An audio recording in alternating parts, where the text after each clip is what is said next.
The Selected Sunan, al-Mujtaba, the Smaller Sunan, of al-Nasai. Author Abu Abd al-Rahman, Ahmad ibn Shu ibn Ali al-Khurasani al-Nasai, died 303 Hijri. Translation by Muhammad al-Amrani. In the name of God, the most compassionate, the most merciful. Book 1. Purification. Chapter. Interpreting His Sublime Word. When you rise for prayer, wash your faces and your hands up to the elbows. 5.6. Volume 1, Book 1, Number 1.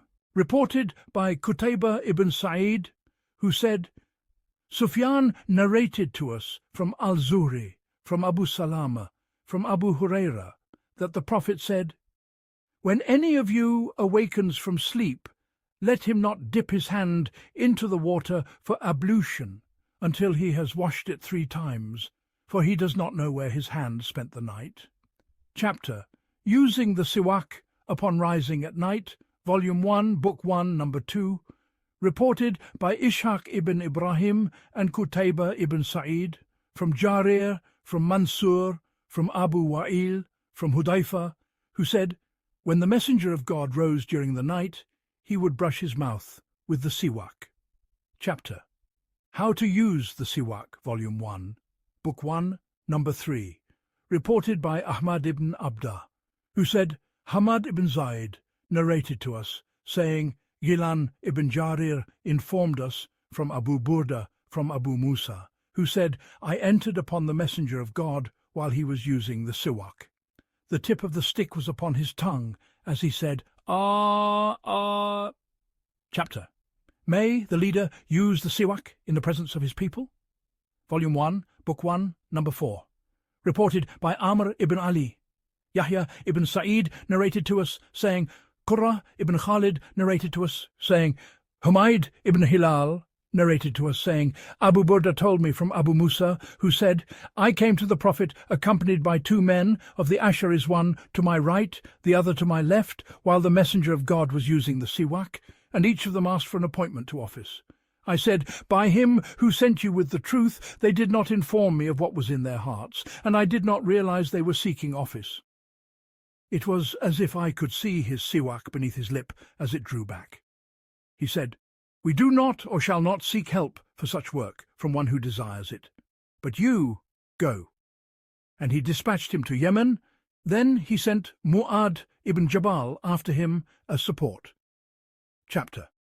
Encouragement to use the siwak, Volume 1, Book 1, Number 5, reported by Humayd ibn Mas'ada and Muhammad ibn Abdul Ala, both from Yazid ibn Zuray, who said, Abdul Rahman ibn Abi Atiq narrated to me, saying, My father told me, I heard Aisha relate from the Prophet that he said, The siwak is a purification for the mouth and a means of pleasing the Lord. Chapter. Frequently using the siwak, Volume 1, Book 1, Number 6, reported by Humayd ibn Mas'ada and Imran ibn Musa, who said, Abdul Warith narrated to us, saying, Shu'aib ibn al-Habhabi narrated to us, from Anas ibn Malik, who said, The Messenger of God said, I have urged you greatly regarding the siwak. Chapter. Concession to use the siwak in the late afternoon while fasting, Volume 1, Book 1, Number 7. Reported by Qutayba ibn Sa'id, from Malik, from Abu al-Zinad, from al-Araj, from Abu Huraira, that the Messenger of God said, Were it not that I might burden my community, I would have commanded them to use the siwak before every prayer. Chapter. Using the siwak at all times. Volume 1, Book 1, Number 8. Reported by Ali ibn Kushram, who said, Isa ibn Yunus narrated to us from Mis'ar, from al-Miqdam ibn Shurayh, from his father, who said, I asked Aisha, With what would the Prophet begin upon entering his house? She said, With the siwak. Chapter. Mention of the primordial nature, al-Fitra, circumcision, Volume 1, Book 1, Number 9.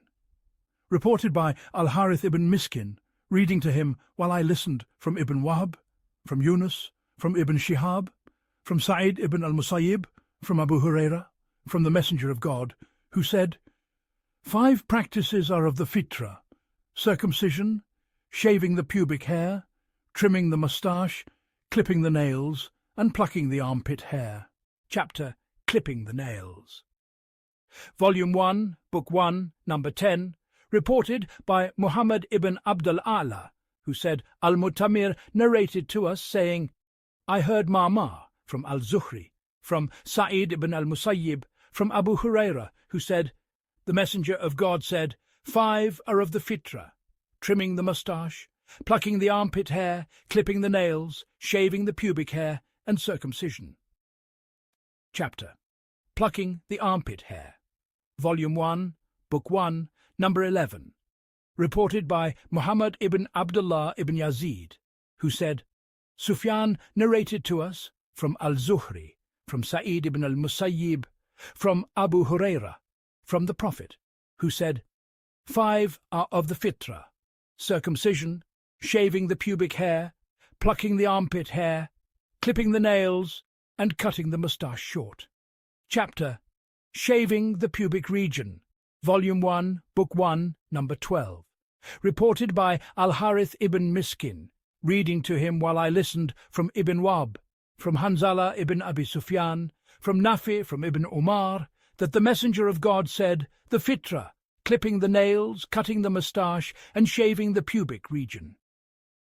Chapter Trimming the Moustache, Volume 1, Book 1, Number 13, reported by Ali ibn Hujr, who said, Ubaidah ibn Humayd informed us from Yusuf ibn Suhaib, from Habib ibn Yasar, from Zayd ibn Arqam, who said, the Messenger of God said, whoever does not trim his moustache is not of us. Chapter The Time Limit for These Practices. Volume 1, Book 1, Number 14, reported by Qutaybah, who said, Ja'far ibn Sulaiman narrated to us from Abu Imran al-Jawni, from Anas ibn Malik, who said, the Messenger of God fixed for us a limit in trimming the moustache, clipping the nails, shaving the pubic region, and plucking the armpit hair, that we not leave them for more than 40 days. And on another occasion he said, 40 nights. Chapter Clipping the moustache close and letting the beard grow. Volume 1, Book 1, Number 15, reported by Ubaidullah ibn Sa'id, who said, Yahya ibn Sa'id narrated to us from Ubaidullah, who told me from Nafi, from Ibn Umar, from the Prophet, clip the moustaches closely and let the beards grow. Chapter Withdrawing to a distance when intending to relieve oneself. Volume 1, Book 1, Number 16, reported by Amr ibn Ali, who said, Yahya ibn Sa'id narrated to us, saying, Abu Ja'far al-Khatmi. Umayr ibn Yazid narrated to us, saying, Al-Harith ibn Fudail and Umarah ibn Khuzaymah ibn Thabit related to me from al-Rahman ibn Abi Qurad, who said, I went out with the Messenger of God to the open ground, and when he intended to relieve himself, he would go far away. Volume 1, Book 1, Number 17, reported by Ali ibn Hujr, who said, Ismail narrated to us from Muhammad ibn Amr, from Abu Salama, from al-Mughira ibn Shu'bah, that when the Prophet needed to relieve himself, he would go a distance. He said, so he went for his need while on one of his journeys, and said, bring me water for ablution. I brought it to him. He performed ablution and wiped over his leather socks. The Sheikh said, Ismail is Ibn Ja'far ibn Abi Kathir, the reciter. Chapter Concession with regard to not going far. Volume 1, Book 1, Number 18, reported by Ishaq ibn Ibrahim, who said, Isa ibn Yunus informed us, saying, Al-Amash, from Shaqiq, from Hudayfa, who said, I was walking with the Messenger of God until he came to the rubbish heap of a people, and he urinated standing. I moved away from him, but he called me, and I stood at his heels until he finished. Then he performed ablution and wiped over his leather socks. Chapter. What to say upon entering the lavatory, Volume 1, Book 1, Number 19. Reported by Ishaq ibn Ibrahim, who said, Ismail narrated to us, from Abd al-Aziz ibn Suhaib, from Anas ibn Malik, who said, when the Messenger of God entered the lavatory, he would say, O God, I seek refuge in you from the male and female unclean spirits. Chapter. Prohibition of facing the Qibla when relieving oneself. Volume 1, Book 1, Number 20.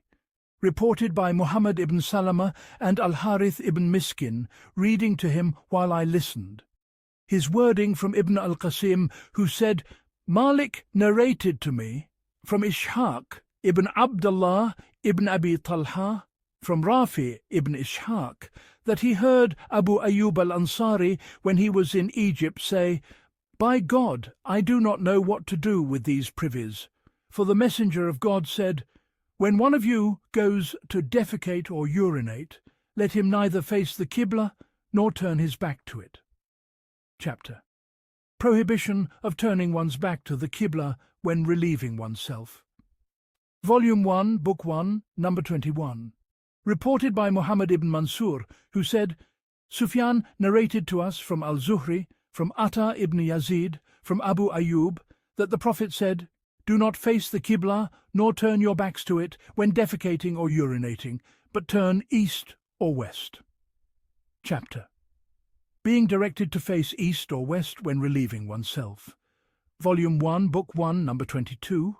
Reported by Yaqub ibn Ibrahim, who said, Gundar narrated to us saying, Ma'mar narrated to us saying, Ibn Shihab narrated to us, from Atta ibn Yazid, from Abu Ayyub al-Ansari, who said, The Messenger of God said, When one of you comes to relieve himself, let him not face the Qibla, rather let him turn east or west. Chapter. Concession. Regarding this within houses, Volume 1, Book 1, Number 23. Reported by Qutayba ibn Sa'id, from Malik, from Yahya ibn Sa'id, from Muhammad ibn Yahya ibn Hibban, from his uncle, Wasi' ibn Hibban, from Abdullah ibn Umar, who said, I climbed up onto the roof of our house and saw the Messenger of God on 2 bricks, facing Bait al-Maqdis, for his need. Chapter. Prohibition of touching the private part with the right hand when relieving oneself. Volume 1, Book 1, Number 24.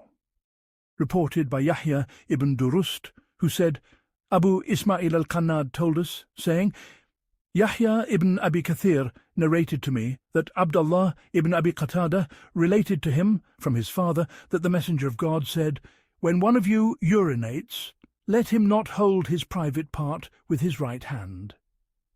Volume 1, Book 1, Number 25, reported by Hamad ibn al-Sari, from Waki, from Hisham, from Yahya ibn Abi Kathir, from Abdullah ibn Abi Qatada, from his father, who said, The Messenger of God said, When one of you enters the lavatory, let him not touch his penis with his right hand. Chapter. Concession to urinate standing in the open country. Volume 1, Book 1, Number 26. Reported by Mu'ammal ibn Hisham, who said, Ismail narrated to us, saying, Shuba, from Sulayman, from Abu Wa'il, from Hudayfa, that the Messenger of God came to the rubbish heap of a people and urinated standing. Volume 1, Book 1, Number 27. Reported by Muhammad ibn Bashar, who said, Muhammad narrated to us, saying, Shuba, from Mansur, who said, I heard Abu Wa'il, that Hudayfa said, The Messenger of God came to a rubbish heap and urinated standing. Volume 1, Book 1, Number 28. Reported by Sulaiman ibn Ubaid Allah, who said, Baz narrated to us, saying, Shu'bah, from Sulaiman and Mansur, from Abu Wa'il, from Hudhaifa, that the Prophet walked to the rubbish heap of a people and urinated standing. Sulaiman said in his narration, and he wiped over his leather socks, whereas Mansur did not mention the wiping. Chapter Urinating at Home While Sitting, Volume 1, Book 1, Number 29. Reported by Ali ibn Hujr, who said, Sharik narrated to us from al-Miqdam ibn Shurai, from his father, from Aisha, who said, "Whoever tells you that the Messenger of God urinated standing, do not believe him. He would not urinate except sitting." Chapter: Urinating toward a screen to shield oneself. Volume 1, Book 1, number 30. Reported by Ahmad ibn al-Sari from Abu Muawiyah, from al-Amash, from Zayd ibn Wahb, from al-Rahman ibn Hasna, who said, "The Messenger of God came out to us with something in his hand like a small shield. He set it down and sat behind it, then urinated toward it. Some people said, 'Look, he urinates as a woman urinates.' He heard them and said, 'Did you not know what befell the companion among the children of Israel? If a drop of urine touched them, they would cut it away with shears. Their companion forbade them this, and so he was punished in his grave.'" Chapter: Guarding oneself from urine. Volume 1, Book 1, number 31. Reported by Ahmad ibn al-Sari from Waqi, from al-Amash, who said, "I heard Mujahid narrate from Tawus, from Ibn Abbas, who said, the Messenger of God passed by 2 graves and said, 'They are being punished, and not for something great in people's eyes.'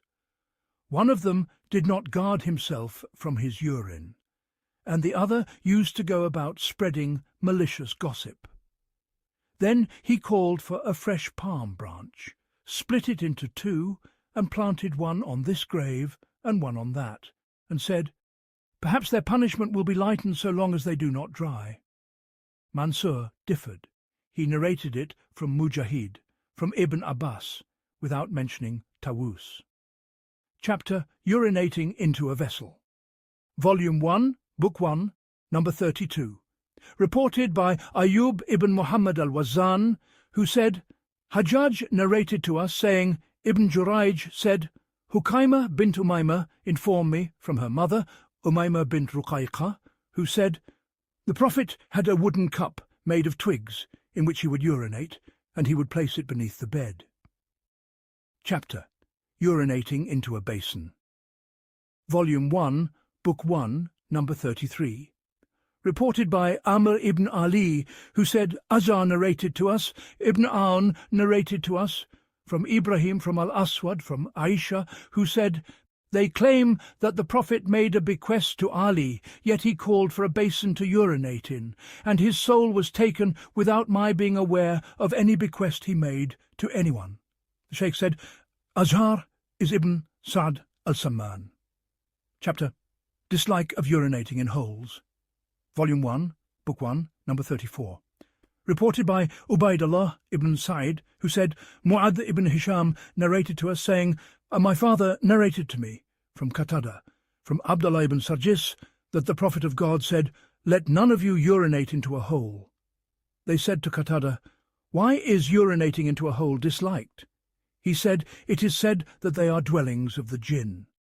Chapter: Prohibition of urinating in stagnant water. Volume 1, Book 1, number 35. Reported by Qutayba, who said, Al-Layth narrated to us, from Abu al-Zubair, from Jabir, from the Messenger of God, that he forbade urinating in stagnant water. Chapter: Dislike of urinating in the bathing place. Volume 1, Book 1, number 36. Reported by Ali ibn Hujr, who said, Ibn al-Mubarak narrated to us, from Ma'mar, from al-Ashath ibn Abd al-Malik, from al-Hasan, from Abdullah ibn Mughaffal, from the Prophet, who said, "Let none of you urinate in his bathing place, for much of obsessive whispering, waswas, arises from that." Chapter: Greeting one who is urinating, Volume 1, Book 1, number 37. Reported by Mahmud ibn Ghilan. Zayd ibn al-Hubab and Qabisa narrated to us, saying, Sufyan from al-Dahhak ibn Uthman, from Nafi, from Ibn Umar, who said, "A man passed by the Prophet while he was urinating and greeted him with peace, but he did not return the greeting." Chapter: Returning the greeting after ablution. Volume 1, Book 1, number 38. reported by Muhammad ibn Bashar, who said, Mu'ad ibn Mu'ad narrated to us, saying, Sa'id from Qatada, from al-Hasan, from Huhayn Abu Sasan, from al-Muhajir ibn Kunfud, that he greeted the Prophet with peace while he was urinating. He did not return it until he had performed ablution. When he completed his ablution, he returned the greeting. Chapter: Prohibition of using bones for cleansing after relieving oneself. Volume 1, Book 1, number 39.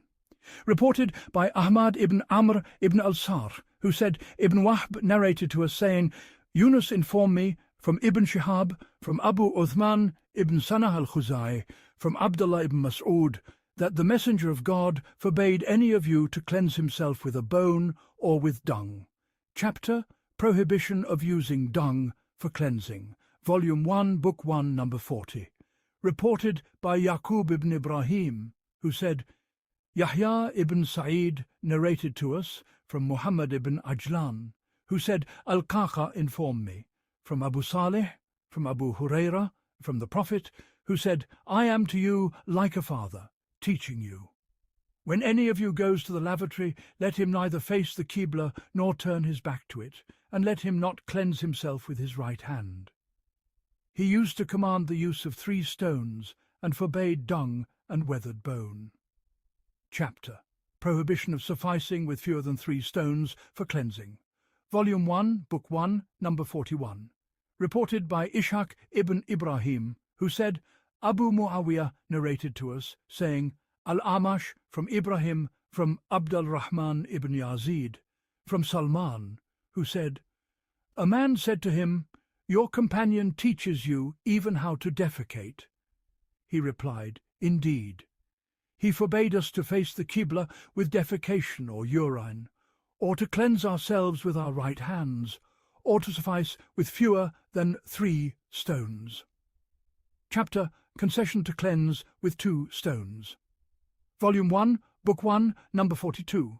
Reported by Ahmad ibn Sulaiman, who said, Abu Nu'aym narrated to us from Zuhair, from Abu Ishaq. He said, It was not Abu Ubaidah who mentioned it, but rather Abd al-Rahman ibn al-Aswad from his father, that he heard Abdullah say, The Prophet went to relieve himself and commanded me to bring him 3 stones.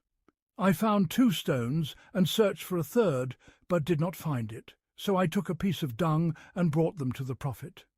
He took the 2 stones and threw away the dung and said, This is impure filth. Abu Abd al-Rahman said, Riks means the food of the jinn. Chapter: Concession to cleanse with a single stone. Volume 1, Book 1, number 43.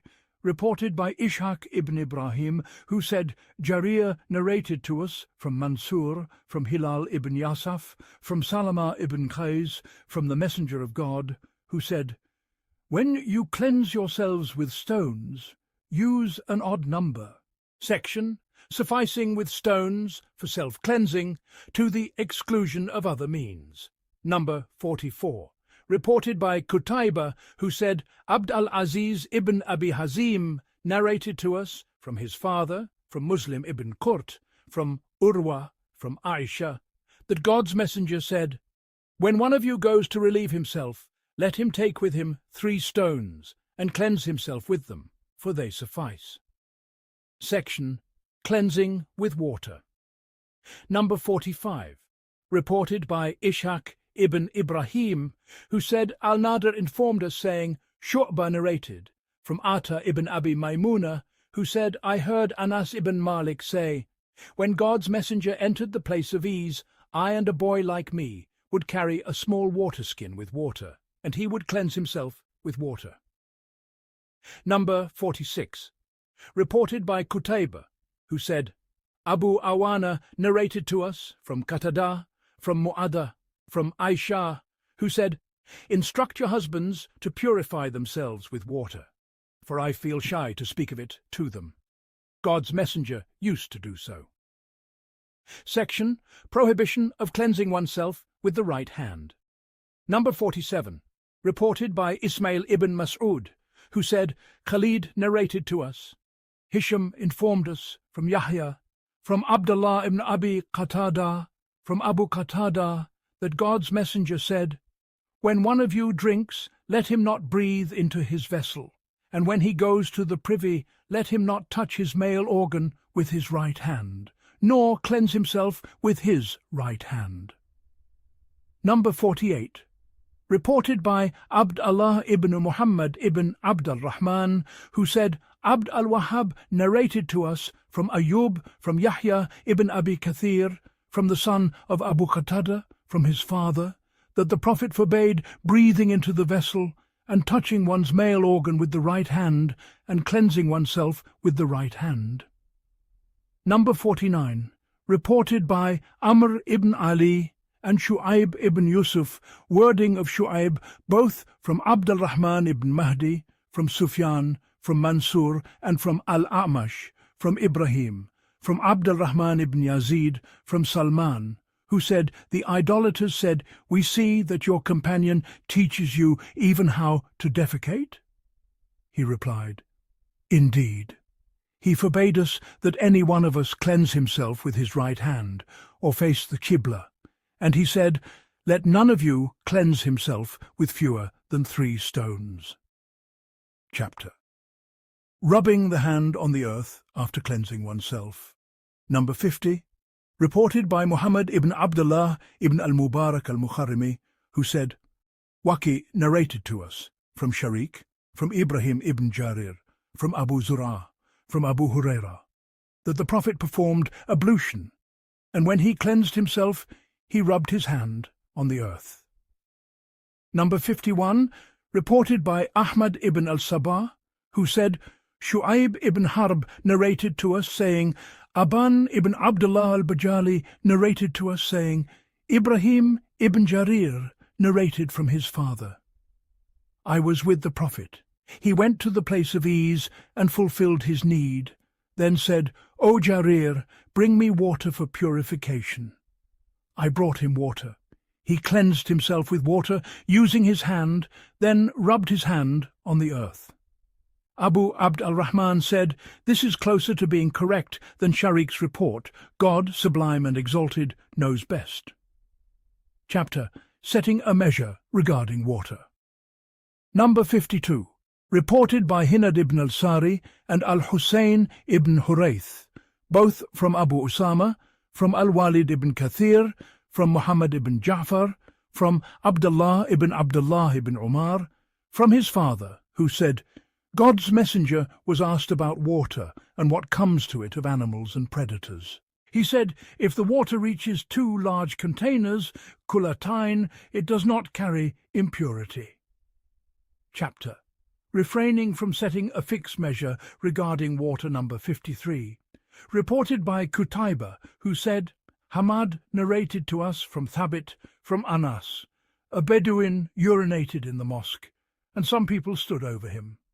God's messenger said, Leave him, do not cut him off. When he had finished, he called for a bucket and poured it upon the place. Abu Abd al-Rahman said, meaning, do not interrupt him. Number 54. Reported by Qutayba, who said, Ubaydah narrated to us from Yahya ibn Sa'id, from Anas. A Bedouin urinated in the mosque, and the Prophet ordered that a bucket of water be brought, and it was poured over it. Number 55. Reported by Suwaid ibn Nasr, who said, Abdullah narrated to us from Yahya ibn Sa'id, who said, I heard Anas say, a Bedouin came to the mosque and urinated, and the people shouted at him. God's messenger said, Leave him. So they left him until he finished urinating. Then he ordered that a bucket be poured over it. Number 56. Reported by Abd al-Rahman ibn Ibrahim, from Umar ibn Abd al-Wahid, from al-Awza'i, from Muhammad ibn al-Walid, from al-Zuhri, from Ubayd, Allah ibn Abdullah, from Abu Huraira, who said, a Bedouin stood and urinated in the mosque, and the people moved to seize him. God's messenger said to them, Leave him and pour a bucket of water over his urine, for you have been sent as facilitators, not as those who impose hardship. Chapter Standing, Stagnant Water, number 57, reported by Ishaq ibn Ibrahim, who said, Isa ibn Yunus informed us, narrated, from Muhammad, from Abu Huraira, from God's messenger, who said, Let none of you urinate in standing water, then perform ablution from it. Said, and Kilas reported from Abu Huraira, from the Prophet, similarly. Number 58, reported by Yaqub ibn Ibrahim, who said, Ismail narrated, from Yahya ibn Atik, from Muhammad ibn Sirin, from Abu Huraira, who said, God's messenger said, Let none of you urinate in standing water, then bathe in it. Abu Abd al-Rahman said, Yaqub would not narrate this hadith, except for a dinar. Chapter The Water of the Sea. Number 59, reported by Qutaybah from Malik, from Safwan ibn Sulaym, from Sa'id ibn Salama, that al-Mughira ibn Abi Burda of Banu Abdul Dar informed him that he heard Abu Huraira say, A man asked God's messenger, O messenger of God, we travel by sea, and we carry with us little fresh water. If we perform ablution with it, we become thirsty. Shall we perform ablution with sea water? God's messenger said, Its water is purifying, its dead are lawful. Chapter Ablution with Snow. Number 60, reported by Ali ibn Hujjar, who said, Jarir narrated to us, from Umara ibn al-Kaka, from Abu Zura ibn Amr ibn Jarir, from Abu Huraira, who said, When God's messenger commenced prayer, he would be silent for a short while. I said, May my father and mother be your ransom, O messenger of God. What do you say during your silence between the opening takbir and the recitation? He said, I say, O God, distance between me and my sins, as you have distance between the east and the west. O God, cleanse me of my transgressions, as a white garment is cleansed of grime. O God, wash me of my sins with snow, water, and hail. Section Ablution with Snow Water. Number 61, reported by Ishaq ibn Ibrahim, who said, Jarir informed us from Hisham ibn Urwa, from his father, from Aisha, who said, The Prophet used to say, O God, wash away my sins with the water of snow and hail, and purify my heart of transgressions as you purify a white garment from stain.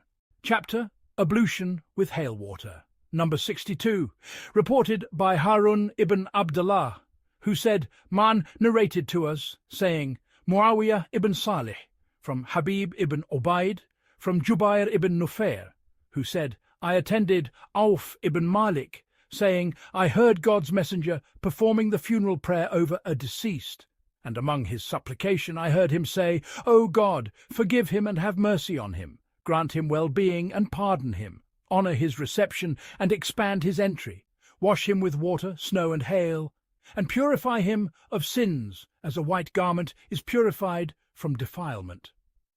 Section The Leftover Saliva of a Dog. Number 63, reported by Qutaybah from Malik, from Abu al-Zinad, from al-A'raj, from Abu Huraira. God's messenger said, If a dog drinks from the vessel of any of you, let him wash it 7 times. Number 64, reported by Ibrahim ibn al-Hasan, who said, Hajjaj narrated to us, saying, Ibn Jurayj told me that Ziyad ibn Sa'd informed him that Thabit, the freedman of Abd al-Rahman ibn Zayd, informed him that he heard Abu Huraira say, God's messenger said, If a dog laps in the vessel of any of you, let him wash it 7 times. Number 65, reported by Ibrahim ibn al-Hasan, who said, Hajjaj narrated to us, saying, Ibn Jurayj told me that Ziyad ibn Sa'd informed him that Hilal ibn Usama informed him that he heard Abu Salama reporting from Abu Huraira, from the Prophet, similarly. Chapter Command to pour out what is in the vessel if a dog has licked it.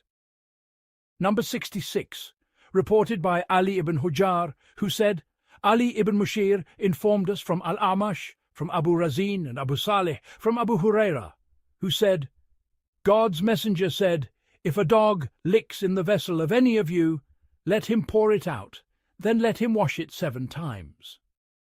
Abu Abd al-Rahman said, I do not know anyone who followed Ali ibn Mushir in the wording, let him pour it out. Chapter. Rubbing with earth the vessel that a dog has licked. Number 67, reported by Muhammad ibn Abd al-A'la al-San'ani, who said Khalid narrated to us. Shu'bah narrated from Abu al-Tiyah, who said, I heard Mutarif from Abdullah ibn al-Mughaffal. God's messenger ordered the killing of dogs and made an exception for the dog of hunting and of flocks. And he said, if a dog licks in a vessel, wash it 7 times and rub it an 8th time with earth. Section. The leftover of a cat. Number 68, reported by Qutayba from Malik, from Ishaq ibn Abdullah ibn Abi Talha, from Humayda bint Ubayd ibn Rifa'a, from Kabsha bint Kab ibn Malik. Abu Qatada entered upon her, and she related words to this effect, and I poured water for his ablution. A cat came and drank from it, so he inclined the vessel toward her until she drank. Kabsha said, he saw me watching him and said, do you find it strange, daughter of my brother? I said, yes. He said, God's messenger said, she is not impure. She is of those who go about among you, coming and going. Chapter. The leftover of a donkey.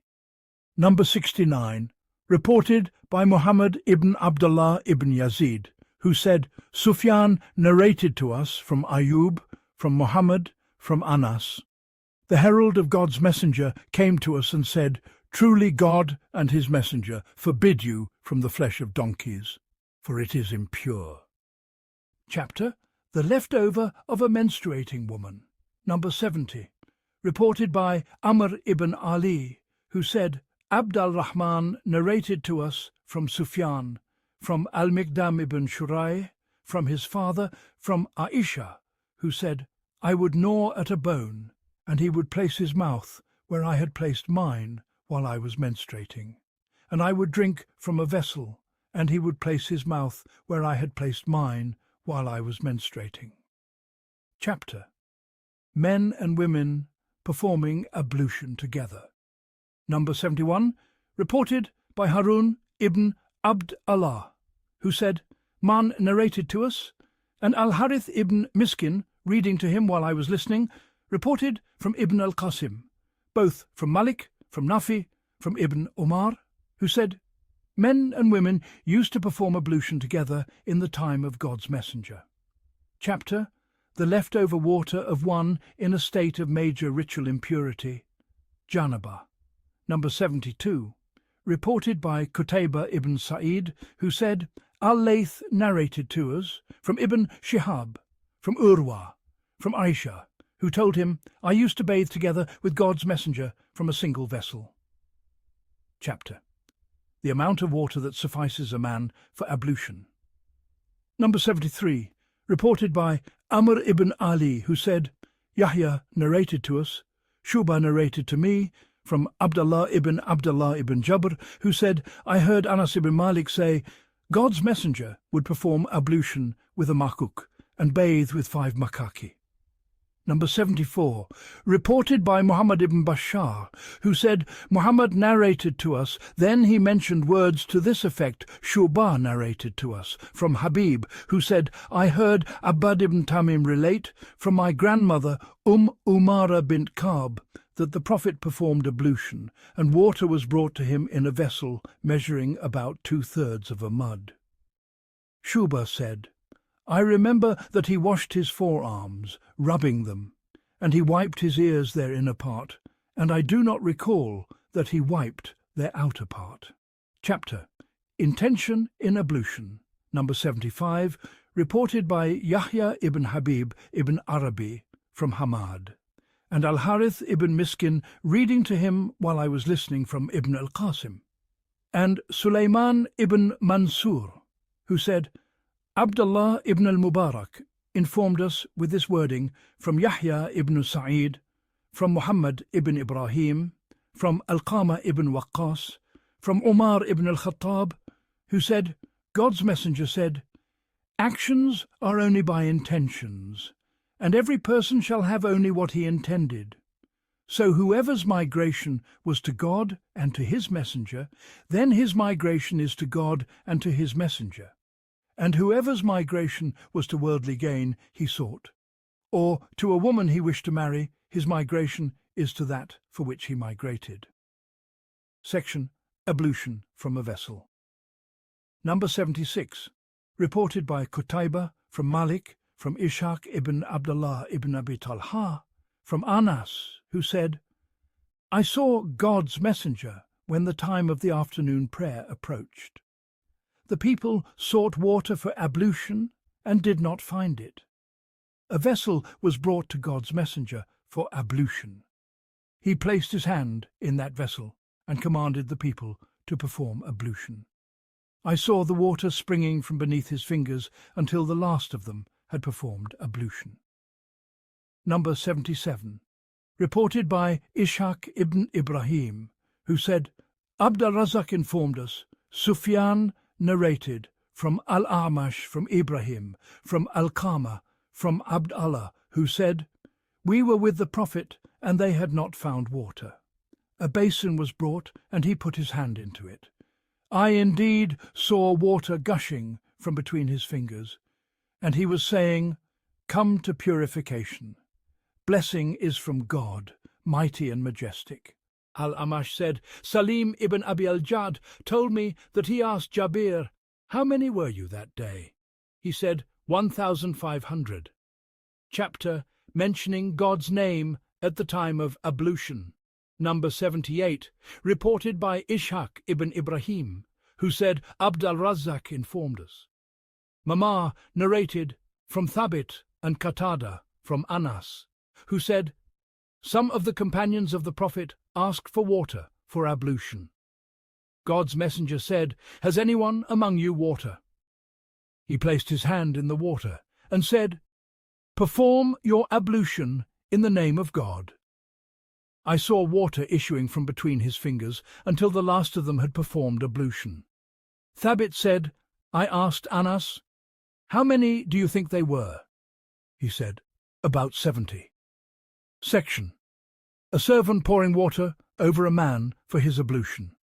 Number 79, reported by Sulaiman ibn Dawood, and Al-Harith ibn Miskin reading to him while I listened, with his wording from Ibn Wahb, from Malik, Yunus, and Amr ibn al-Harith, that Ibn Shihab informed them, from Abbad ibn Ziyad, from Urwa ibn al-Mughira, that he heard his father say, I poured water upon God's messenger when he performed ablution during the expedition of Tabuk, and he wiped over his leather socks. Abu Abd al-Rahman said, Malik did not mention Urwa ibn al-Mughira. Section, ablution washing once number 80. Reported by Muhammad ibn al-Muthanna, who said, Yahya narrated to us from Sufyan, who said, Zayd ibn Aslam narrated from Atta ibn Yasar, from Ibn Abbas, who said, Shall I not inform you of the ablution of God's messenger? Then he performed ablution washing once. Chapter. Ablution washing 3 times. Number 81. Reported by Suwaid ibn Nasr, who said, Abdullah ibn al-Mubarak informed us, Al-Awza'i narrated, who said, Al-Muttalib ibn Abdullah ibn Hantab told me that Abdullah ibn Umar performed ablution washing 3 times, attributing that to the Prophet. Section, the manner of ablution. Subsection, washing the 2 hands. Number 82, reported by Muhammad ibn Ibrahim al-Basri, from Bishr ibn al-Mufaddal, from Ibn Aun, from Amir al-Sha'bi, from Urwa ibn al-Mughira, from al-Mughira, and from Muhammad ibn Sirin, from a man until he traced it back to al-Mughira. Ibn Aun said, I do not precisely recall this narration as against that. Al-Mughira said, We were with God's messenger on a journey. He tapped my back with a staff he carried, so he turned aside, and I turned aside with him until he reached a part of the land. He dismounted, then went off. He went until he concealed himself from me, then returned and said, "Do you have water with you?" I had a small leather bag, so I brought it to him and poured upon him. He washed his hands and his face and moved to wash his forearms. He was wearing a Syrian cloak with tight sleeves, so he brought his hand out from beneath the cloak and washed his face and his forearms, and he mentioned some of his forelock and some of his turban. Ibn Aun said, "I do not preserve it as I would wish." Then he wiped over his leather socks. Then he said, "What is your need?" I said, "O Messenger of God, I have no need." We came, and al-Rahman ibn Auf had already led the people, having prayed 1 rak'ah of the morning prayer with them. I went to inform him, and he forbade me. So we prayed what we caught and completed what we had missed. Subsection: How many times they are washed. Number 83. Reported by Humayd ibn Mas'ada, from Sufyan ibn Habib, from Shu'bah, from al-Nu'man ibn Salim, from the son of Aus ibn Abi Aus, from his grandfather, who said, "I saw God's messenger washing his hands thoroughly 3 times. Subsection: Rinsing the mouth and the nose. Number 84. Reported by Suwayd ibn Nasr, who said, Abdullah narrated to us from Ma'mar, from al-Zuhri, from Ata ibn Yazid al-Laythi, from Humran ibn Aban, who said, "I saw Uthman ibn Affan perform ablution. He poured upon his hands 3 times and washed them. Then he rinsed his mouth and inhaled water into his nose. Then he washed his face 3 times. Then his right arm up to the elbow 3 times. Then the left likewise. Then he wiped his head. Then he washed his right foot 3 times, and then the left likewise. Then he said, "I saw God's messenger perform ablution similar to my ablution." Then he said, "Whoever performs ablution like my ablution, then prays 2 cycles without letting himself wander in them with anything, his past sins are forgiven." Subsection: With which hand does one rinse the mouth? Number 85. Reported by Ahmad ibn Muhammad ibn al-Mughira, who said, Uthman ibn Sa'id ibn Kathir ibn Dinar al-Himsi narrated to us from Shu'aib ibn Abi Hamza from al-Zuhri. Ata ibn Yazid informed me from Humran that he saw Uthman call for water for ablution. He poured from his vessel onto his hands and washed them 3 times, then inserted his right hand into the ablution water and rinsed his mouth and inhaled water into his nose. Then he washed his face 3 times and his arms up to the elbows 3 times. Then he wiped his head. Then he washed each of his feet 3 times. Then he said, "I saw God's messenger perform my ablution." Then he said, "Whoever performs ablution like my ablution, then rises to pray 2 cycles, and does not speak to himself with anything in them, God forgives him what has preceded of his sin." Subsection: Instituting the act of sniffing water into the nose. Number 86. Reported by Muhammad ibn Mansur, who said, Sufyan narrated to us from Abu al-Zinad, and al-Husayn ibn Isa narrated from Malik, from Abu al-Zinad, from al-A'raj, from Abu Huraira, that God's messenger said, "When one of you performs ablution, let him draw water into his nose, then expel it." Subsection: Being thorough in sniffing water into the nose. Number 87.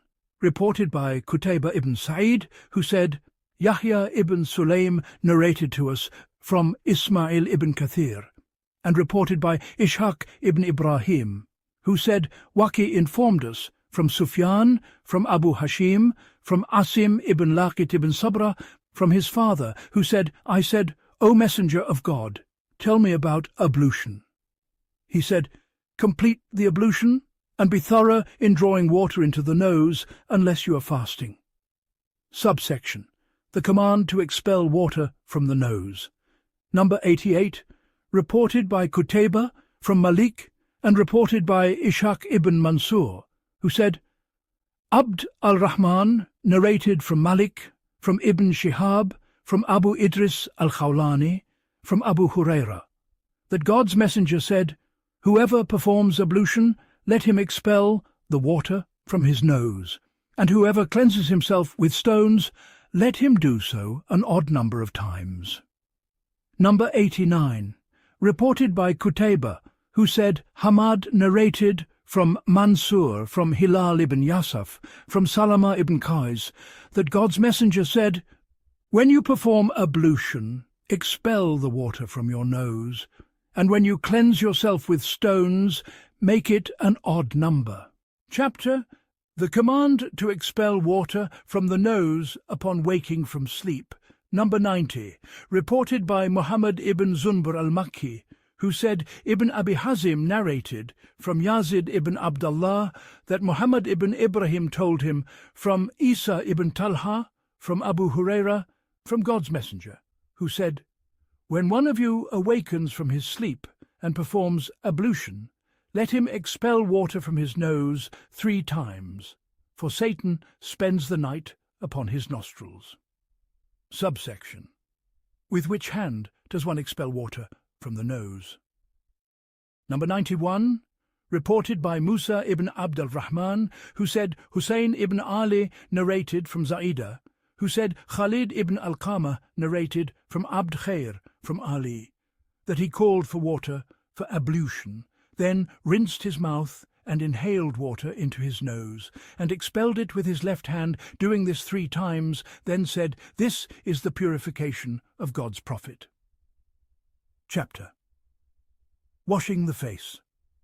Number 92, reported by Qutayba, who said, Abu Awana narrated to us from Khalid ibn al-Qama, from Abd Khair, who said, "We came to Ali ibn Abi Talib, and he had already prayed.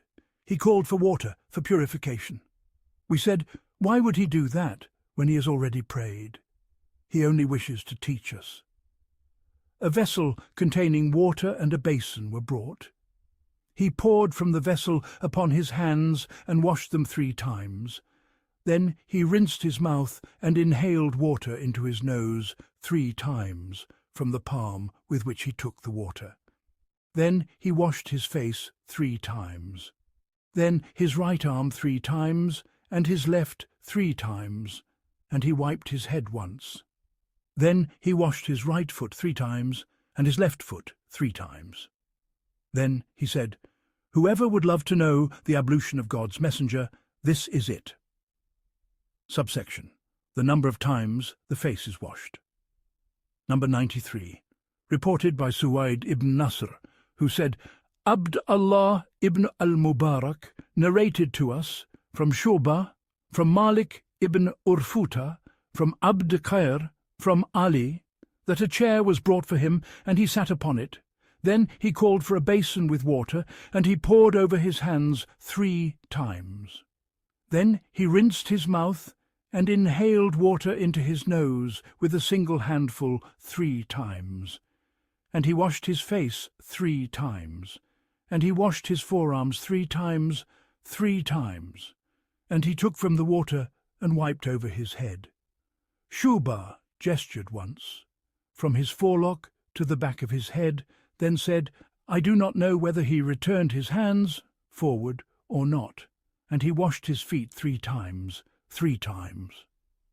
Then he said, Whoever would like to look upon the purification of God's messenger, this is his purification. And Abu Abd al-Rahman said, This is an error. The correct name is Khalid ibn al-Qama, not Malik ibn Urfuta. Subsection: Washing the hands. Number 94, reported by Amr ibn Ali and Humayd ibn Mas'ada, both from Yazid ibn Zuray, who said, Shu'bah narrated to me, from Malik ibn Urfuta, from Abd Khair, who said, I witnessed Ali call for a chair, and he sat upon it. Then he called for water in a basin and washed his hands 3 times. Then he rinsed his mouth and inhaled water into his nose with a single handful 3 times. Then he washed his face 3 times and his hands 3 times. 3 times. Then he dipped his hand into the vessel and wiped over his head. Then he washed his feet 3 times. 3 times. Then he said, "Whoever would like to look upon the ablution of God's messenger, this is his ablution." Chapter Description of Ablution. Number 95. Reported by Ibrahim ibn al-Hasan al-Miqsami, who said, Hajjaj informed us, Ibn Jurayj said, Shayba told me that Muhammad ibn Ali informed him, who said, my father Ali told me that al-Husayn ibn Ali said, my father Ali called me to bring water for ablution, and I drew it near to him. He began by washing his palms 3 times before putting them into the water of ablution. Then he rinsed his mouth 3 times and expelled the water from his nose 3 times. Then he washed his face 3 times. Then he washed his right arm up to the elbow 3 times, then the left likewise. Then he wiped his head once. Then he washed his right foot up to the ankles 3 times, then the left likewise. Then he stood and said, Hand it to me. I handed him the vessel containing the remainder of his ablution water, and he drank of the remainder while standing. I was amazed. When he saw me, he said, Do not be amazed, for I saw your father the Prophet doing as you saw me do regarding this ablution and drinking the remainder of his ablution water while standing. Chapter The Number of Washing the Hands. 1. Narrated by Qutayba ibn Sa'id, who said, Abu al-Ahwas narrated to us from Abu Ishaq, from Abu Hayya, who is Ibn Qais, who said, I saw Ali perform ablution. He washed his hands until he had cleansed them well.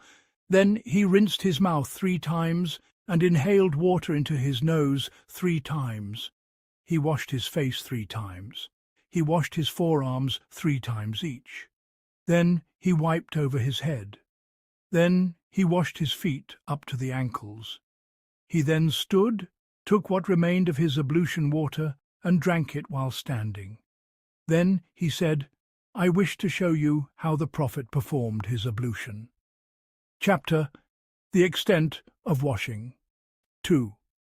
Narrated by Muhammad ibn Salama and al-Harith ibn Miskin, read to him while I was present, with the wording his on the authority of Ibn al-Qasim, who said, Malik narrated to me from Amr ibn Yahya al-Mazini, from his father, who said to Abdullah ibn Zayd ibn Asim, who was one of the companions of the Prophet and was the grandfather of Amr ibn Yahya, Are you able to show me how the Messenger of God used to perform ablution? Abdullah ibn Zayd said yes. He called for water for ablution, poured it over his hands, and washed his hands twice. Then he rinsed his mouth and inhaled water into his nose 3 times. Then he washed his face 3 times. Then he washed his arms to the elbows twice. Then he wiped his head with his hands, bringing them forward and back, beginning at the front of his head, then taking them to the nape, then returning them until he came back to where he had begun. Then he washed his feet. Chapter The Manner of Wiping the Head. 3.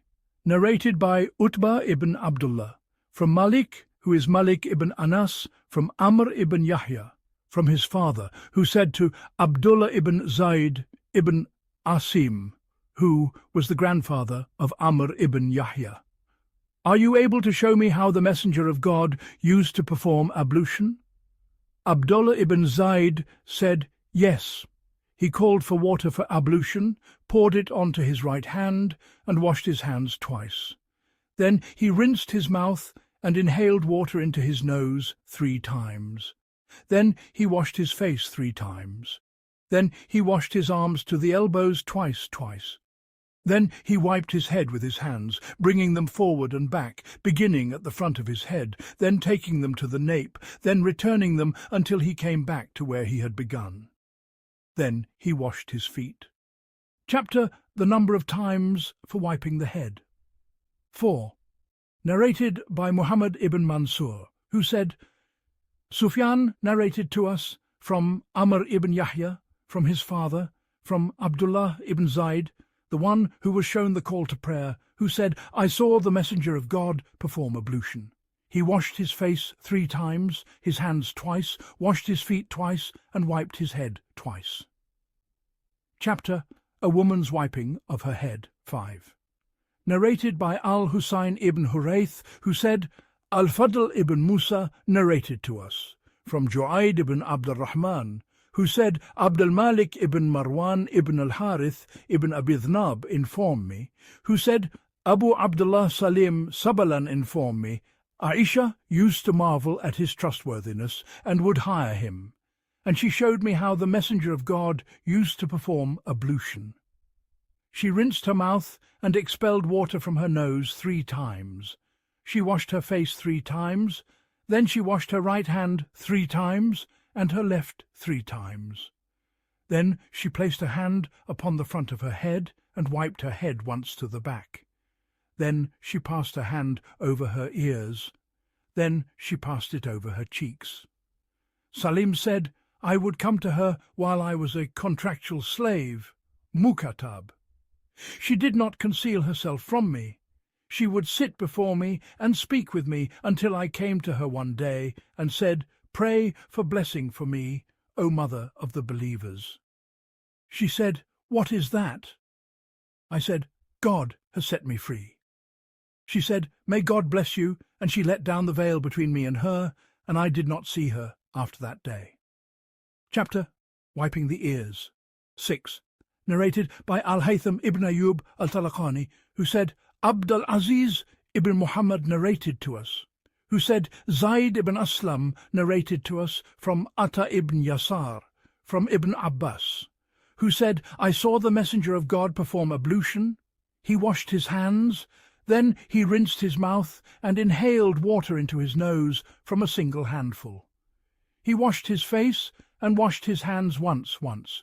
He wiped over his head and his ears once. Abd al-Aziz said, One who heard Ibn Ajlan told me that he said in that narration, and he washed his feet. Chapter Wiping the ears together with the head, and what indicates that they are part of the head 7. Narrated by Mujahid ibn Musa, who said, Abdullah ibn Idris narrated to us, who said, Ibn Ajlan narrated to us, from Zayd ibn Aslam, from Atta ibn Yasar, from Ibn Abbas, who said, The messenger of God performed ablution and took 1 scoop. He rinsed his mouth and inhaled water into his nose. Then he took 1 scoop and washed his face. Then 1 scoop and washed his right hand. Then 1 scoop and washed his left hand. Then he wiped his head and his ears inside them with his index fingers and outside them with his thumbs. Then he took 1 scoop and washed his right foot. Then 1 scoop and washed his left foot. 8. Narrated by Qutayba and Utbah ibn Abdullah, from Malik, from Zayd ibn Aslam, from Atta ibn Yasar, from Abdullah al-Sunabihi, that the messenger of God said, When a believing servant performs ablution and rinses his mouth, the sins exit from his mouth. When he expels the water from his nose, the sins exit from his nose. When he washes his face, the sins depart from his face, even from beneath the fringes of his eyelashes. When he washes his hands, the sins depart from his hands, even from beneath the nails of his hands. When he wipes his head, the sins depart from his head until they depart from his ears. When he washes his feet, the sins depart from his feet, even from beneath the nails of his feet. Thereafter his walking to the mosque and his prayer become an extra merit for him. Qutayba said, from al-Sunabihi, that the Prophet said so. Chapter Wiping over the Turban 9.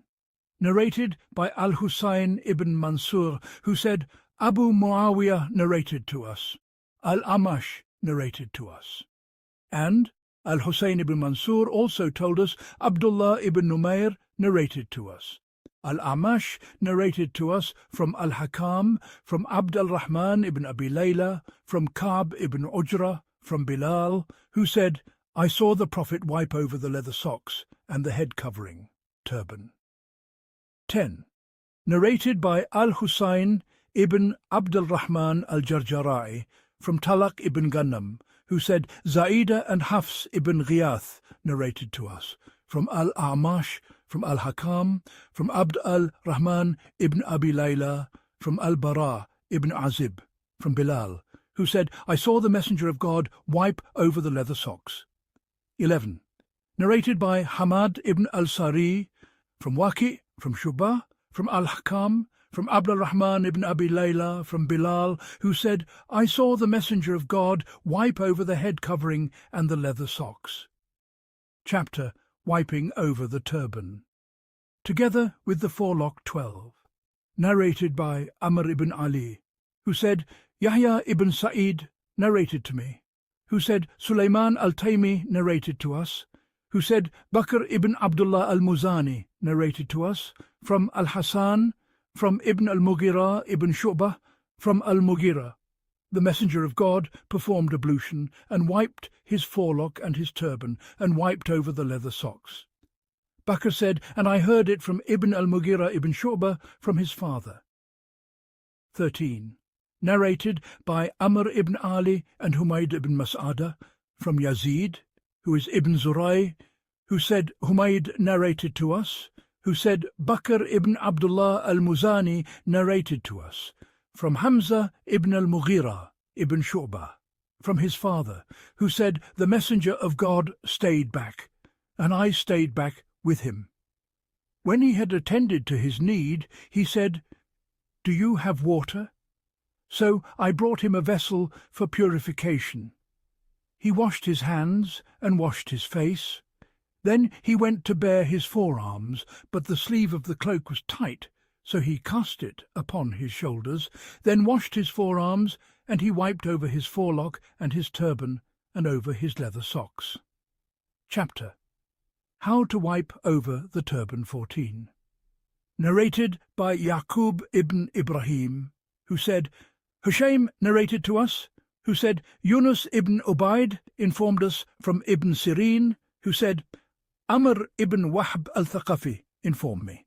I heard al-Mughira ibn Shu'bah say, There are two matters about which I will ask no one, after what I witnessed from the Messenger of God. We were with him on a journey. He went out to attend to his need, then returned and performed ablution, wiping over his forelock and the sides of his turban, and wiping over his leather socks. And as for an imam praying behind one of his people, I witnessed from the Messenger of God that he was on a journey when the prayer time came. The Prophet was delayed from them, so they established the prayer and put Ibn Auf forward. He led them in prayer. The Messenger of God then came and prayed behind Ibn Auf what remained of the prayer. When Ibn Auf gave the salutation, the Prophet stood and completed what he had missed. Chapter on the obligation of washing the feet. 15. Narrated by Qutayba, who said, Yazid ibn Zuray narrated to us from Shu'bah. And Mu'ammal ibn Hisham also told us, Ismail narrated to us from Shu'bah, from Muhammad ibn Ziyad, from Abu Hurairah, who said, Abu al-Qasim said, Woe to the heels from the fire. 16. Narrated by Mahmud ibn Ghilan, who said, Waqi narrated to us, Sufyan narrated to us, and Amr ibn Ali also told us, Abd al-Rahman narrated to us. Sufyan narrated to us with his wording from Mansur, from Hilal ibn Yasaf, from Abu Yahya, from Abdullah ibn Amr, who said, The Messenger of God saw people performing ablution. He saw their heels shining dry, and said, Woe to the heels from the fire. Complete your ablution thoroughly. Chapter with which foot one begins washing 17. Narrated by Muhammad ibn Abdul Allah, who said, Khalid narrated to us, who said, Shubah narrated to us, saying, Al-Ash'ath informed me, I heard my father narrate from Masruq, from Aisha, she said, the Messenger of God used to love to begin with the right as much as he could in purification, in putting on his sandals and in combing his hair. Shu'bah said, "Then I heard al-Ash'ath in Wasit say, he loved the right, then he mentioned the whole of his affair. Then I heard him in Kufa say, he loved the right as much as he could." Chapter Washing the Feet with the Hands, 18. Narrated by Muhammad ibn Bashar, who said, Muhammad narrated to us, who said, Shu'bah narrated to us, saying, Abu Ja'far al-Madani informed me, I heard Ibn Uthman ibn Hunayf, meaning Umara, say, Al-Qaisi narrated to me, he was with the Messenger of God on a journey. Water was brought, and he poured it upon his hands from the vessel and washed them once. He washed his face and forearms once, and he washed both his feet with his right hand. Chapter The Command to Pass. Water between the fingers. 19. Narrated by Ishaq ibn Ibrahim, who said, Yahya ibn Sulaym narrated to me from Ismail ibn Kathir, whose kunya was Abu Hashim. And Muhammad ibn Rafim also told us. Yahya ibn Adam narrated to us, who said, Sufyan narrated to us from Abu Hashim, from Asim ibn Laqit, from his father, who said, the Messenger of God said, when you perform ablution, do it thoroughly, and pass water between the fingers. Chapter The Number of Times for Washing the Feet. 20. Narrated by Muhammad ibn Adam from Ibn Abi Zaidah, who said, my father and others narrated to me, from Abu Ishaq, from Abu Hayya al-Wadi'i, who said, I saw Ali perform ablution. He washed his hands 3 times. He rinsed his mouth and inhaled water into his nose 3 times. He washed his face 3 times, his forearms 3 times each. He wiped over his head, and he washed his feet 3 times each. Then he said, this is the ablution of the Messenger of God. Chapter The Extent of Washing, 21.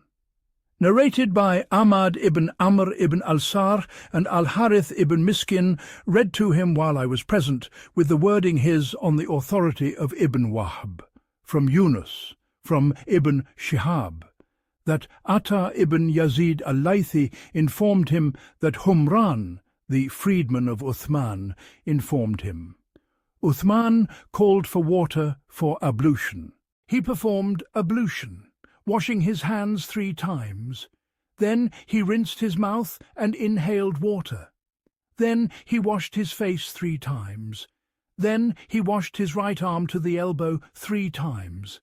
Then he washed his left arm likewise. Then he wiped over his head. Then he washed his right foot to the ankles 3 times.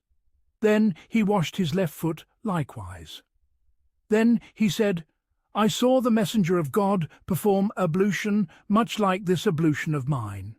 And he said, the Messenger of God said, whoever performs ablution like this of mine, and then stands and prays 2 cycles in which he does not converse with himself, his past sins will be forgiven. Chapter Performing Ablution in Sandals, 22. Narrated by Muhammad ibn al-Ala, who said, Ibn Idris narrated to us from Ubaydullah Malik and Ibn Jurayj, from al-Maqburi, from Ubayd ibn Jurayj, who said, I said to Ibn Umar, I have seen you wearing these Sibtiyya sandals and performing ablution in them. He said, I saw the Messenger of God wear them and perform ablution in them. Chapter Wiping over the leather socks, 23. Narrated by Qutaybah, who said, Hafs narrated to us from al-Amash, from Ibrahim, from Hammam, from Jarir ibn Abdullah. He performed ablution and wiped over his leather socks. He was asked, do you wipe over the socks? He said, I saw the Messenger of God wipe over them. The companions of Abdullah were pleased with Jarir's statement, and Jarir's Islam had been only a short time before the death of the Prophet. 24. Narrated by Al-Abbas ibn Abd al-Azim, who said, Abd al-Rahman narrated to us, who said, Harb ibn Shaddad narrated to us, from Yahya ibn Abi Kathir, from Abu Salama, from Ja'far ibn Amr ibn Umayyah al-Damri, from his father. He saw the messenger of God perform ablution and wipe over the leather socks. 25. Narrated by Abd al-Rahman ibn Ibrahim Duhaim and Sulaiman ibn Daud, with his wording on the authority of Ibn Nafi', from Daud ibn Qais, from Zayd ibn Aslam, from Ata ibn Yasar, from Usama ibn Zayd, who said, "The messenger of God and Bilal entered the marketplace. He went to attend to his need, then came out. Usama said, I asked Bilal, what did he do? Bilal said, the Prophet went to attend to his need, then performed ablution. He washed his face and his hands, and wiped over his head, and wiped over his leather socks. Then he prayed. 26. Narrated by Sulaiman ibn Daud and al-Harith ibn Miskin, read to him while I was present, with the wording his on the authority of Ibn Wahb, from Amr ibn al-Harith, from Abu al-Nadir, from Abu Salama ibn Abd al-Rahman, from Abdullah ibn Umar, from Sa'd ibn Abi Waqqas, from the Messenger of God, that he wiped over the leather socks. 27. Narrated by Qutayba, who said, Ismail, who is Ibn Ja'far, narrated to us, from Musa ibn Uqba, from Abu al-Nadir, from Abu Salama, from Sa'd ibn Abi Waqqas, from the Messenger of God, regarding wiping over the leather socks, that there is no harm in it. 28. Narrated by Ali ibn Khushram, who said, Isa narrated to us, from al-Amash, from Muslim, from Masruq, from al-Mughira ibn Shu'bah, who said, the Prophet went out to attend to his need. When he returned, I met him with a small water skin and poured water upon him. He washed his hands, then washed his face. Then he went to wash his forearms, but the cloak was tight upon him, so he brought them out from beneath the cloak and washed them, and he wiped over his leather socks. Then he led us in prayer. 29. Narrated by Qutayba ibn Sa'id, who said, Al-Layth ibn Sa'd narrated to us, from Yahya, from Sa'd ibn Ibrahim, from Nafi ibn Jubair, from Urwa ibn al-Mughira, from his father al-Mughira, from the Messenger of God, that he went out to attend to his need. Al-Mughira followed him with a water skin containing water, and poured for him until he had finished attending to his need. He then performed ablution and wiped over the leather socks. Chapter: Wiping over the leather socks while travelling. 30. Narrated by Muhammad ibn Mansur, who said, Sufyan narrated to us. He said, I heard Ismail ibn Muhammad ibn Sa'd say, I heard Hamza ibn al-Mughira ibn Shu'bah narrate from his father, who said, I was with the Prophet on a journey. He said, Stay back, O Mughira, and go on ahead, O people. So I stayed back with a water skin, and the people moved on. The Messenger of God went to attend to his need. When he returned, I went to pour water upon him. He was wearing a Roman cloak with narrow sleeves. He wanted to bring his hands out of them, but they were too tight, so he brought his hands out from beneath the cloak, then washed his face and his hands, wiped over his head, and wiped over his leather socks. Chapter: The time limit for wiping over the leather socks for the traveller, 31. Narrated by Qutayba, who said, Sufyan narrated to us, from Asim, from Zir, from Safwan ibn Asal, who said, the Prophet granted us a concession, when we were travelling, that we should not remove our leather socks for 3 days and their nights. 32.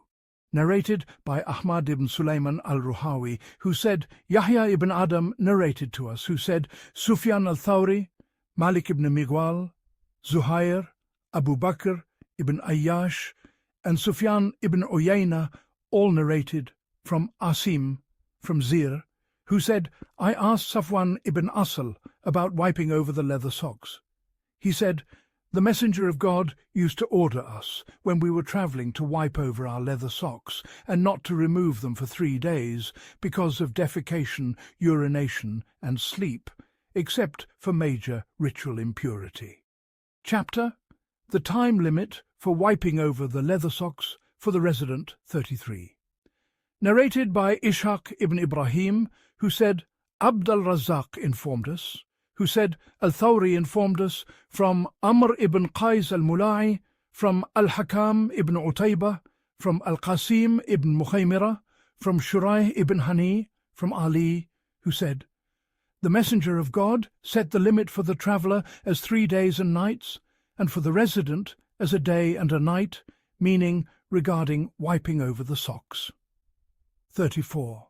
Narrated by Ahmad ibn Sari, from Abu Muawiyah, from al-Amash, from al-Hakam, from al-Qasim ibn Mukhaymira, from Shuraih ibn Hani, who said, I asked Aisha about wiping over the leather socks. She said, Go to Ali, for he knows more about that than I. I went to Ali and asked him about wiping. He said, The Messenger of God used to order that the resident wipe over them for a day and a night, and the traveller for 3 days and nights. Chapter, The Description of Ablution without having broken it. 35.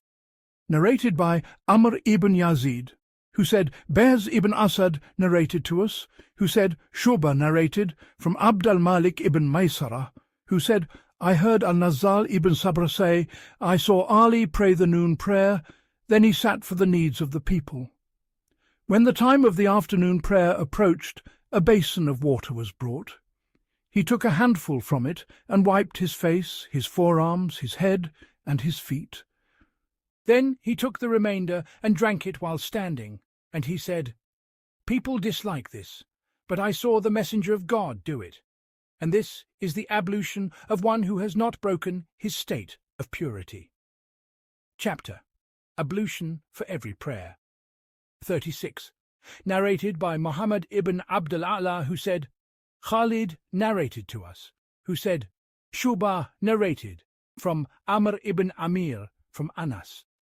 He mentioned that the Prophet was brought a small vessel and performed ablution. I said, Did the Prophet perform ablution for every prayer? He said, Yes. He was asked, And you? He said, We would pray the prayers so long as we did not break our ablution, and we used to pray the prayers with one ablution. 37. Narrated by Ziyad ibn Ayyub, who said, Ibn Ulayya narrated to us, who said, Ayyub narrated from Ibn Abi Mulaika, from Ibn Abbas. The Messenger of God came out from the privy, and food was brought near to him. They said, Shall we bring you water for ablution? He said, I have only been commanded to perform ablution when I rise for prayer. 38. Narrated by Ubaidullah ibn Sa'id, who said, Yahya narrated to us from Sufyan, who said, Alqama ibn Mirthad narrated to us from Ibn Buraidah, from his father, who said, The Messenger of God used to perform ablution for every prayer. Then, on the day of the conquest, he prayed the prayers with one ablution. Umar said to him, You have done something you were not accustomed to do. He said, I did it deliberately, O Umar. Chapter Sprinkling 39, narrated by Ismail ibn Mas'ud, who said, Khalid ibn al-Harith narrated to us, from Shu'bah, from Mansur, from Mujahid, from al-Hakam, from his father, that the Messenger of God, when he performed ablution, would take a handful of water and do thus, and Shu'bah described it, he sprinkled it upon his private part. I mentioned it to Ibrahim, and it pleased him. Shaykh ibn Sunni said, Abu Abd al-Rahman said, Al-Hakam is Ibn Sufyan al-Thaqafi. 40. Narrated by Al-Abbas ibn Muhammad al-Duri, who said, Al-Ahwas ibn Jawab narrated to us. Ammar ibn Ruzayq narrated to us from Mansur. And Ahmad ibn Hab also told us, Qasim, who is Ibn Yazid al-Jarmi, narrated to us, who said, Sufyan narrated to us, who said, Mansur narrated to us, from Mujahid, from al-Hakam ibn Sufyan, who said, I saw the Messenger of God perform ablution and sprinkle his private part. Ahmad said, so he sprinkled his private part. Chapter Benefiting from the Leftover Water of Ablution, 41. Narrated by Abu Dawud Sulaiman ibn Saif, who said, Abu Attab narrated to us, who said, Shuba narrated from Abu Ishaq, from Abu Hayya, who said, I saw Ali perform ablution 3 times each. Then he stood and drank the remainder of his ablution water and said, The Messenger of God did as I have done. 42. Narrated by Muhammad ibn Mansur from Sufyan, who said, Malik ibn Migwal narrated to us from Aun ibn Abi Juhayfa, from his father, who said, I witnessed the Prophet at Al-Batha. Bilal brought the remainder of his ablution water. People hastened toward it, and I obtained some of it. I then planted a short spear for him, and he led the people in prayer, while donkeys, dogs, and a woman passed in front of him. 43. Narrated by Muhammad ibn Mansur from Sufyan, who said, I heard Ibn al-Munkadir say, I heard Jabir say, I fell ill, and the Messenger of God and Abu Bakr came to visit me.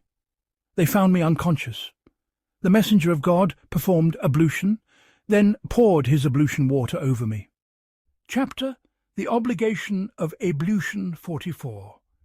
Narrated by Qutayba, who said, Abu Awana narrated to us from Qatada, from Abu al-Mali, from his father, who said, The Messenger of God said, God does not accept prayer without purification, nor charity from treachery illicitly retained spoils. Chapter Exceeding the Limits in Ablution 45. Narrated by Mahmud ibn Gilan.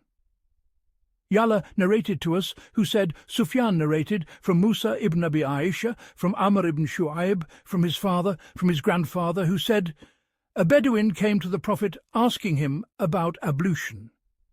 He showed him ablution 3 times, then said, This is how to perform ablution.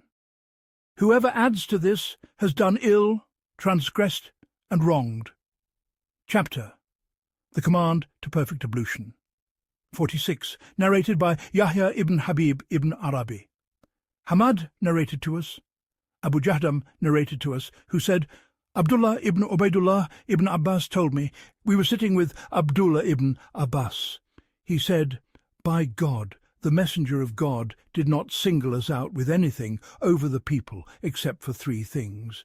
He commanded us to perfect ablution, that we not eat charity, and that we not breed donkeys with horses. 47.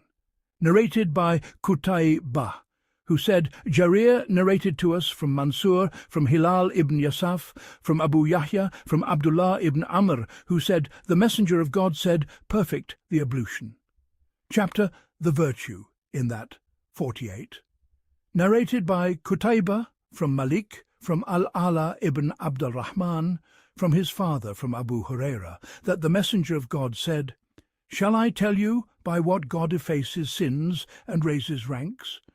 Performing ablution thoroughly in times of hardship, many footsteps to the mosques, and waiting for a prayer after a prayer, that is the watchful steadfastness. That is the watchful steadfastness. That is the watchful steadfastness. Chapter The Reward of One Who Performs Ablution as Commanded 49. Narrated by Qutayba ibn Sa'id. Al-Layth narrated to us from Abu al-Zubayr, from Sufyan ibn Abd al-Rahman, from Asim ibn Sufyan al-Thaqafi. They mounted the expedition of al-Salasil, but missed the battle, so they maintained a guard post, then returned to Muawiyah, while with him were Abu Ayyub and Uqbah ibn Amir. Asim said, O Abu Ayyub, we missed the fighting this year, and we have been told that whoever prays in the 4 mosques will have his sin forgiven. He said, O son of my brother, shall I point you to something easier than that? I heard the Messenger of God say, Whoever performs ablution as commanded and prays as commanded, his past deeds are forgiven. Is that so, O Uqbah? He said, Yes. 50.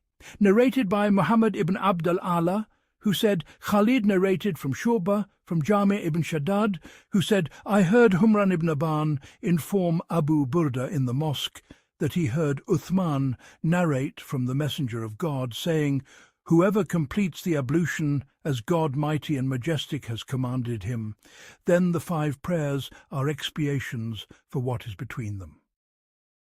51.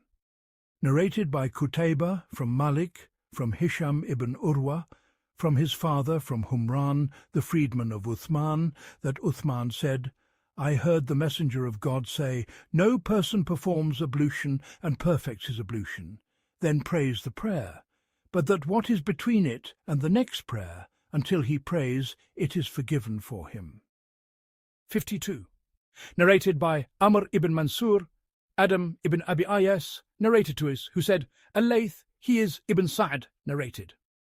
Muawiyah ibn Salih narrated to us, who said, Abu Yahya Sulaym ibn Amir, Damrah ibn Habib, and Abu Talha Nu'aym ibn Ziyad informed me.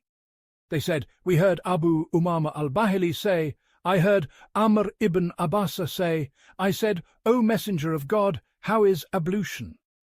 He said, as for ablution, when you perform ablution and wash your hands, cleansing them, your sins depart from between your fingernails and your fingertips.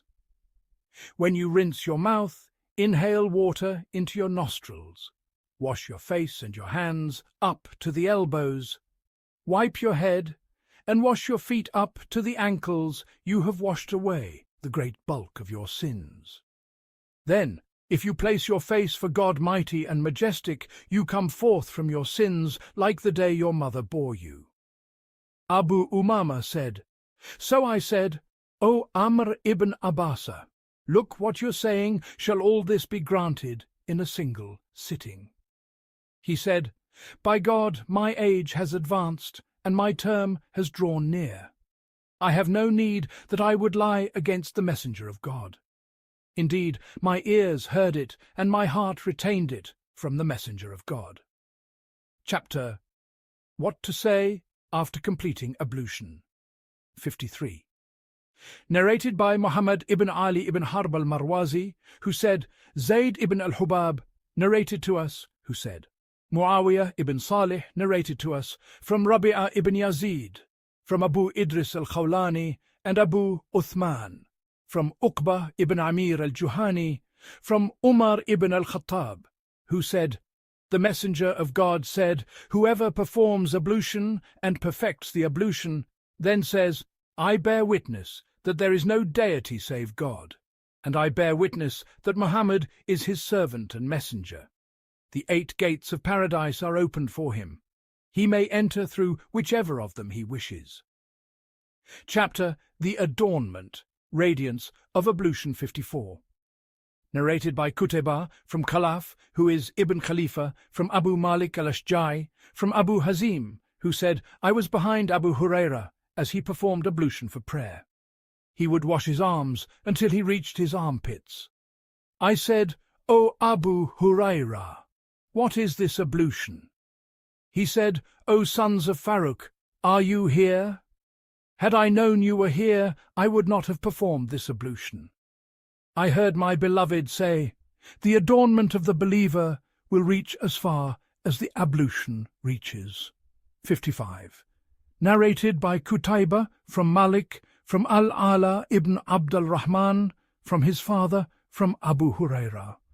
The Messenger of God went out to the cemetery and said, Peace be upon you, abode of a believing people, and if God wills, we shall join you. Would that I had seen our brothers. They said, O Messenger of God, are we not your brothers? He said, You are my companions. My brothers are those who have not yet come, and I am their forerunner at the cistern. They said, O Messenger of God, how will you recognize those of your community who come after you? He said, Tell me, if a man had horses with white blazes and white socks among horses that were dark, would he not recognize his own horses? They said, Yes, indeed. He said, They will come on the day of resurrection with bright faces and bright limbs because of ablution, and I am their forerunner at the cistern. Chapter The Reward of One Who Perfects Ablution, then prays 2 cycles, 56. Narrated by Musa ibn Abd al-Rahman al-Masruki, who said, Zayd ibn al-Hubab narrated to us, who said, Muawiyah ibn Salih narrated to us, who said, Rabi'a ibn Yazid al-Dimashqi narrated to us, from Abu Idris al-Khawlani and Abu Uthman, from Jubair ibn Nufair al-Hadrami, from Uqba ibn Amir al-Juhani, who said, "The Messenger of God said, whoever performs ablution and perfects the ablution, then prays 2 cycles, attending to them with his heart and his face, paradise is guaranteed for him." Chapter: What breaks the ablution and what does not, concerning pre-ejaculatory fluid. Mahdi. 152. Reported by Abu Abd-al-Rahman. Ali said, "I was a man frequently affected by pre-ejaculatory fluid, and the Prophet's daughter was my wife. I felt too shy to ask him about it, so I said to a man sitting beside me, 'Ask him on my behalf.' He asked, and the Prophet replied, 'In that case one must perform ablution.'" 153. Ali said, "I said to al-Miqdad, if a man comes close to his wife, and then pre-ejaculatory fluid is emitted, but no intercourse takes place, ask the Prophet about that, for I am too shy to ask him while his daughter is my wife." So he asked, and the Prophet said, he should wash his private parts and perform ablution, as he does for prayer. 154. Ali said, "I was a man who experienced pre-ejaculatory fluid often. So I asked Ammar ibn Yasir to inquire of the Messenger of God on my behalf, because his daughter was with me, whereupon he said, 'Ablution suffices for that.'" 155. Rafi ibn Khadij reported, Ali asked Ammar to question the Messenger of God about pre-ejaculatory fluid. The Prophet said he should wash his private parts and perform ablution. 156. Al-Miqdad ibn al-Aswad reported, Ali asked me to inquire of the Messenger of God about a man who comes near to his wife, and then pre-ejaculatory fluid issues from him, what is required of him. He said, "When any of you finds that, let him sprinkle water over his private parts and perform ablution, as he does for prayer." 157. Ali said, "Out of modesty for Fatima's sake, I felt shy to ask the Prophet about pre-ejaculatory fluid, so I asked al-Miqdad ibn al-Aswad to ask him. He said, ablution is required on account of it." Chapter: Ablution on account of defecation and urination. 158. Narrated by Zir ibn Hubaysh. I came to a man named Safwan ibn Asal and sat at his door. He came out and said, "What is your need?" I said, "I seek knowledge." He said, "The angels lower their wings for the seeker of knowledge, pleased with what he seeks." He asked, "About what do you inquire?" I said, "About the leather socks." He replied, "When we were with the Messenger of God on a journey, he commanded us not to remove them for 3 days, except on account of major impurity, janaba, but they may be kept on in the case of defecation, urination, and sleep, meaning that one may wipe over them." Ablution on account of defecation. 159. Safwan ibn Asal said, "When we were with the Messenger of God on a journey, he commanded us not to remove our leather socks for 3 days, except on account of major impurity, janaba, but they may be kept on in the case of defecation, urination, and sleep, meaning that one may wipe over them." Ablution on account of passing wind. 160. Abdullah ibn Zayd reported, a man complained to the Prophet that he felt something during prayer. He said he should not leave the prayer unless he perceives a smell or hears a sound. Ablution on account of sleep. 161. Abu Huraira reported that the Messenger of God said, "When any one of you awakes from sleep, let him not dip his hand into the vessel until he has poured water over it 3 times, for he does not know where his hand spent the night." Chapter: Drowsiness. 162. Aisha said, the Messenger of God said, "If a man becomes drowsy while in prayer, let him withdraw. Perhaps he might invoke against himself without realizing." Ablution on account of touching the male organ. 163. Urwa ibn al-Zubayr said, I entered upon Marwan ibn al-Hakam, and we discussed what necessitates ablution. Marwan said, touching the male organ entails ablution. Urwa said, I did not know that. Marwan said, Busra bint Safwan informed me that she heard the Messenger of God say, if any of you touches his male organ, let him perform ablution. 164. Urwa ibn al-Zubayr said, when Marwan governed Medina, he mentioned that ablution is required from touching the male organ if a man lays his hand directly upon it. I objected, saying, there is no ablution for touching it. Marwan said, Busra bint Safwan informed me that she heard the Messenger of God mention what requires ablution, and he said, and ablution is required for touching the male organ. Urwa said, I continued to argue with Marwan until he summoned a man from his guard and sent him to Busra. He asked her about what she had related to Marwan, and she sent him a reply, affirming exactly what Marwan had related from her. Chapter. Not performing ablution on account of that 165. Talq ibn Ali said, we set out as a delegation until we came to the Messenger of God, pledged allegiance to him, and prayed with him. When the prayer ended, a man who looked like a desert Arab came and said, O Messenger of God, what do you say about a man who touches his male organ during prayer? He said, is it anything but a part of yourself, mere flesh of your flesh? Not performing ablution. When a man touches his wife without desire. 166. Aisha said, the Messenger of God would pray while I lay stretched out in front of him like a bier. Then, when he wished to perform the witr prayer, he touched me with his foot. 167. Aisha said, you have seen me lying in front of the Messenger of God while he was praying. When he wished to prostrate, he would press my leg, and I would draw them up to myself. Then he would prostrate. 168. Aisha said, I used to sleep before the Messenger of God while my legs were in the direction of his Qibla. When he prostrated, he would press me, and I would draw up my legs.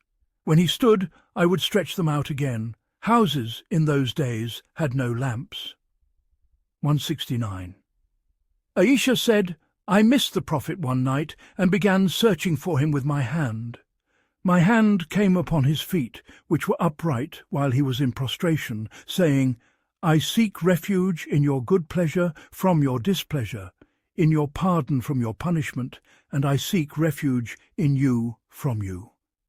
I cannot praise you as you deserve. You are as you have praised yourself. Not performing ablution on account of a kiss. 170. Aisha reported, the Prophet would kiss some of his wives and then pray without performing ablution. Abu al-Rahman al-Nasai said, there is no report in this chapter better than this one, even if it is mursal. Al-Amash also narrated this from Habib ibn Abi Thabit, from Urwa, from Aisha. Yahya al-Qattan said, this report of Habib from Urwa, from Aisha, and another report of Habib from Urwa, from Aisha, that she would pray even if blood dripped onto the mat, are of no consequence. Chapter, performing ablution because of what the fire has altered. 171. Abu Huraira said, I heard the Messenger of God say, perform ablution because of what the fire has touched. 172. Abu Huraira said, I heard the Messenger of God say, perform ablution because of what the fire has touched. 173. Abdullah ibn Ibrahim ibn Kariz said, I saw Abu Huraira performing ablution on the roof of the mosque. He said, I ate pieces of dried curd and performed ablution because of it. I heard the Messenger of God command, perform ablution because of what the fire has touched. 174. Ibn Abbas said, Shall I perform ablution from food that I find lawful in God's book merely because fire has touched it? Abu Huraira then gathered some pebbles and said, I bear witness by the number of these pebbles that the Messenger of God said, perform ablution because of what the fire has touched. 175. Abu Huraira reported that the Messenger of God said, perform ablution because of what the fire has touched. 176. Abu Ayyub reported that the Prophet said, perform ablution because of what the fire has altered. 177. Abu Talha reported that the Messenger of God said, perform ablution because of what the fire has altered. 178. Abu Talha reported that the Prophet said, perform ablution because of what the fire has cooked.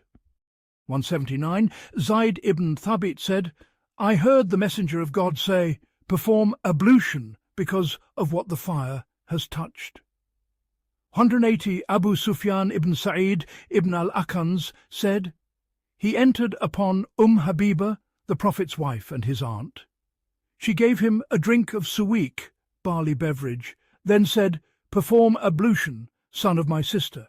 For the Messenger of God said, perform ablution because of what the fire has touched.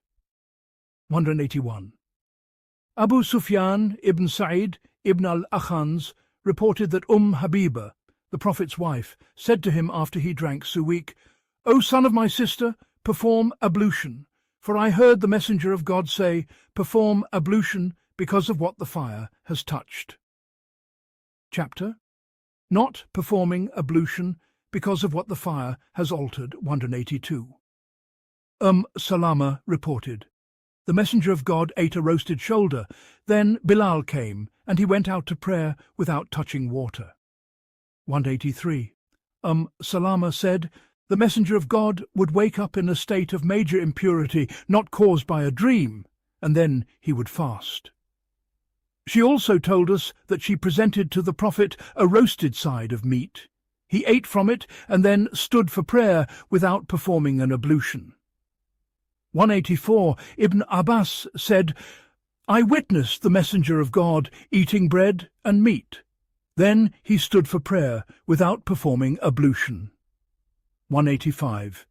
Jabir ibn Abdullah said, the final ruling of the two matters from the Messenger of God was the abandonment of ablution because of what the fire has touched. Rinsing the mouth after drinking suweek, barley beverage. 186. Suwaid ibn al-Numan said, we went out with the Messenger of God during the year of Khaybar. When we were at al-Saba, near Khaybar, he prayed Asr. Then he called for provisions, but only suweek was brought. He ordered that it be moistened, and he ate, and we ate. Then he rose for Maghrib. He rinsed his mouth, and we rinsed ours. Then he prayed without performing ablution. Rinsing the mouth after milk. 187. Ibn Abbas reported that the Prophet drank milk.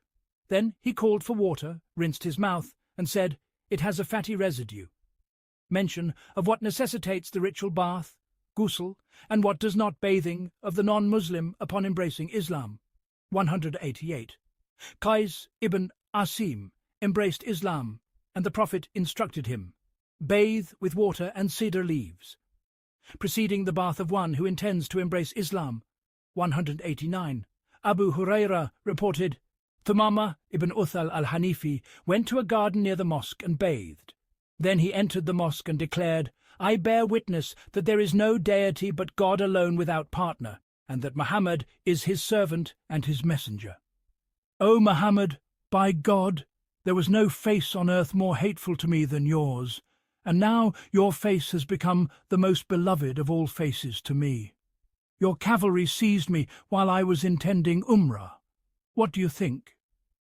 The Messenger of God gave him glad tidings, and instructed him to perform Umrah. Abridged. Bathing after burying a polytheist. 190. Ali reported, I came to the Prophet and said, Abu Talib has died. He said, go and bury him. I said, he died a polytheist. He said, "Go and bury him." When I had buried him and returned, he said to me, "Bathe." Chapter: The obligation of bathing.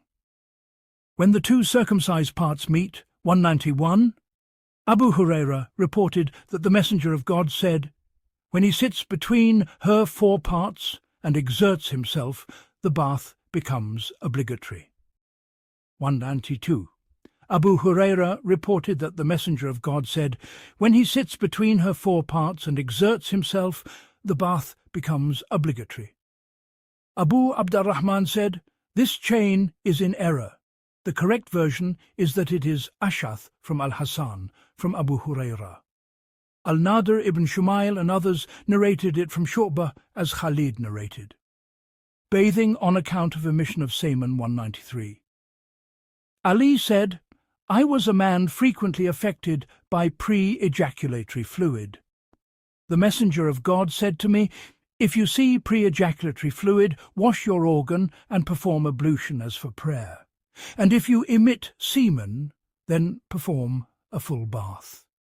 194. Ali said, "I was a man frequently affected by pre-ejaculatory fluid. I asked the Prophet, and he said, 'If you see pre-ejaculatory fluid, then perform ablution and wash your organ. And if you see the emission of semen, then perform a full bath.'" Bathing for a woman who sees in her dream what a man sees, 195. Anas reported, Sulaim asked the Messenger of God about a woman who sees in her sleep what a man sees. He said, "If she discharges fluid, let her bathe." 196. Aisha reported, Sulaim spoke to the Messenger of God while I was sitting there and said, "O Messenger of God, surely God does not shy away from the truth. Tell me, if a woman sees in her sleep what a man sees, must she bathe because of it?" He said, "Yes." I said to her, "Fie upon you! Do women see that?" The Messenger of God turned to me and said, "May your right hand be covered with dust. Then, from where does the child resemble its mother?" 197. Salama reported, a woman said, "O Messenger of God, surely God does not shy away from the truth. Does a woman have to bathe if she experiences a nocturnal emission?" He said, "Yes, if she sees the fluid." Salama laughed and said, "Do women experience nocturnal emissions?" The Messenger of God said, "Then in what way would the child resemble her?" 198. Khawla bint Hakim said, I asked the Messenger of God about a woman who has a nocturnal emission in her sleep. He said, "If she sees the fluid, let her bathe." Chapter: One who has a nocturnal emission but sees no fluid. 199. Abu Ayyub reported that the Prophet said, "Water, i.e., the bath is required because of water, i.e., semen." Chapter: Distinguishing between the fluid of man and the fluid of woman. 200. Anas reported that the Messenger of God said, "The fluid of the man is thick and white, the fluid of the woman is thin and yellowish. Whichever of them prevails or precedes, the resemblance will be in that direction." Mention of bathing from menstruation, 201. Fatima bint Qais reported, she came to the Prophet and mentioned that she suffered from prolonged bleeding. He said to her, "This is but a vein. When the menstrual flow comes, then refrain from prayer, and when it departs, wash the blood from yourself, and then pray." 202. Aisha reported that the Prophet said, "When the menstrual flow arrives, leave off prayer, and when it departs, bathe." 203. Aisha said, Habiba bint Jahsh suffered from prolonged bleeding for 7 years and complained to the Messenger of God.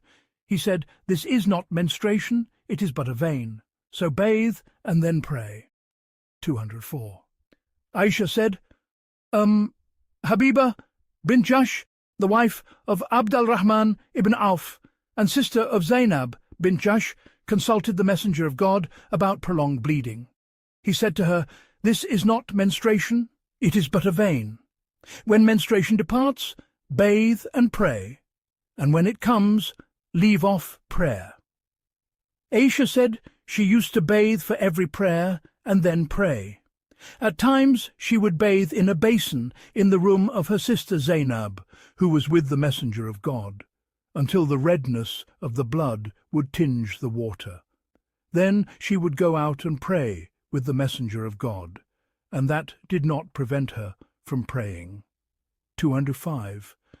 Aisha reported, Habiba, the Prophet's-in-law, and the wife of Abd al-Rahman ibn Auf, suffered from prolonged bleeding for 7 years and sought a ruling from the Messenger of God. He said, "This is not menstruation, it is but a vein. Bathe, then pray." 206. Aisha said, Habiba bint Jahsh asked the Messenger of God, "O Messenger of God, I suffer from prolonged bleeding." He said, "It is only a vein. Bathe and pray." Thereafter she would bathe for every prayer. 207. Aisha said, Habiba asked the Messenger of God about blood. Aisha said, "I saw her basin full of blood." He said to her, "Remain away from prayer for the length of time that your menstruation used to keep you back, then bathe." 2.7.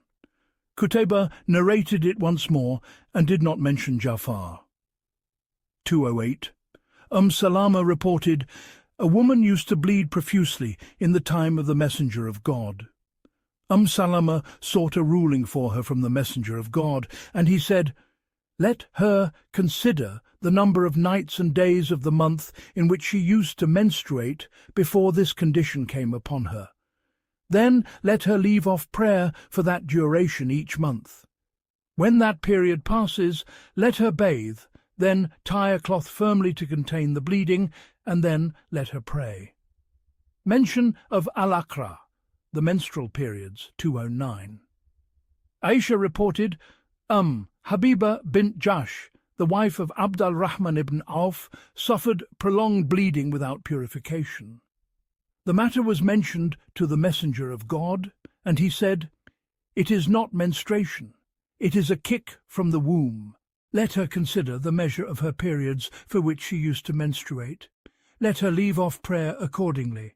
Then, after that, let her bathe for each prayer." Sound chain. 210.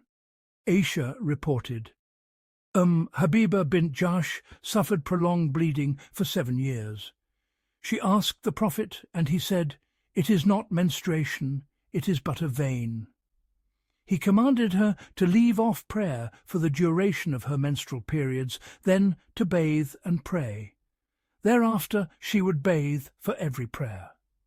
211. Fatima bint Abi Hubaysh reported, she came to the Messenger of God and complained of blood. He said, "It is only a vein. When your period, khur, comes, do not pray, and when your period has passed, purify yourself and then pray from period to period." This indicates that Aqra are menstruations. Abu Abd al-Rahman said Hisham ibn Urwa also narrated this from Urwa without mentioning what al-Mundhir mentioned. 212. Aisha said, Fatima bint Abi Hubaysh came to the Messenger of God and said, "I am a woman who suffers prolonged bleeding and do not become pure. Shall I leave off prayer?" He said, "No, it is only a vein and not menstruation. When the menstrual flow comes, leave off prayer, and when it departs, wash the blood from yourself and pray." Mention of bathing for the woman with prolonged bleeding. 213. Aisha reported, a woman in the time of the Messenger of God suffered prolonged bleeding. It was said to her, "It is an obstinate vein." She was instructed to delay Dhuhr and hasten Asr, and to perform a single bath for both, and to delay Maghrib and hasten Isha, performing a single bath for both, and to perform a single bath for the dawn prayer. Chapter Bathing for Post-Childbirth Bleeding, Nifas. 214. In the story of Asma bint Umayz, when she gave birth at Dhul Hulayfa, the Messenger of God said to Abu Bakr, "Tell her to bathe and enter the state of Ihram." Chapter. The distinction between menstrual blood and prolonged bleeding, 215. Fatima bint Abi Hubaysh suffered prolonged bleeding. The Messenger of God said to her, "Menstrual blood is blackish and recognizable. So when it is that, refrain from prayer. When it is the other kind, then perform ablution, for it is only a vein." 216. Aisha reported, "The Messenger of God said to Fatima bint Abi Hubaysh, who suffered prolonged bleeding, 'Menstrual blood is blackish and recognizable. When it is like that, refrain from prayer, but when it is the other, perform ablution and pray.'" Abu Abd al-Rahman said, "More than one person narrated this report, but none mentioned what Ibn Abi Adi mentioned. God knows best." 217. Aisha said, "Fatima bint Abi Hubaysh suffered prolonged bleeding and asked the Prophet, 'O Messenger of God, I suffer prolonged bleeding and do not become pure. Shall I leave off prayer?'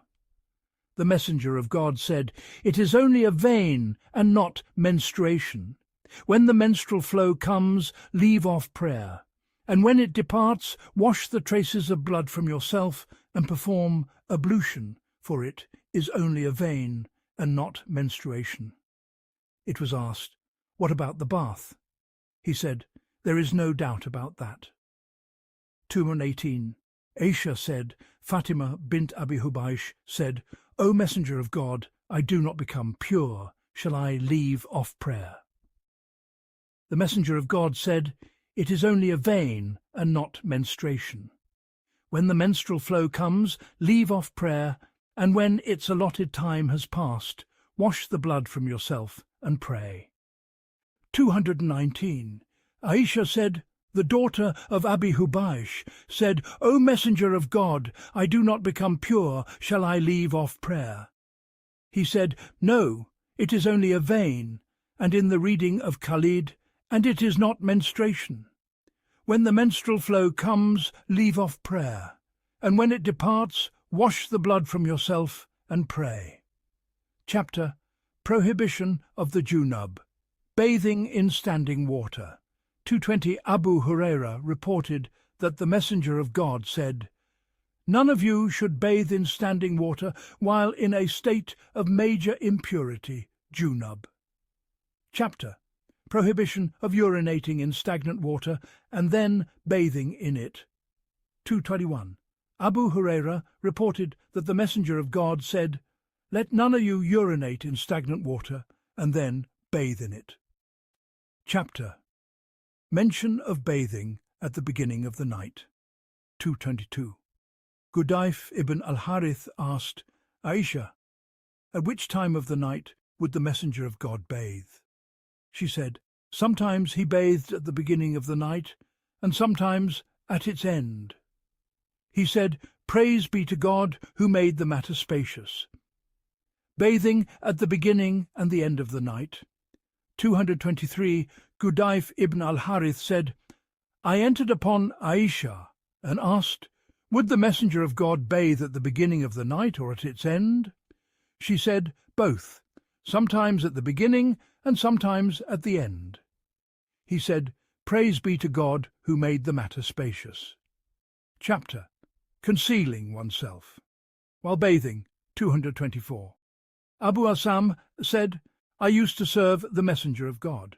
When he wished to bathe, he would say, 'Turn your back to me,' and I would turn my back, shielding him with it." 225. Hani said, "I went to the Prophet on the day of the conquest, and found him bathing, while Fatima shielded him with a garment. I greeted him. He asked, 'Who is this?' I said, Hani. When he finished his bath, he stood and prayed 8 rak'ahs wrapped in a single garment. Chapter. The amount of water that suffices a man for the ritual bath. 226. Mujahid was brought a cup which I estimated at 8 ritals, and he said, "Aisha told me that the Messenger of God would bathe with something like this." 227. Abu Salama said, "I entered upon Aisha with her foster brother, and he asked her about the Prophet's bath. She called for a vessel containing water about a sa, then drew a screen and bathed, pouring over her head 3 times. 228. Aisha said, "The Messenger of God used to bathe from a small bowl, a farq in measure, and I would bathe with him from a single vessel." 229. Anas ibn Malik said, "The Messenger of God would perform ablution with a makuk measure and bathe with 5 makuk measures." 230. Jabir ibn Abdullah said, "A sa of water suffices for bathing from major impurity." We said, "A sa does not suffice, nor even 2.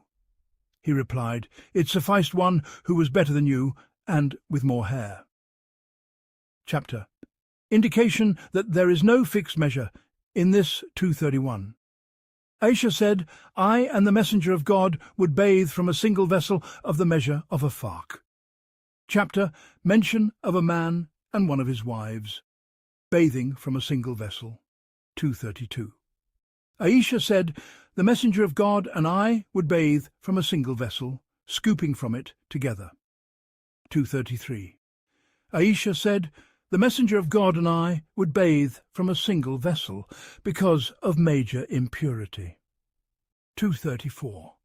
Aisha said, "I have seen myself vying with the Messenger of God for the vessel as we both bathed from it." 235. Aisha said, "I and the Messenger of God would bathe from a single vessel." 236.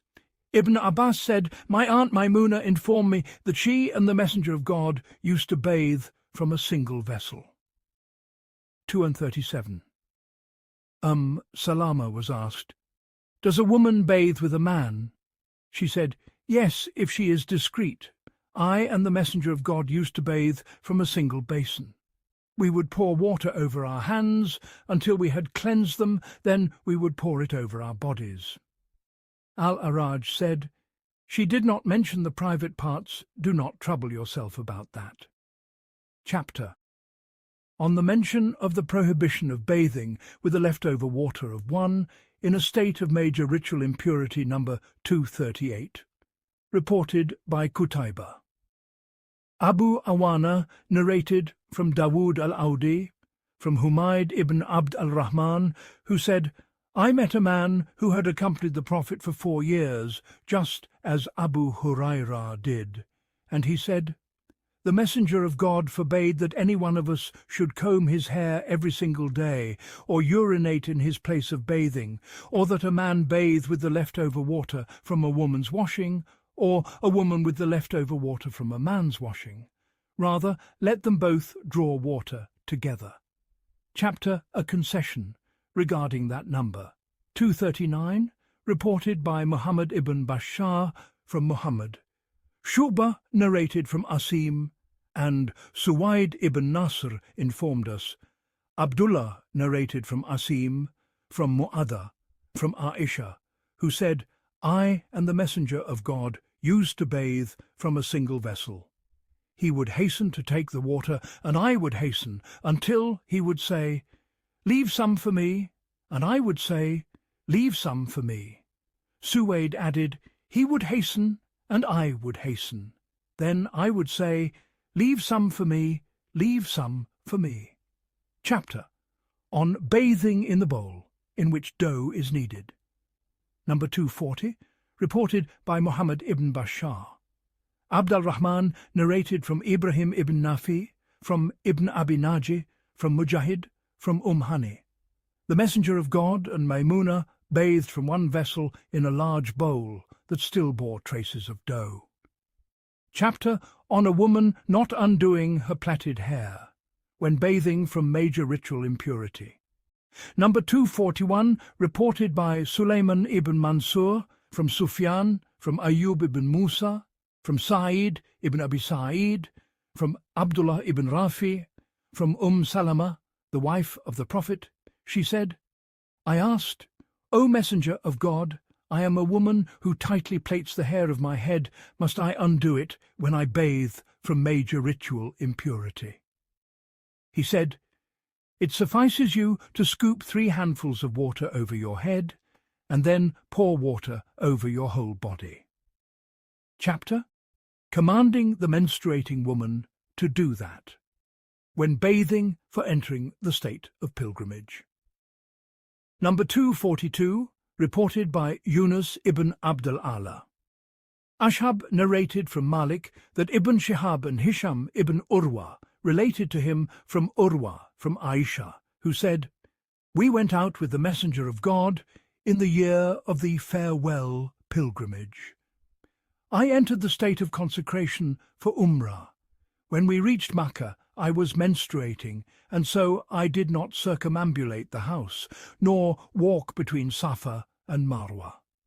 I complained of this to the Messenger of God, and he said, 'Undo your hair and comb it, enter into the state of consecration for Hajj, and leave the Umrah.' So I did so. When we had completed the Hajj, he sent me with al-Rahman ibn Abi Bakr to Al-Tan'im, and I performed Umrah. He then said, 'This is in place of your Umrah.' Abu Abdul-Rahman said, 'This is a singular report from Malik from Hisham ibn Urwa. None narrated it except Ashhab. On the one, in a state of major ritual impurity, washing his hands before putting them into the vessel.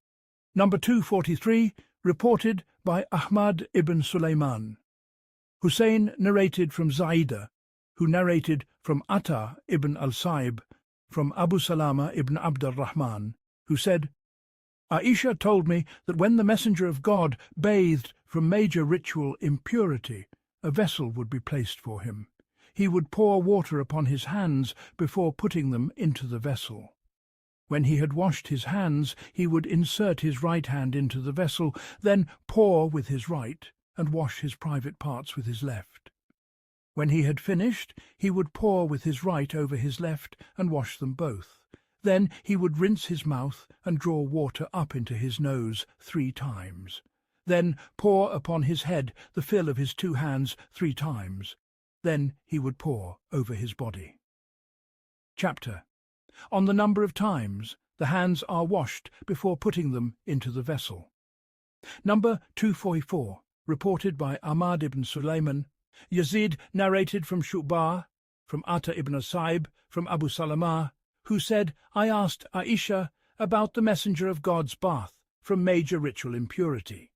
She said, 'The Messenger of God would pour water upon his hands 3 times, then wash his private parts, then wash his hands, then rinse his mouth and draw water up into his nose, then pour upon his head 3 times, then pour over the rest of his body.' Removing the filth from his body after washing his hands. Number 245, reported by Mahmud ibn Gilan. Al-Nadir narrated, Shuba narrated from Atta ibn al-Saib, who said, "I heard Abu Salama say that he entered upon Aisha and asked her about the Messenger of God's bath from major ritual impurity. She said, 'A vessel used to be brought to the Prophet. He would pour upon his hands 3 times and wash them. Then he would pour with his right upon his left and wash what was upon his thighs. Then wash his hands, rinse his mouth, and draw water up into his nose. Then pour upon his head 3 times. Then pour over the rest of his body." Chapter rewashing his hands after removing the filth from his body. Number 246, reported by Ishaq ibn Ibrahim. Umar ibn Ubaid narrated from Atta ibn al-Saib, from Abu Salama ibn Abdul Rahman, who said, "Aisha described the Messenger of God's bath from major ritual impurity. She said he would wash his hands 3 times, then pour with his right hand upon his left, and wash his private parts, and whatever had been soiled." Umar said, and I think he also said, he would pour with his right upon his left 3 times. Then he would rinse his mouth 3 times and draw water up into his nose 3 times and wash his face 3 times, then pour upon his head 3 times, then pour water upon his body. On performing ablution before the bath. Number 247, reported by Qutayba. From Malik, from Hisham ibn Urwa, from his father, from Aisha. When the Prophet bathed from major ritual impurity, he would begin by washing his hands, then perform ablution as for the prayer. Then he would insert his fingers into the water and work them through the roots of his hair. Then pour over his head 3 scoops. Then pour water over his entire body. Chapter Working the water through the hair. Number 248, reported by Amr ibn Ali. Yahya narrated. Hisham ibn Urwa narrated, saying, "My father told me that Aisha described the Prophet's bath from major ritual impurity. He would wash his hands and perform ablution, and he would work water through his head until it reached the roots of his hair. Then he would pour over the rest of his body." Number 249. Reported by Muhammad ibn Abdullah ibn Yazid. Sufyan narrated from Hisham ibn Urwa, from his father, from Aisha. The Messenger of God would saturate his head with water, then throw over it 3 handfuls. Chapter What suffices for one in major ritual impurity in pouring water over the head. Number 250. Reported by Qutayba. Abu al-Ahwas narrated from Abu Ishaq, from Sulaiman ibn Surad, from Jubair ibn Mut'im, who said, "They disputed about bathing in the presence of the Messenger of God. Some of the people said, 'I wash such and so much.' The Messenger of God said, 'As for me, I pour over my head 3 handfuls. Chapter on the manner of the bath after menstruation. Number 251. Reported by Abdullah ibn Muhammad ibn Abd al-Rahman. Sufyan narrated from Mansur ibn Safiya, from his mother, from Aisha. A woman asked the Prophet about her bath after menstruation, and he informed her how she should bathe. Then he said, "Take a piece of cloth infused with musk, and purify yourself with it." She asked, "How shall I purify myself with it?" He lowered his gaze out of modesty, then said, "Glory be to God. Purify yourself with it." Aisha said, "I drew the woman aside and said, 'Follow with it the trace of the blood.'" Chapter Leaving off ablution after the bath. Number 252, reported by Ahmad ibn Uthman ibn Hakim. My father narrated. Al-Hasan ibn Salih narrated from Abu Ishaq, and Amr ibn Ali reported. Abd al-Rahman narrated from Sharik, from Abu Ishaq, from al-Aswad, from Aisha, who said, "The Messenger of God did not perform ablution after the bath." Chapter Washing the feet in a place other than where the bath was taken. Number 253, reported by Ali ibn Hujr. Isa narrated from al-Amash, from Salim, from Quraib, from Ibn Abbas, who said, "My aunt Maimuna told me, I brought near to the Messenger of God the water for his bath from major ritual impurity. He washed his hands twice or thrice, then he put his right hand into the vessel, and with it poured water over his private parts. Then he washed them with his left hand. Then he struck his left hand on the earth and rubbed it hard. Then he performed ablution as he would for prayer. Then he poured over his head 3 scoops, each the fill of his hand. Then he washed the rest of his body. Then he moved away from his place and washed his feet." She said, "Then I brought him a towel, but he returned it." Chapter Dispensing with the towel after the bath. Number 254. Reported by Muhammad ibn Yahya ibn Ayyub ibn Ibrahim. Abdullah ibn Idris narrated from al-Amash, from Salim, from Quraib, from Ibn Abbas. The Prophet bathed, and a towel was brought to him, but he did not touch it. He began to remove the water with his hands, saying like this. Chapter Ablution for one in major ritual impurity. When he wishes to eat, number 255, reported by Humayd ibn Masada. Sufyan ibn Habib narrated from Shu'bah, and Amr ibn Ali reported. Yahya and Abd al-Rahman narrated from Shu'bah, from al-Hakam, from Ibrahim, from al-Aswad, from Aisha, who said, when the Prophet, and Amr said, when the Messenger of God wished to eat or sleep while he was in a state of major ritual impurity, he would perform ablution. Itchaturnusun.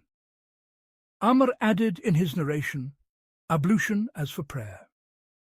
Chapter sufficing with washing the hands when one in major impurity wishes to eat, number 256, reported by Muhammad ibn Ubayd ibn Muhammad, Abdullah ibn al-Mubarak, narrated from Yunus, from al-Zuhri, from Abu Salama, from Aisha. When the Messenger of God wished to sleep while in major ritual impurity, he would perform ablution, and when he wished to eat, he would wash his hands.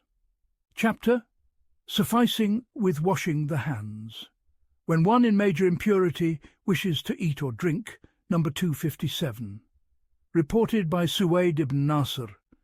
Abdullah narrated from Yunus, from al-Zuhri, from Abu Salama, that Aisha said, when the Messenger of God wished to sleep while in major ritual impurity, he would perform ablution, and if he wished to eat or drink, she said, he would wash his hands, then eat or drink. Chapter ablution for one in major impurity when he wishes to sleep, number 258, reported by Qutayba ibn Sa'id. Al-Layth narrated from Ibn Shihab, from Abu Salama ibn al-Rahman, from Aisha, who said, when the Messenger of God wished to sleep while he was in major ritual impurity, he would perform his ablution as for prayer before sleeping. Number 259, reported by Ubaydullah ibn Sa'id.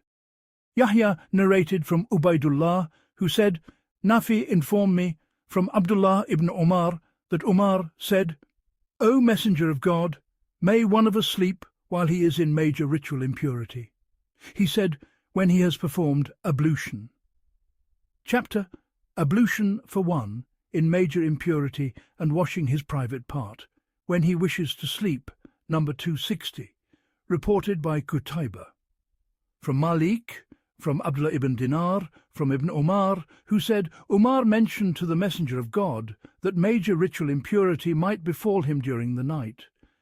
The Messenger of God said, perform ablution and wash your private part, then sleep.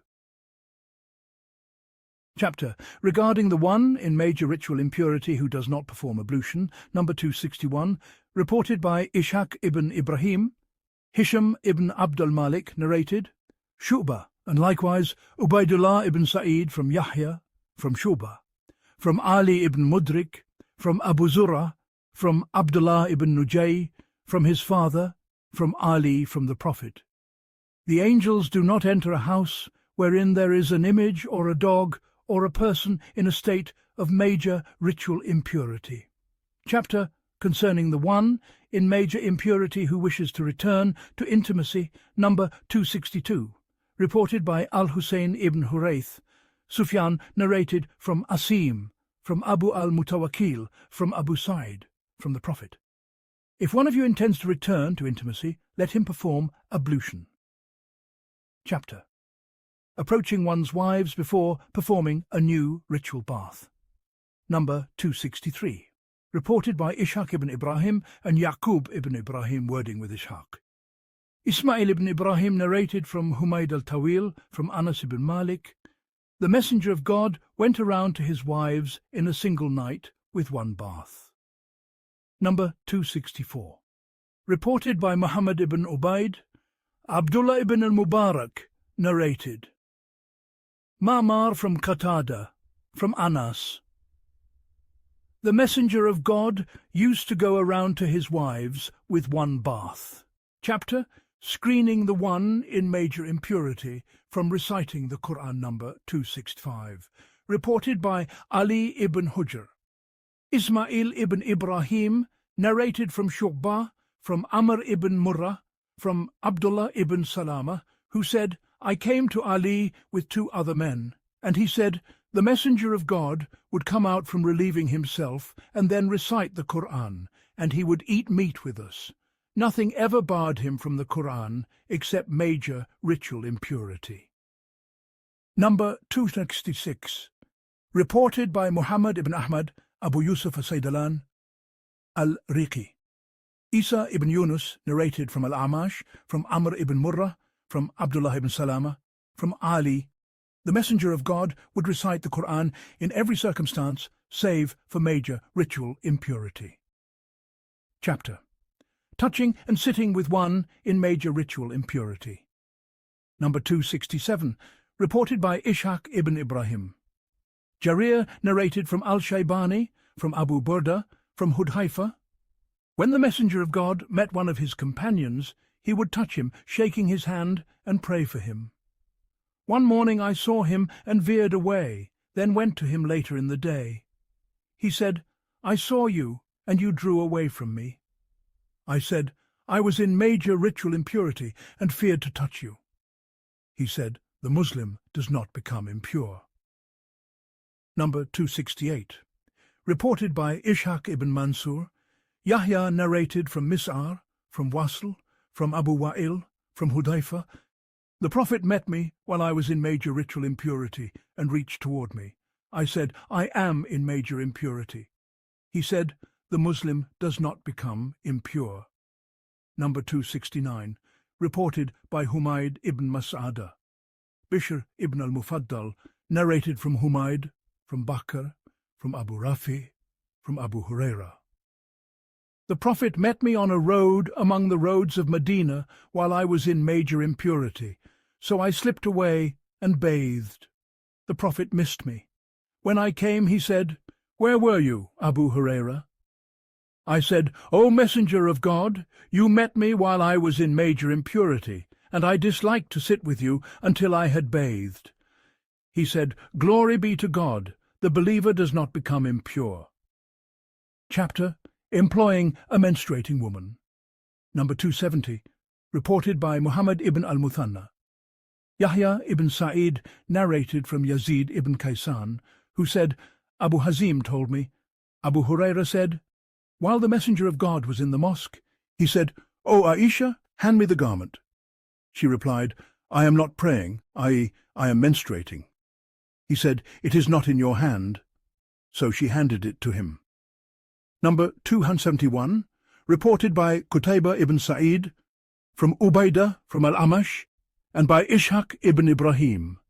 Jarir narrated from al-Amash, from Thabit ibn Ubaid, from al-Qasim ibn Muhammad, from Aisha, who said, "The Messenger of God said, 'Hand me the small prayer mat from the mosque.' I said, 'I am menstruating.' He said, 'Your menstruation is not in your hand.'" Number 272, reported by Ishaq ibn Ibrahim. Abu Muawiyah narrated from al-Amash with this chain, like it. Chapter: A menstruating woman spreading the prayer mat in the mosque. Number 273, reported by Muhammad ibn Mansur. From Sufyan, from Manbud, from his mother, from Maimuna. The Messenger of God would place his head in the lap of one of us and recite the Qur'an while she was menstruating, and one of us would carry the small prayer mat to the mosque and spread it out while she was menstruating. Chapter: One who recites the Qur'an, while his head rests in the lap of his wife as she menstruates. Number 274, reported by Ishaq ibn Ibrahim and Ali ibn Hujr, wording with Ali. Sufyan narrated from Mansur, from his mother, from Aisha, who said, "The head of the Messenger of God would be in the lap of one of us while she was menstruating, and he would recite the Qur'an." Chapter: A menstruating woman washing her husband's head. Number 275, reported by Amr ibn Ali. Yahya narrated from Sufyan, from Mansur, from Ibrahim, from al-Aswad, from Aisha, who said, "While the Prophet was in retreat in the mosque, he would gesture toward me with his head, and I would wash it, though I was menstruating." Number 276, reported by Muhammad ibn Salama. Ibn Wahb narrated from Amr ibn al-Harith, and others mentioned, from Abu al-Aswad, from Urwa, from Aisha, who said, "The Messenger of God would extend his head to me from the mosque while he was secluding himself there, and I would wash it while I was menstruating." Number 277, reported by Qutayba ibn Sa'id. From Malik, from Hisham ibn Urwa, from his father, from Aisha, who said, I would comb the head of the Messenger of God while I was menstruating. Number 278.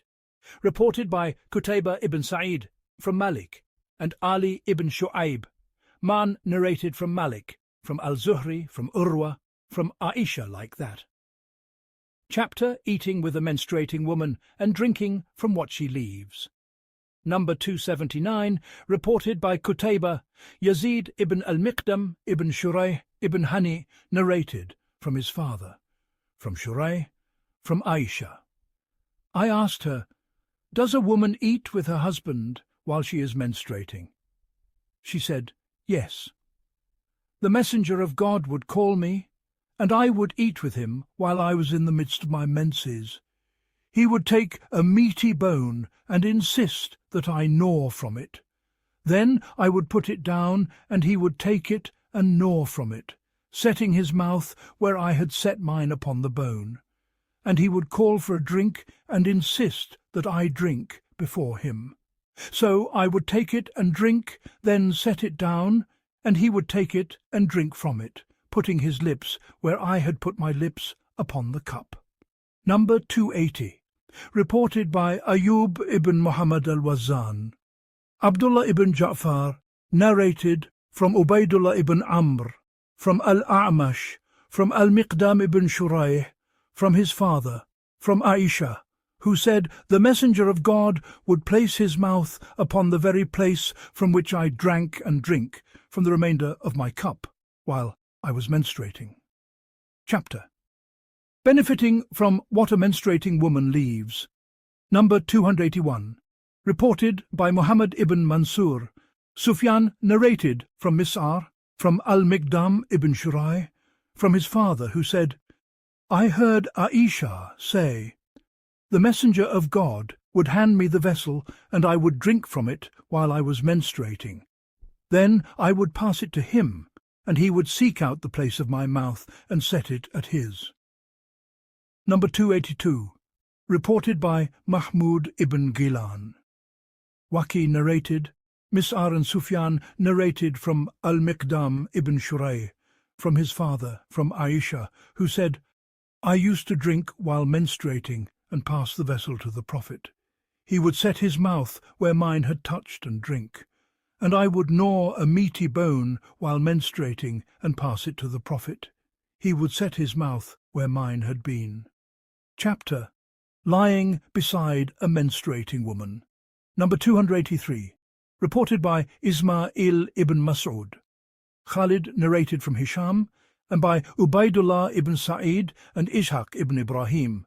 Mu'adh ibn Hisham, wording with him, said, my father narrated from Yahya, from Abu Salama, that Zainab bint Abi Salama told him that Salama told her. I was lying with the Messenger of God under a soft woolen cover, and my menstruation began. I slipped away and took the clothes of my menstruation.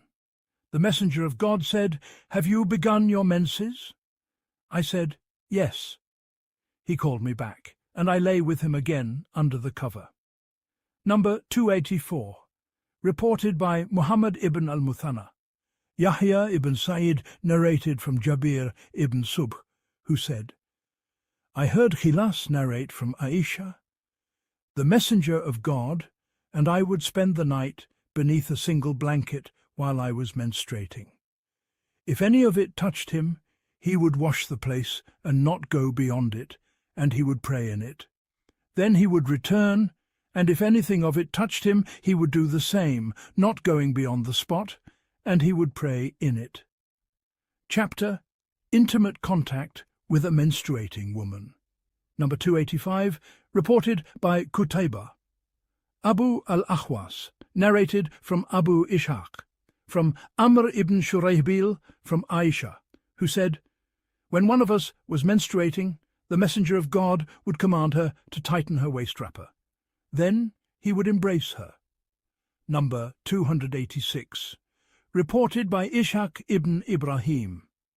Jarir narrated from Mansur, from Ibrahim, from al-Aswad, from Aisha, who said, when one of us menstruated, the Messenger of God would order her to tie on a lower garment.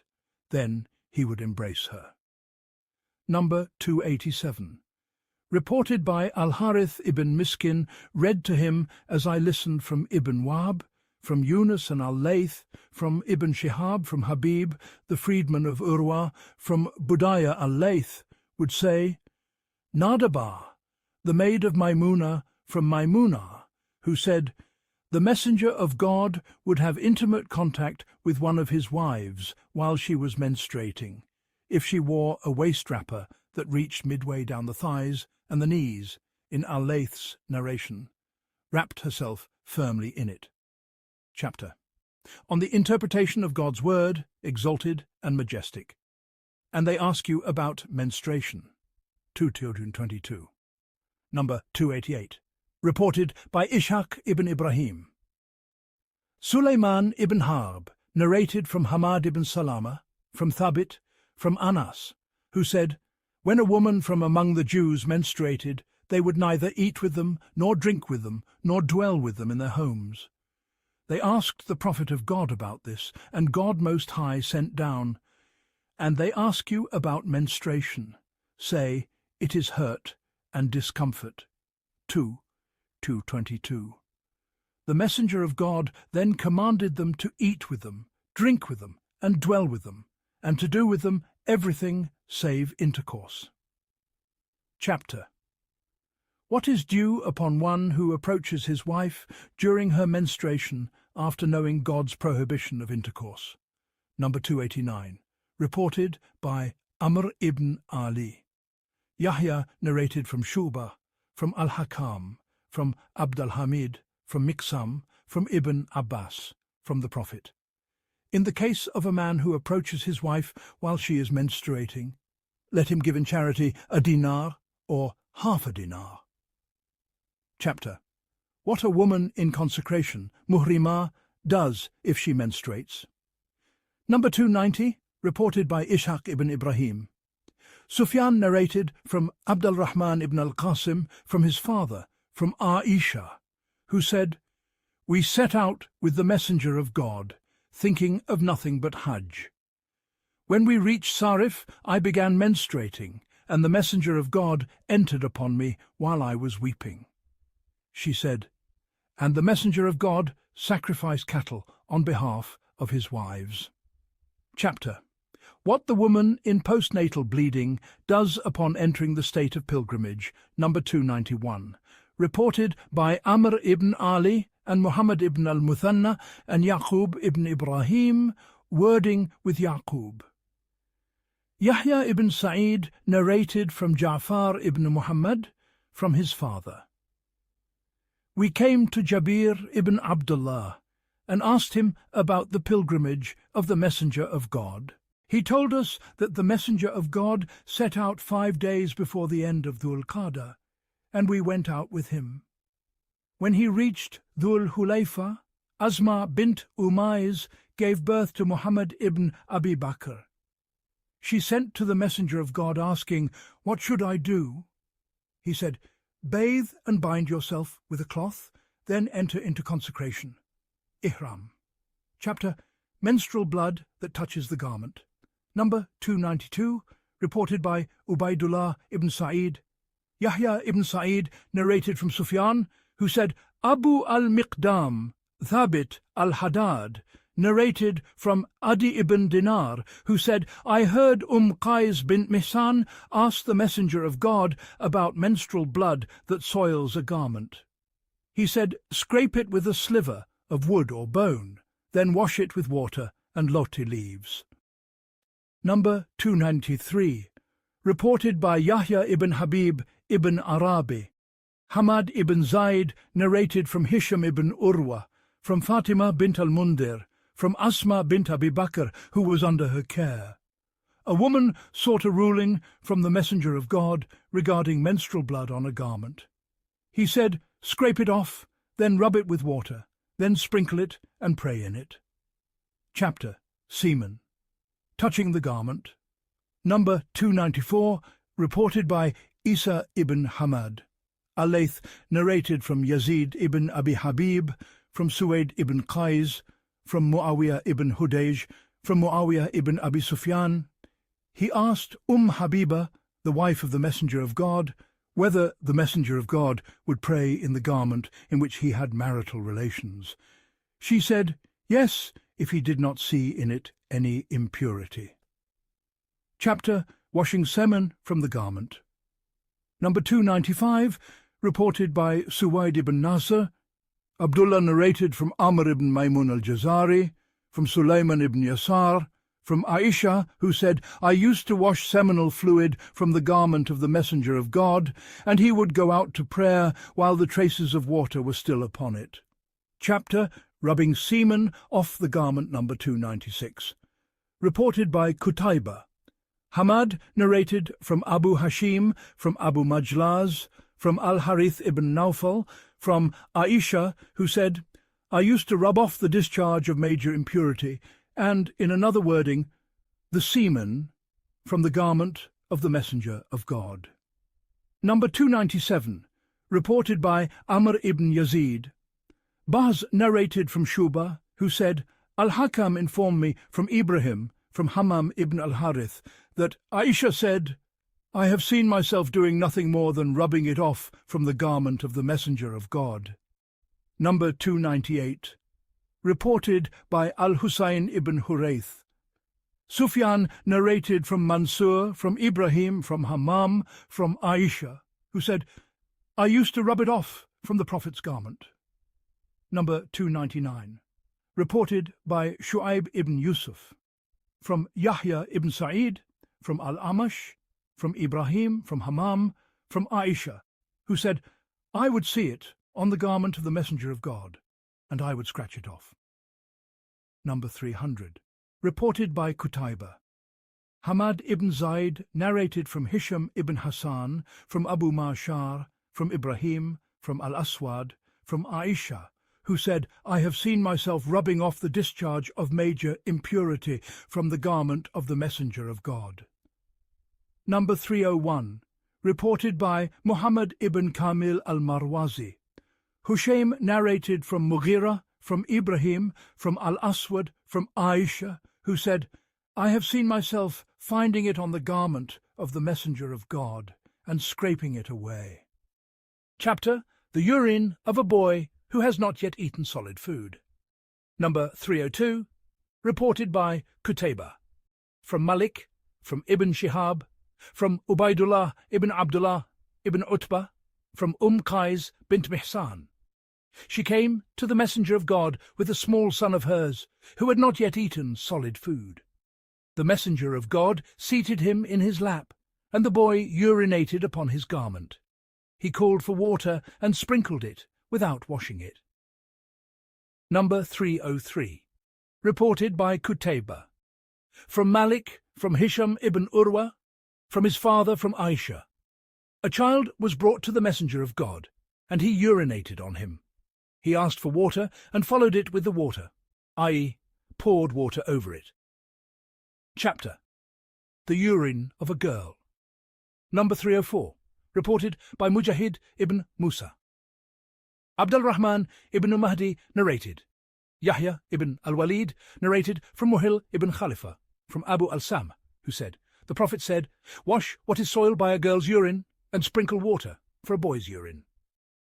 Chapter The Urine of Animals whose flesh is eaten. Number 305, reported by Muhammad ibn Abd al-A'la. Yazid ibn Zuray narrated from Sa'id, from Qatada, that Anas ibn Malik told them, Some men from UKL, or Uraina, came to the Messenger of God and professed Islam. They said, O Messenger of God, we are people of pasture, and not of towns, and we have found the climate of Medina oppressive. The Messenger of God provided them with a herd of milch camels and a herdsman, and ordered them to go out with them and drink of their milk and their urine. When they recovered their camp being in the lava plain, they disbelieved after their Islam, killed the herdsman of the Prophet, and drove off the camels. News reached the Prophet, and he sent in pursuit of them. They were brought, and their eyes were branded with hot iron. Their hands and feet were cut off. Then they were left in the lava plain in that state, until they died. Number 306, reported by Muhammad ibn Wahb. Muhammad ibn Salama narrated from Abu Abd al-Rahim, who said Zayd ibn Abi Unaysa narrated from Talha ibn Musarrif, from Yahya ibn Sa'id, from Anas ibn Malik, who said, some desert Arabs from Uraina came to the Prophet and accepted Islam. The climate of Medina proved hard upon them until their colours turned sallow and their bellies swelled. The messenger of God sent them to his milch camels and ordered them to drink their milk and their urine until they recovered. Then they killed the camel herder and drove off the camels. The Prophet of God sent in pursuit of them. They were brought, and he cut off their hands and feet and branded their eyes. The commander of the faithful, Abd al-Malik, said to Anas as he narrated this, was it for disbelief or for a crime? He said, for disbelief. Abu Abd al-Rahman said, we know of none who narrated it from Yahya, from Anas, in this hadith, except Talha. And the correct, in my view, God Most High knows best, is that it is Mursal from Yahya, from Sa'id ibn al-Musayyib. Chapter, the dung of animals whose flesh is eaten when it touches the garment. Number 307, reported by Ahmad ibn Uthman ibn Hakim, Khalid ibn Makhlad narrated, Ali ibn Salih narrated from Abu Ishaq, from Amr ibn Maymun, who said, Abdullah related to us in the treasury. The messenger of God was praying by the house, the Kaaba, while a group of Quraysh sat nearby. They had slaughtered a camel, and one of them said, which of you will take this offal with its blood, and wait until he prostrates, then put it upon his back, meaning upon his back while he was prostrating. Abdullah said, the most wretched of them rose, took the offal, and went with it. Then he waited. When he fell prostrate, he put it upon his back. Fatima, the daughter of the messenger of God, then a young girl was informed, and came running. She removed it from his back. When he finished his prayer, he said, O God, take hold of Quraysh 3 times. O God, take hold of Abu Jahl ibn Hisham, and Shayba ibn Rabi'ah, and Utbah ibn Rabi'ah, and Uqba ibn Abi Mu'ayt, until he enumerated 7 of Quraysh. Abdullah said, by him who sent down the book upon him, I saw them lying slain together in a single pit on the day of Badr. Chapter Spittle, touching the garment number. 308, reported by Ali ibn Hujr. Ismail narrated from Humayd, from Anas. The Prophet took the edge of his cloak, spat in it, then folded part of it over part. Number 309, reported by Muhammad ibn Bashar, from Muhammad from Shubah, who said, I heard al-Qasim ibn Mihran relate from Abu Rafi, from Abu Hurairah, from the Prophet, when one of you prays, let him not spit in front of him, nor to his right, rather to his left or beneath his foot. And the Prophet spat thus into his garment and rubbed it. Chapter, the beginning of dry ablution, Tayammum. Number 310, reported by Qutayba, from Malik, from Abd al-Rahman ibn al-Qasim, from his father, from Aisha, who said, we went out with the messenger of God on one of his journeys, and when we reached al-Baida or Dat al-Jaish, a necklace of mine was lost. The messenger of God halted to search for it, and so did the people with him, though they were not by a water source and had no water with them. The people came to Abu Bakr and said, do you not see what Aisha has done? She has detained the messenger of God and the people, and they are not at water, nor have they any water. Abu Bakr came while the messenger of God had laid his head upon my thigh and was asleep. He said, you have detained the messenger of God and the people, and they are not at water, nor have they any water. Aisha said, my father reproached me with whatever God willed him to say, and kept poking his hand into my side. I did not stir because of the position of the messenger of God upon my thigh. The messenger of God slept until morning came, and there was no water. Then God, exalted and majestic, sent down the verse of tayammum, dry ablution. Usaid ibn Hudayr said, "This is not the first of your blessings, O household of Abu Bakr." She said, "We then moved the camel I had been on, and found the necklace beneath it." Chapter Dry Ablution, Tayammum, in a non-travel setting, number 311, reported by al-Rabi ibn Sulaiman. Shu'aib ibn al-Layth narrated from his father, from Ja'far ibn Rabi'ah, from al-Rahman ibn Hurmuz, from Umayr, the freedman of Ibn Abbas, who heard Abu Juhaym ibn al-Harith ibn al-Simma al-Ansari say, "The messenger of God was returning from the direction of the well of the camel. A man met him and greeted him with peace, but he did not return the greeting until he turned toward a wall, wiped his face and hands upon it, and then returned the greeting." Number 312, reported by Muhammad ibn Bashar. Muhammad narrated, Shu'bah narrated, from Salama, from Dhar, from Ibn Abdul-Rahman ibn Abza, from his father. A man came to Umar and said, "I became in a state of major ritual impurity and found no water." Umar said, "Do not pray."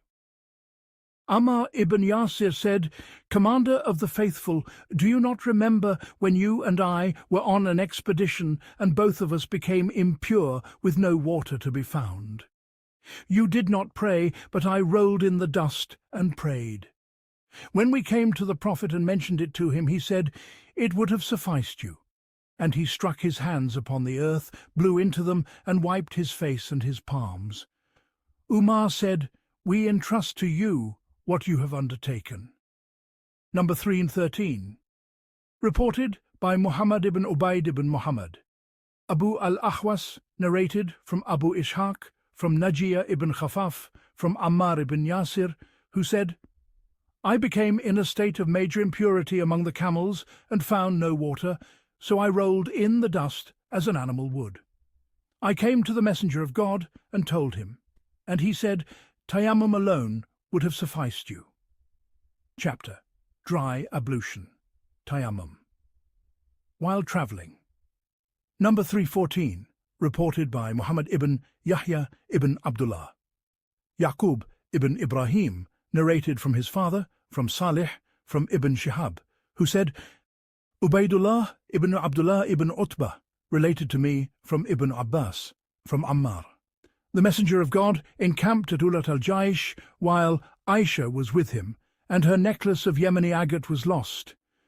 People were detained seeking it until dawn shone, and there was no water with them.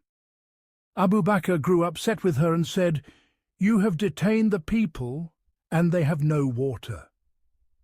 Then God sent down the concession of tayammum upon the clean earth. The Muslims, together with the messenger of God, struck the ground with their hands, then raised them without shaking off any dust, and wiped their faces and their hands up to their shoulders, and with the inner sides of their hands up to their armpits. Chapter Differences reported regarding the manner of tayammum.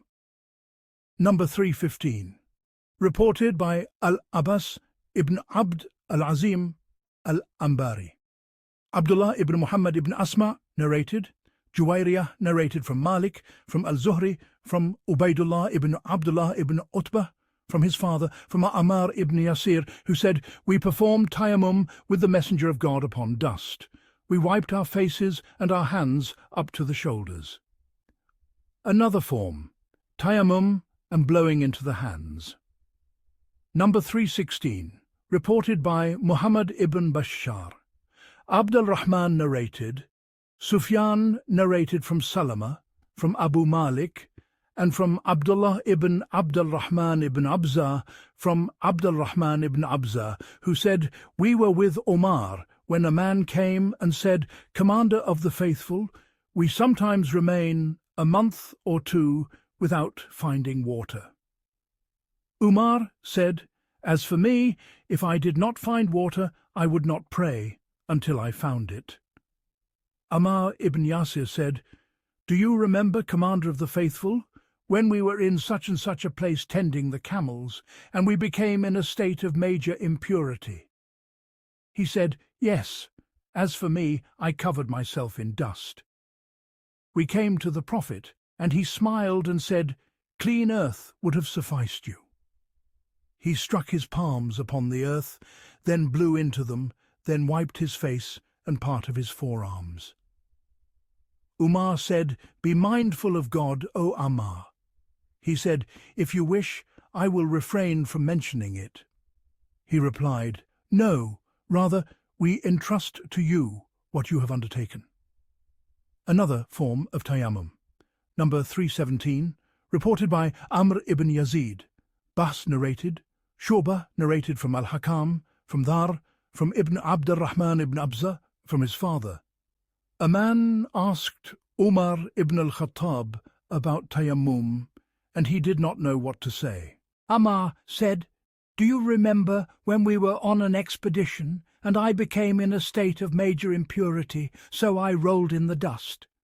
I came to the Prophet, and he said, 'It would have sufficed you thus.'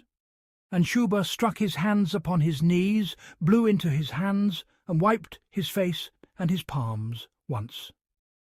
Another form, number 319, reported by Abdullah ibn Muhammad ibn Tamim. Hajjaj narrated, Shu'bah narrated from al-Hakam and Salama, from Dar, from Ibn Abd al-Rahman ibn Abza, from his father. A man came to Umar and said, "I became in a state of major impurity and found no water." Umar said, "Do not pray." Ammar said, "Do you not recall, Commander of the Faithful, when we were on an expedition, and we both became impure with no water? You did not pray, but I rolled in the dust and prayed. When we came to the messenger of God, and I mentioned it to him, he said, 'It would have sufficed you.' And he struck his hands upon the earth, then blew into them, and wiped his face and palms." Umar said, "We entrust to you what you have undertaken." Shu'bah commented, "He, Salama, would say, the palms, the face, and the forearms." Mansur said to him, "What are you saying? No one other than you mentions the forearms." So Salama doubted, and said, "I do not know whether he mentioned the forearms or not." Chapter: Tayammum for one in major ritual impurity. Number 320, reported by Muhammad ibn al-Ala. Abu Muawiyah narrated from al-Amash from Shaqiq. I sat with Abdullah and Abu Musa. Abu Musa said, "Did you not hear Ammar say to Umar, 'The messenger of God sent me on an errand. I became in a state of major impurity and found no water, so I rolled in the dust. Then I came to the Prophet and told him, and he said, "It would have sufficed you to do thus."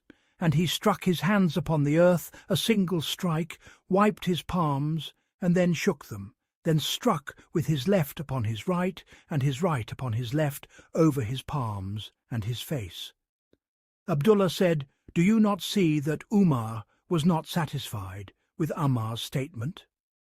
Chapter: Tayammum with clean earth. Sa'id. Number 321, reported by Suwaid ibn Nasr. Abdullah narrated from Abu Raja, who said, "I heard Imran ibn Hussein. The messenger of God saw a man keeping apart and not praying with the people. He said, 'O so-and-so, what prevented you from praying with the people?' He said, 'O messenger of God, I was afflicted by major impurity and found no water.' He said, 'Make use of the clean earth, for it suffices you.'" Chapter: Praying multiple. On a single tayammum, number 322, reported by Amr ibn Hisham. Makhlad narrated from Sufyan, from Ayub, from Abu Kilaba, from Amr ibn Bujdan, from Abu Dar, who said, "The messenger of God said, 'Clean earth, pure, is the ablution of the Muslim, even if he should not find water for 10 years. Chapter: One who finds neither water nor clean earth. Number 323, reported by Ishaq ibn Ibrahim. Abu Muawiyah narrated from Hisham ibn Urwa, from his father, from Aisha. The Messenger of God sent Usaid ibn Hudayr and some men to seek a necklace of mine that I had forgotten in a place where we had alighted. The prayer time came, and they were without ablution and found no water, so they prayed without ablution. They mentioned that to the Messenger of God, and God sent down the verse of Tayammum. Usaid ibn Hudayr said, "May God reward you with goodness. By God, no affair befalls you that you dislike, save that God makes it a source of good for you and for the Muslims." Number 324. Reported by Muhammad ibn Abd al-Ala, Khalid narrated, Shuba narrated, that Mukharik informed them from Tariq. A man became in a state of major impurity and did not pray. He came to the Prophet and told him, and he said, "You have done right." Another man became impure, performed tayammum, and prayed. He came to him, and the Prophet said to him likewise, "You have done right." Book 2. Waters God exalted says, "And we send down out of the sky water, a cleansing, purity-giving water." 25:48. And he says, "And he sends down upon you water from the sky, so that he might purify you with it." 8:11. And he says, "And if you do not find water, then have recourse to clean earth." 4:43. Number 325. Reported by Suwaid ibn Nasr, Abdullah ibn al-Mubarak narrated from Sufyan, from Simak, from Ikrimah, from Ibn Abbas. One of the wives of the Prophet bathed from major impurity, and the Prophet performed ablution with the water left over from her washing. When this was mentioned to him, he said, "Water is not defiled by anything." Chapter The Well of Budaa. Number 326. Reported by Harun ibn Abdullah. Abu Usama narrated from Al-Walid ibn Kathir, who narrated from Muhammad ibn Ka'b al-Qurazi, from Ubaidullah ibn Abd al-Rahman ibn Rafi', from Abu Sa'id al-Khudri. It was said, "O Messenger of God, shall we perform ablution from the well of Budaa, while it is a well into which the flesh of dogs, menstrual rags, and foulness are cast?" He said, "Water is purity itself. Nothing defiles it." Number 327. Reported by Al-Abbas ibn Abd al-Azim, Abd al-Malik ibn Amr narrated, Abd al-Aziz ibn Muslim, who was among the devout, narrated from Mutarif ibn Tarif, from Khalid ibn Abi Nauf, from Salit, from the son of Abu Sa'id al-Khudri, from his father, "I passed by the Prophet, and he was performing ablution from the well of Budaa. I said, 'Do you perform ablution from it, while there is cast into it what is disliked of filth?' He said, 'Nothing defiles water.'" Chapter on measuring water for purity. Number 328. Reported by Al-Husayn ibn Hurayth al-Marwazi. Abu Usama narrated from Al-Walid ibn Kathir, from Muhammad ibn Ja'far ibn al-Zubayr, from Ubaidullah ibn Abdullah ibn Umar, from his father, who said, "The Messenger of God was asked about water and what befalls it from beasts and wild animals. He said, 'If the water reaches 2 large jarfuls, kulatine, it does not carry impurity.'" Number 329, reported by Qutayba. Hamad narrated from Thabit, from Anas. A desert Arab urinated in the mosque. Some of the people rose toward him, but the Messenger of God said, "Do not interrupt him." When he had finished, he called for a bucket of water and poured it over the spot. Number 330. Reported by Abd al-Rahman ibn Ibrahim. Umar ibn Abd al-Wahid narrated from al-Awza'i, from Muhammad ibn al-Walid, from al-Zuhri, from Ubaidullah ibn Abdullah, from Abu Hurairah. A desert Arab stood and urinated in the mosque, and the people rushed at him. The Messenger of God said to them, "Leave him and pour over his urine a bucket of water, for truly you have been sent as facilitators. not as hardeners. Prohibition of a major impurity bath in stagnant water. Number 331, reported by Al-Harith ibn Miskin, read to him while I listened from Ibn Wahb, from Amr ibn al-Harith, from Bukair, that Abu al-Sa'ib related to him that he heard Abu Huraira say, "The Messenger of God said, 'Let none of you bathe in standing water while he is in a state of major impurity.'" Ablution with seawater. Number 332, reported by Qutayba. From Malik, from Safwan ibn Sulaym, from Sa'id ibn Abi Salama, that al-Mughira ibn Abi Burda informed him that he heard Abu Huraira say, "A man asked the Messenger of God, 'O Messenger of God, we travel by sea and carry little water with us. If we perform ablution with it, we become thirsty. May we perform ablution with seawater?' He said, 'Its water is purifying, its dead are lawful to eat.'" Chapter Ablution with Snow and Hail. Number 333. Reported by Ishaq ibn Ibrahim. Jarir narrated from Hisham ibn Urwa, from his father, from Aisha. The Messenger of God would say, "O God, wash my sins with water, snow and hail. Purify my heart of sins as you purify a white garment of stain." Number 334. Reported by Ali ibn Hujr. Jarir narrated from Umara ibn al-Qaqa, from Abu Zura ibn Amr ibn Jarir, from Abu Huraira. The Messenger of God would say, "O God, cleanse me of my sins with snow, water and hail."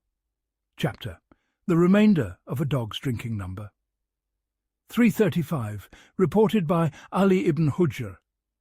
Ali ibn Mushir narrated from al-Amash, from Abu Razin and Abu Salih, from Abu Huraira, who said, "The Messenger of God said, 'If a dog laps from the vessel of one of you, let him pour it out, and then wash it 7 times. Chapter Rubbing the vessel with earth after a dog has lapped in it. Number 336. Reported by Muhammad ibn Abdul Allah. Khalid ibn al-Harith narrated from Shuba, from Abu al-Tayya, who said, "I heard Mutarif from Abdullah ibn Mughaffal. The Messenger of God ordered that dogs be killed, but granted concession for the dog of hunting and of sheep. And he said, if a dog laps in the vessel, wash it 7 times and rub it with earth the 8th. Number 337. Reported by Amr ibn Yazid. Bas ibn Asad narrated, Shuba narrated from Abu al-Tayya, Yazid ibn Humayd, who said, I heard Mutarif narrate from Abdullah ibn Mughaffal. The Messenger of God ordered the killing of dogs. He said, what is it with them and the dogs? And he granted concession for the dog of hunting and the dog of sheep. And he said, if a dog laps in the vessel, wash it 7 times and rub it with earth the 8th. Abu Huraira differed, saying, one of them is with earth. Number 338. Reported by Ishaq ibn Ibrahim.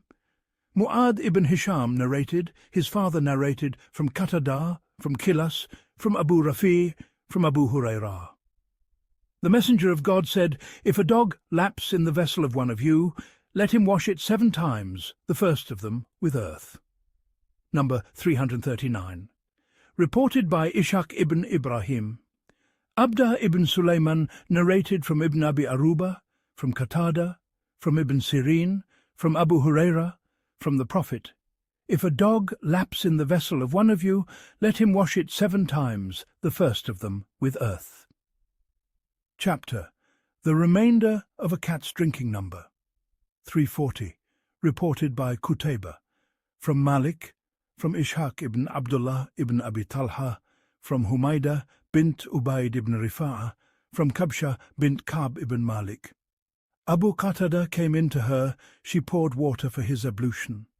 A cat came and drank from it, so he tilted the vessel toward it until it had drunk. Kabsha said he saw me looking at him and said, Are you surprised, my niece? I said, Yes. He said, The Messenger of God said, It is not impure. It belongs to those that go to and from among you. Chapter: Partaking of what a menstruating woman leaves over. Number 341. Reported by Aisha. I used to gnaw on a bone, and God's messenger would place his mouth where I had placed mine while I was menstruating. And I used to drink from a vessel, and he would place his mouth where I had placed mine while I was menstruating. Chapter: Concession regarding water. Left over by a woman. Number 342.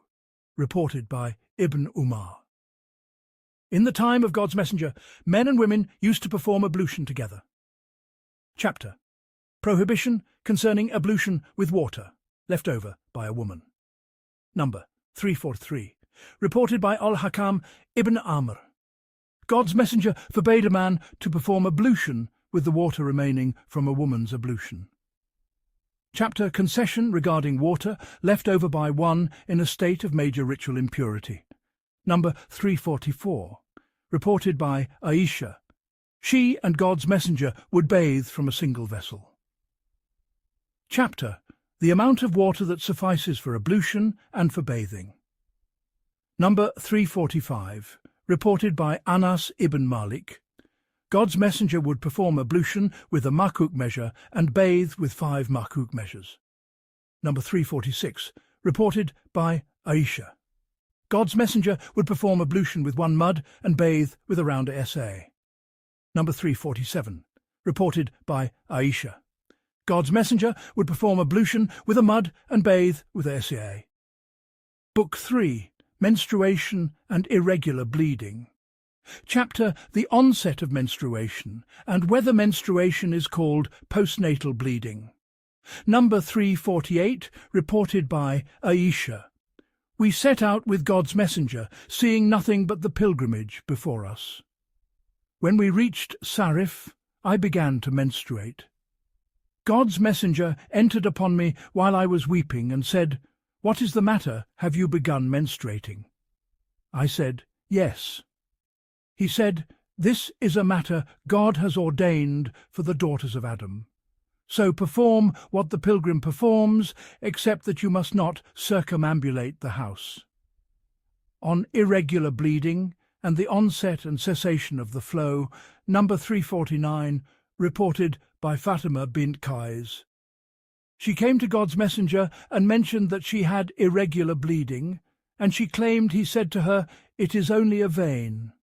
When the period arrives, leave off prayer, and when it departs, then bathe and wash the blood from yourself, then pray." Number 350. Reported by Aisha. God's messenger said, "When the period arrives, leave off prayer, and when it departs, then bathe." Number 351. Reported by Aisha. Habiba bint Jahsh sought a ruling from God's messenger and said, "O messenger of God, I have irregular bleeding." He said, "It is only a vein. Bathe, then pray." She would thereafter bathe for every prayer. A woman whose menstrual days. Each month are known. Number 352. Reported by Aisha. Habiba asked God's messenger about the blood. I saw her basin filled with blood.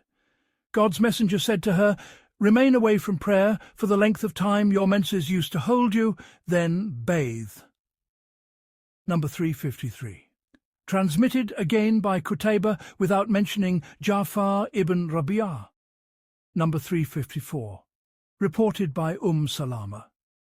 A woman asked the Prophet, "I have irregular bleeding and never become pure. Shall I leave the prayer?" He said, "No, but refrain for the number of days and nights in which you used to menstruate. Then bathe, bind yourself with a cloth, and pray." Number 355. Reported by Salama. A woman used to bleed profusely during the time of God's messenger. Salama sought a ruling for her. He said, "Let her consider the number of nights and days of the month in which she used to menstruate before this befell her. Let her leave off prayer for that portion of the month. When that time has passed, let her bathe, bind herself with a cloth, and then pray." On menstrual cycles, Akra. Number 356. Reported by Aisha, Habuba bint Jash, who had been the wife of al-Rahman ibn Auf, had persistent bleeding and did not become pure. Her case was mentioned to God's messenger, and he said, "This is not menstruation, it is a kick from the womb.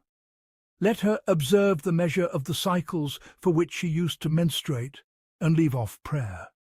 Then thereafter let her bathe for each prayer." Number 357, reported by Aisha. The daughter of Jash had irregular bleeding for 7 years, and she asked the Prophet. He said, "It is not menstruation, it is but a vein." He commanded her to leave off prayer for the length of her cycles and menses, and to bathe and pray. So she bathed for every prayer. Number 358, reported by Fatima bint Abu Hubaysh. She came to God's messenger and complained of blood. God's messenger said to her, "It is but a vein. Observe, when your cycle, Qur, comes, do not pray. And when your cycle passes, then purify yourself and pray from one cycle to the next." Abu al-Rahman said, Hisham ibn Urwa also narrated this from Urwa, but did not mention what al-Mundhir had mentioned. Number 359, reported by Aisha. Fatima bint Abu Hubaysh came to God's messenger and said, "I am a woman with irregular bleeding, and I do not become pure. Shall I leave the prayer?" He said, "No, it is only a vein and not menstruation. When the period arrives, then leave off prayer, and when it departs, wash the blood from yourself and pray." Combining 2 prayers for a woman with irregular bleeding and her bathing. When she combines, number 360. Reported by Aisha. A woman with irregular bleeding in the time of the Prophet was told, "It is a stubborn vein," and she was ordered to delay the noon prayer and hasten the afternoon prayer, and to bathe once for both, and to delay the sunset prayer and hasten the night prayer, and to bathe once for both, and to bathe a single bath for the dawn prayer. Number 361. Reported by Zainab bint Jash. I said to the Prophet that a woman had irregular bleeding. He said, "She sits out the days of her cycles. Then she bathes and delays the noon prayer and hastens the afternoon prayer, bathing and praying, and delays the sunset prayer and hastens the night prayer, bathing and praying them together, and she bathes for the dawn prayer." Chapter Distinguishing Menstrual Blood from Irregular Bleeding. Number 362, reported by Fatima bint Abi Hubaysh. God's messenger said to her, "When it is menstrual blood, it is black and recognizable. Then refrain from prayer. When it is the other, perform ablution, for it is only a vein." Number 363, reported by Aisha. God's messenger said, "Menstrual blood is black and recognizable. When it is that, then refrain from prayer, and when it is the other, perform ablution and pray." Abu al-Rahman said, "More than one narrated this report, and none of them mentioned what Ibn Abd mentioned. God knows best." Number 364, reported by Aisha. Fatima bint Abu Hubaysh was afflicted with irregular bleeding and asked the Prophet, "O Messenger of God, I have irregular bleeding and do not become pure. Shall I leave off prayer?" God's messenger said, "It is only a vein and not menstruation. When the period arrives, leave off prayer, and when it departs, wash the blood from yourself, perform ablution, and pray, for it is only a vein and not menstruation." He was asked, "And about bathing?" He replied, "In that no one has any doubt." Abu al-Rahman said, "Others narrated this from Hisham ibn Urwa without mentioning perform ablution, except Hamad. God Most High knows best." Number 365, reported by Aisha. Fatima bint Abi Hubaysh came to God's messenger and said, "O messenger of God, I have irregular bleeding and do not become pure." God's messenger said, "It is only a vein and not menstruation. When the period arrives, refrain from prayer, and when it departs, wash the blood from yourself and pray." 306. Reported to us by Qutayba, from Malik, from Hisham ibn Urwa, from his father, from Aisha, who said, Fatima bint Abu Hubaysh said to the messenger of God, "I do not become pure should I leave the prayer." He said, "It is but a vein, not the menstrual flow. When the menstruation comes, then leave the prayer, and when its period passes, wash the blood from yourself and pray." 367. Abu al-Ash'ath informed us. Khalid ibn al-Harith narrated, "I heard Hisham relate from his father, from Aisha, that the daughter of Abu Hubaysh said, O messenger of God, I do not become pure. Shall I leave the prayer?" He said, "No, this is only a vein." Khalid added, "And in what I read to him there was, and it is not menstruation.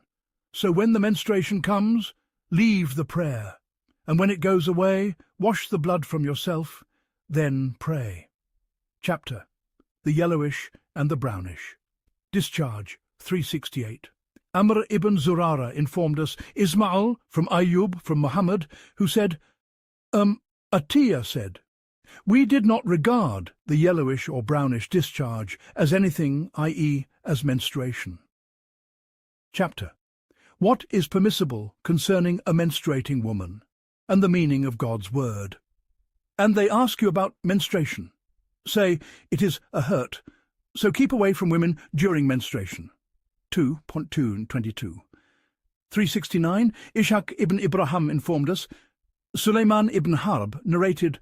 Hamad ibn Salama narrated from Thabit, from Anas, who said, "When a woman among the Jews menstruated, they would neither eat with them, nor drink with them, nor share their homes with them."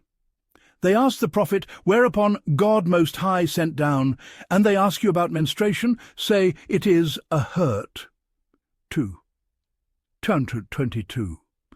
So the messenger of God commanded them to eat with them, to drink with them, to live with them in their homes, and to do with them everything except intercourse. The Jews said, "The messenger of God leaves nothing of our ways, but that he opposes us in it." Then Usaid ibn Hudayr and Abad ibn Bishr stood and informed the messenger of God. They said, "Shall we have intercourse with them during menstruation?" The messenger's face changed markedly, so much so that we thought he had become angry. They rose and left.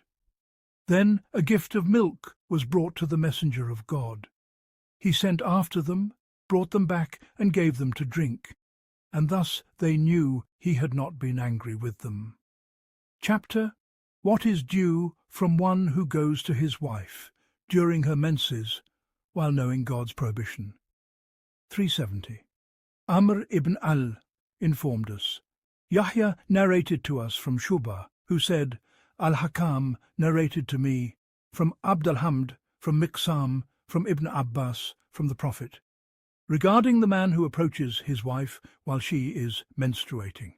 Let him give in charity a dinar or half a dinar. Lying with a menstruating woman in her menstrual garments. 371. Ubaydullah ibn Sa'd informed us. Mu'adh ibn Hisham narrated to us. And Ishaq ibn Ibrahim informed us. Mu'adh ibn Hisham told us. He said, "My father narrated to me." And Ismail ibn Mas'ud told us. Khalid ibn al-Harith narrated to us. Hisham from Yahya ibn Abi Kathir, who said Abu Salama related that Zainab bint Abu Salama related to him, that Salama related to her. While I was lying with the messenger of God, I began to menstruate. I slipped away and took my menstrual clothes.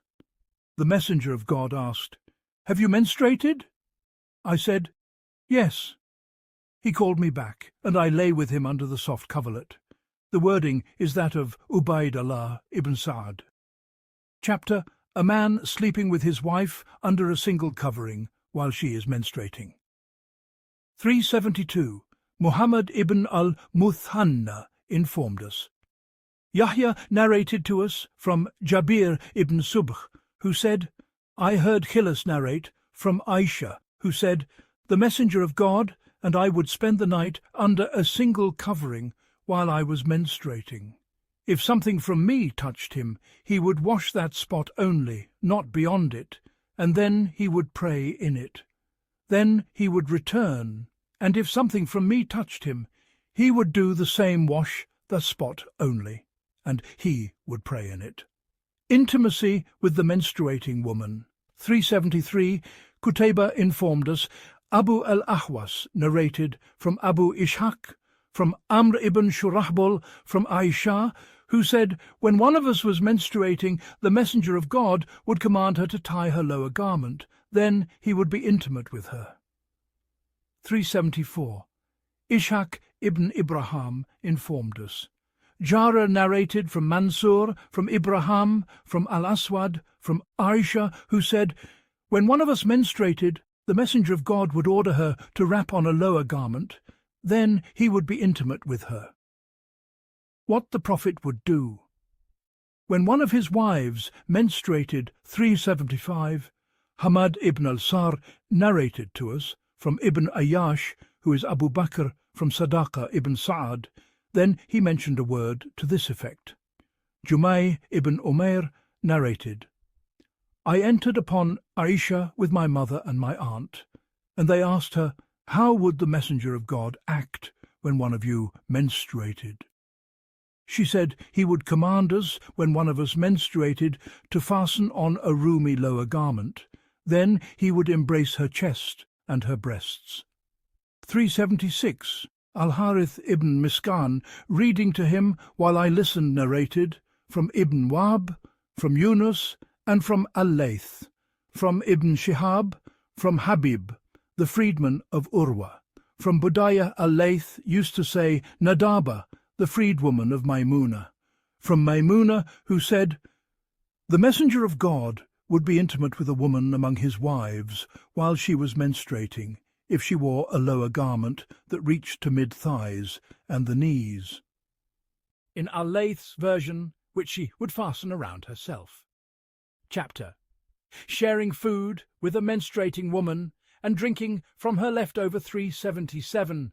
Qutayba ibn Sa'ad ibn Jamil ibn Taraf informed us, Yazid narrated to us from al-Miqdam ibn Shurai ibn Hani, from his father Shurai, that he asked Aisha, Does a woman eat with her husband while she is menstruating? She said, Yes, the Messenger of God would call me, and I would eat with him while I was menstruating. He would take a bone with meat and adjure me to eat from it. I would gnaw from it and set it down, and he would take it, gnaw from it, and place his mouth where I had placed mine upon the bone. He would call for a drink and adjure me regarding it before he drank from it. I would take it and drink, then set it down, and he would take it, drink from it, and place his mouth where I had placed mine upon the cup. 378.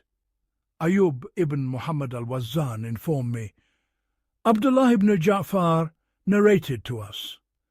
Ubaydullah ibn Amr narrated from al-A'mash, from al-Miqdam ibn Shurayh, from his father, from Aisha, who said, The Messenger of God would place his mouth on the very spot from which I drank, and he would drink from the remainder of my drink while I was menstruating.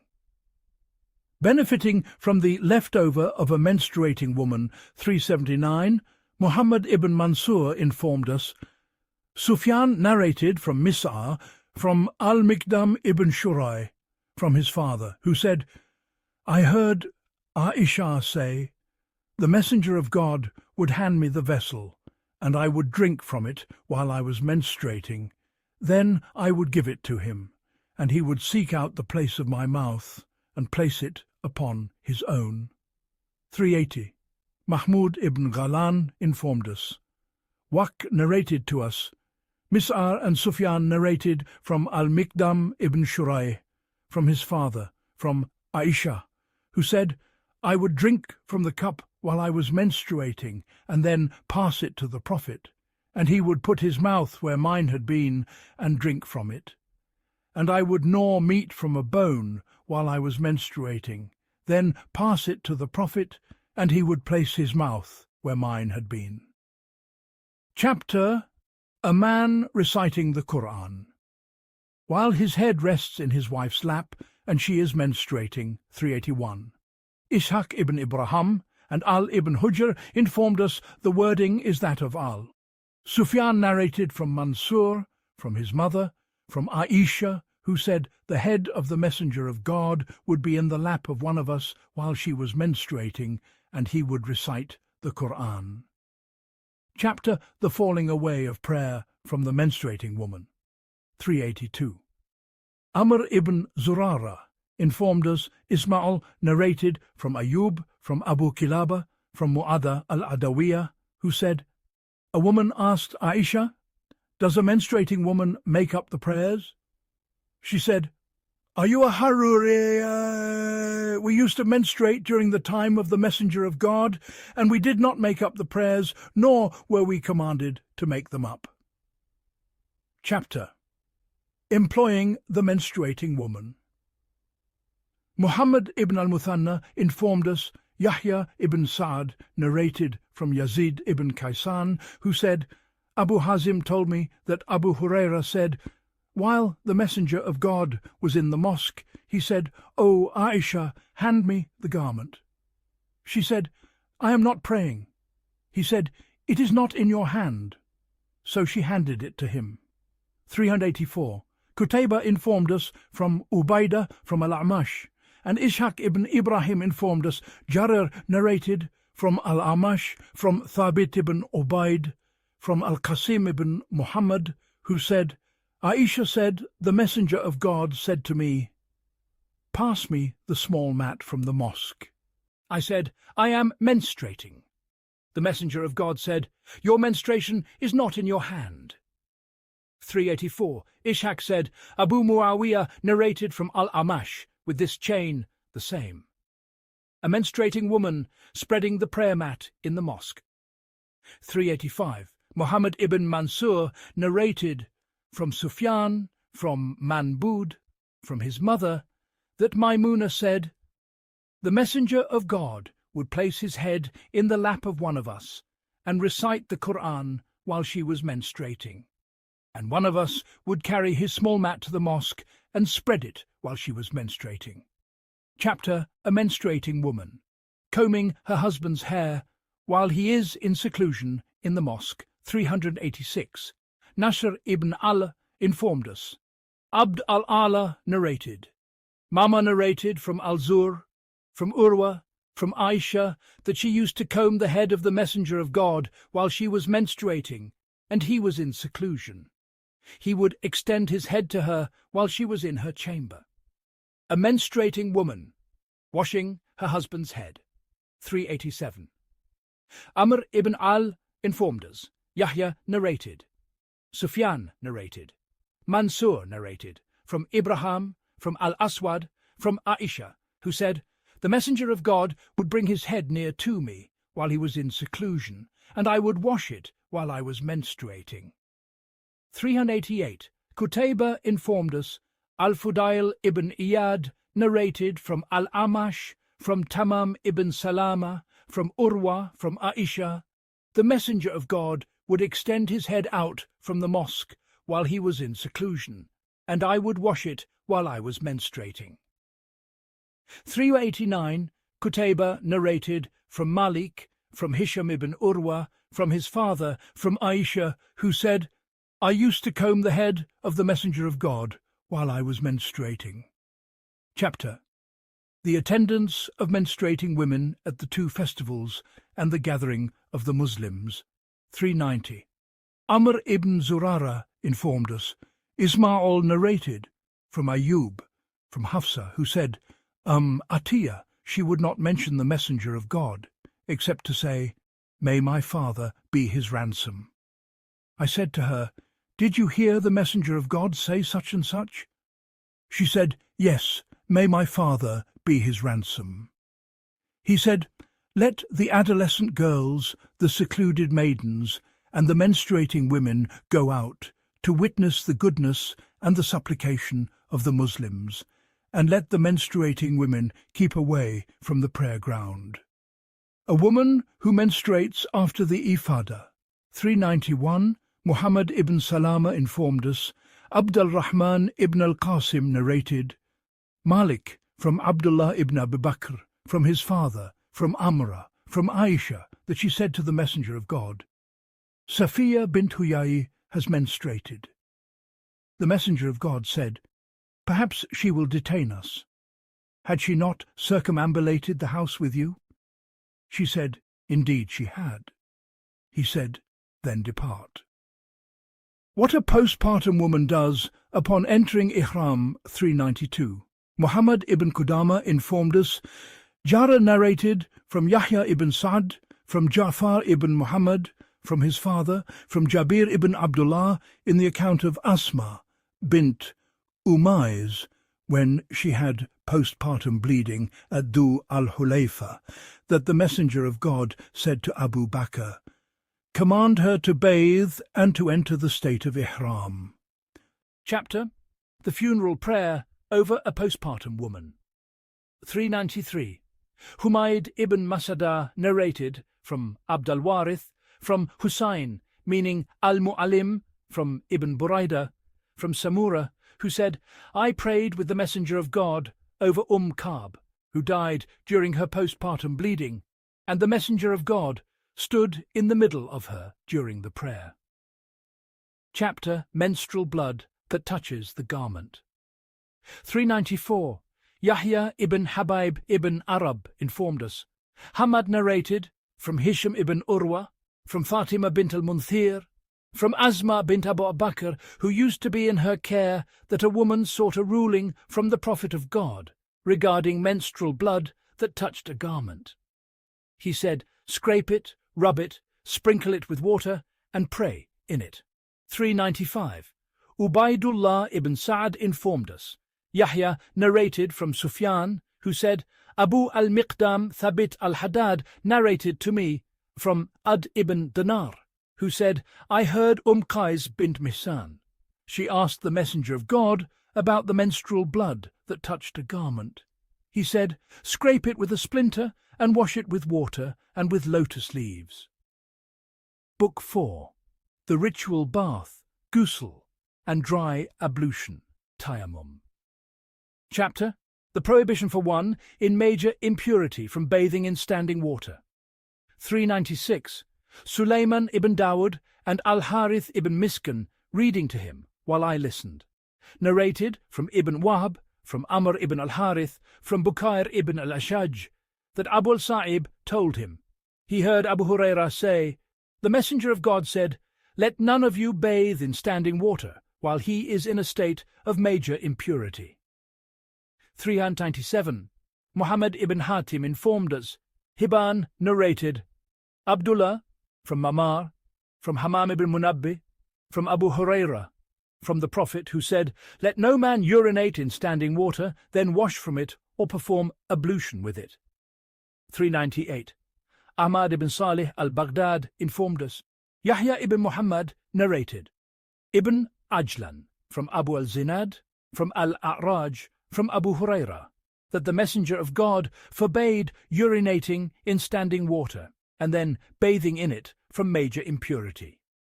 399. Muhammad ibn Abdullah ibn Yazid narrated from Sufyan, from Abu al-Zinad, from Musa ibn Abi Uthman, from his father, from Abu Hurairah, that the Prophet forbade urinating in still water and then bathing from it. 400. Qutayba informed us. Sufyan narrated from Ayyub, from Ibn Sirin, from Abu Hurairah, who said, "Let none of you urinate in standing water that does not flow, then wash from it." Sufyan said, "They said to Hisham, meaning Ibn Hassan." Ayyub stops with Abu Hurairah in this report. He said, if Ayyub could avoid raising a report to the Prophet, he would avoid raising it. Chapter: A Concession regarding entering the bathhouse, number 401. Reported by Ishaq ibn Ibrahim. Mu'ad ibn Hisham narrated to us. he said, "My father narrated to me, from Atta, from Abu az-Zubayr, from Jabir, from the Prophet, 'Whoever believes in God and the last day, let him not enter the bathhouse except wearing a waist wrapper.'" Chapter Bathing with Snow and Hail. Number 402. Reported by Muhammad ibn Ibrahim. Bishr ibn al-Mufaddal narrated to us, he said, Shuba narrated to us, from Majza'ah ibn Zahir, that he heard Abdullah ibn Abi Awfa relate from the Prophet that he would supplicate, "O God, cleanse me of sins and errors. O God, purify me from them as a white garment is purified of defilement. O God, wash me with snow, with hail, and with cold water." Chapter Bathing with Cold Water. Number 403. Reported by Muhammad ibn Yahya ibn Muhammad. Muhammad ibn Musa narrated to us. He said, Ibrahim ibn Yazid narrated to us from Raqaba, from Majza'ah al-Aslami, from Ibn Abi Awfa, who said, "The Prophet used to say, O God, purify me with snow, with hail, and with cold water. O God, cleanse me of sins as a white garment is cleansed of stain." Chapter Bathing before Sleeping. Number 404. Reported by Shu'aib ibn Yusuf. Abd al-Rahman ibn Mahdi narrated to us from Muawiyah ibn Salih, from Abdullah ibn Abi Qais, who said, I asked Aisha, "How was the sleep of the Messenger of God when in a state of major ritual impurity? Would he bathe before he slept, or sleep before bathing?" She said, "He did all of that. Sometimes he would bathe and then sleep, and sometimes he would perform ablution and then sleep." Chapter Bathing at the Beginning of the Night. Number 405. Reported by Yahya ibn Habib ibn Arabi. Hamad narrated to us from Burd, from Ubadah ibn Nusay, from Gudayf ibn al-Harith, who said, "I entered upon Aisha and asked her, would the Messenger of God bathe at the beginning of the night or at its end? She said, all of that, sometimes he bathed at the beginning of it, and sometimes at its end. I said, Praise be to God, who has made spaciousness in the matter. Chapter Concealment. When bathing, number 406. Reported by Ibrahim ibn Yaqub, An-Nufaili narrated to us. He said, Zuhair narrated to us. He said, Abd al-Malik narrated to us from Atta, from Yala, that the Messenger of God saw a man bathing in an open place. He ascended the pulpit, praised God and extolled him, and said, Truly God, glorious and majestic, is forbearing, modest, all-concealing. He loves modesty and concealment, so when one of you bathes, let him conceal himself. Number 407. Reported by Abu Bakr ibn Ishaq. Al-Aswad ibn Amir narrated to us. He said, Abu Bakr ibn Ayyash narrated to us, from Abd al-Malik ibn Abi Sulaiman, from Atta, from Safwan ibn Ya'la, from his father, who said, The Messenger of God said, God, glorious and majestic, is all-concealing, so when one of you intends to bathe, let him shield himself with something. Number 408. Reported by Qutayba. Ubaidah narrated to us from Al-Amash, from Salim, from Quraib, from Ibn Abbas, from Maimuna, who said, I set water for the Messenger of God and screened him. She then described his bath. She said, Then I brought him a cloth, but he did not want it. Number 409. Reported by Ahmad ibn Hafs ibn Abdullah. My father narrated to me. He said, Ibrahim narrated to me from Musa ibn Uqba, from Safwan ibn Sulaim, from Atta ibn Yasar, from Abu Huraira, who said, The Messenger of God said, While Job was bathing naked, locusts of gold began to fall upon him, and he started gathering them into his garment. Then his Lord, glorious and majestic, called to him, O Job, did I not enrich you? He said, Indeed, my Lord, but I can never dispense with your blessings.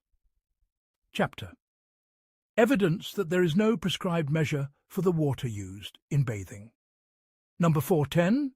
Reported by Al-Qasim ibn Zakaria ibn Dinar. Ishaq ibn Mansur narrated to me, from Ibrahim ibn Sa'd, from az-Zuhri, from al-Qasim ibn Muhammad, from Aisha, who said, "The Messenger of God used to bathe from a vessel, the Farak and I, and he would bathe from a single vessel." Chapter A Man and a Woman from Among His Wives. Bathing from a single vessel. Number 4111, reported by Suwaid ibn Nasr. Abdullah narrated to us from Hisham, and also reported by Qutayba from Malik, from Hisham ibn Urwa, from his father, from Aisha. The Messenger of God used to bathe, and I as well, from a single vessel, and we would scoop from it together. And Suwaid said, "She said, it was I." Number 412, reported by Muhammad ibn Abd al-A'la. Khalid narrated to us. He said, Shuba narrated to us. He said, Abd al-Rahman ibn al-Qasim informed me. He said, I heard al-Qasim narrate from Aisha, who said, I and the Messenger of God would bathe from one vessel because of major ritual impurity. Number 413, reported by Qutayba ibn Sa'id. Ubaydah ibn Humayd narrated to us from Mansur, from Ibrahim, from al-Aswad, from Aisha, who said, I have seen myself vying with the Messenger of God for the vessel we both bathed from it. Chapter The concession regarding that number. 414, reported by Muhammad ibn Bashar from Muhammad. Shuba narrated to us from Asim, and also reported by Suwaid ibn Nasr, who said, Abdullah informed us from Asim, from Mu'adha, from Aisha, who said, I and the Messenger of God would bathe from a single vessel. I would hasten to take from it, and he would hasten, until he would say, Leave some for me, and I would say, Leave some for me. Suwaid said, he would hasten, and I would hasten, and I would say, Leave some for me, leave some for me. Chapter Bathing in a basin that still bore traces of dough. Number 415, reported by Muhammad ibn Yahya ibn Muhammad. Muhammad ibn Musa ibn Ayan narrated to us. He said, My father narrated to us from Abd al-Malik ibn Abi Sulaiman, from Atta, who said, Hani told me that she entered upon the Prophet on the day of the conquest of Mecca while he was bathing. She had screened him with a garment, and he was bathing in a basin that bore traces of dough. She said, Then he prayed the forenoon prayer, duha. I do not know how many he prayed once he had finished his bath. Chapter A Woman Not Undoing Her Hair When Bathing, number 416, reported by Suwaid ibn Nasr.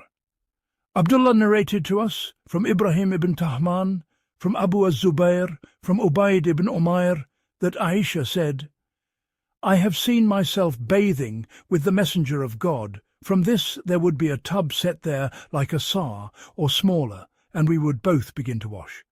I would pour upon my head with my hands 3 times, and I did not undo my hair.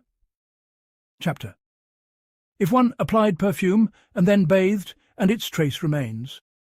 Number 417, reported by Ahmad ibn Asari, from Waqin, from Mis'ar and Sufyan, from Ibrahim ibn Muhammad ibn al-Muntashir, from his father, who said, I heard Ibn Umar say, To awake with my body smeared in tar would be dearer to me than to awake in a state of consecration, ihram, with perfume upon me. So I entered upon Aisha and informed her of his words. She said, I perfumed the Messenger of God. He then went around to his wives, and in the morning he entered the state of ihram with the fragrance still upon him. Chapter The Person in Major Impurity, removing any filth from himself before pouring water over his body. Number 418, reported by Muhammad ibn Ali. Muhammad ibn Yusuf narrated to us, he said, Sufyan narrated to us from al-Amash, from Salim, from Quraib, from Ibn Abbas, from Maimuna, who said, The Messenger of God performed ablution as he did for prayer, except for his feet, and he washed his private part and whatever had been affected by it. Then he poured water over himself. Then he moved his feet aside and washed them. She said this was his bath for major impurity. Chapter: Wiping the hand on the ground after washing the private part, number 419. Reported by Muhammad ibn al-Ala. Abu Muawiyah narrated to us from al-Amash, from Salim ibn Abi al-Jad, from Quraib, from Ibn Abbas, from Maymuna bint al-Harith, the wife of the Prophet, who said, "When the Messenger of God bathed after major impurity, he would begin by washing his hands. Then he would pour with his right hand upon his left and wash his private part. Then he would strike his hand on the earth, then wipe it, then wash it. Then he would perform ablution as for prayer. Then he would pour over his head and over the rest of his body. Then he would step aside and wash his feet." Chapter: Beginning with ablution in the bath for major impurity. Number 420. Reported by Suwaid ibn Nasr. Abdullah narrated to us from Hisham ibn Urwa, from his father, from Aisha, who said, "When the Messenger of God bathed after major impurity, he would wash his hands, then perform ablution as for prayer. Then he would bathe, then run his fingers through his hair, until, when he thought that the water had reached the skin, he would pour over himself 3 times. Then he would wash the rest of his body." Chapter: Favouring the right side in purification. Number 421, reported by Suwaid ibn Nasr. Abdullah informed us from Shu'bah, from al-Ash'ath ibn Abi ash-Shatha, from his father, from Masruq, from Aisha, who said, "The Prophet loved to begin with the right side as much as he could in his purification, in putting on his sandals, in combing his hair, indeed, in all his affairs." Chapter: Leaving off. Wiping the head as in ablution when bathing for major impurity.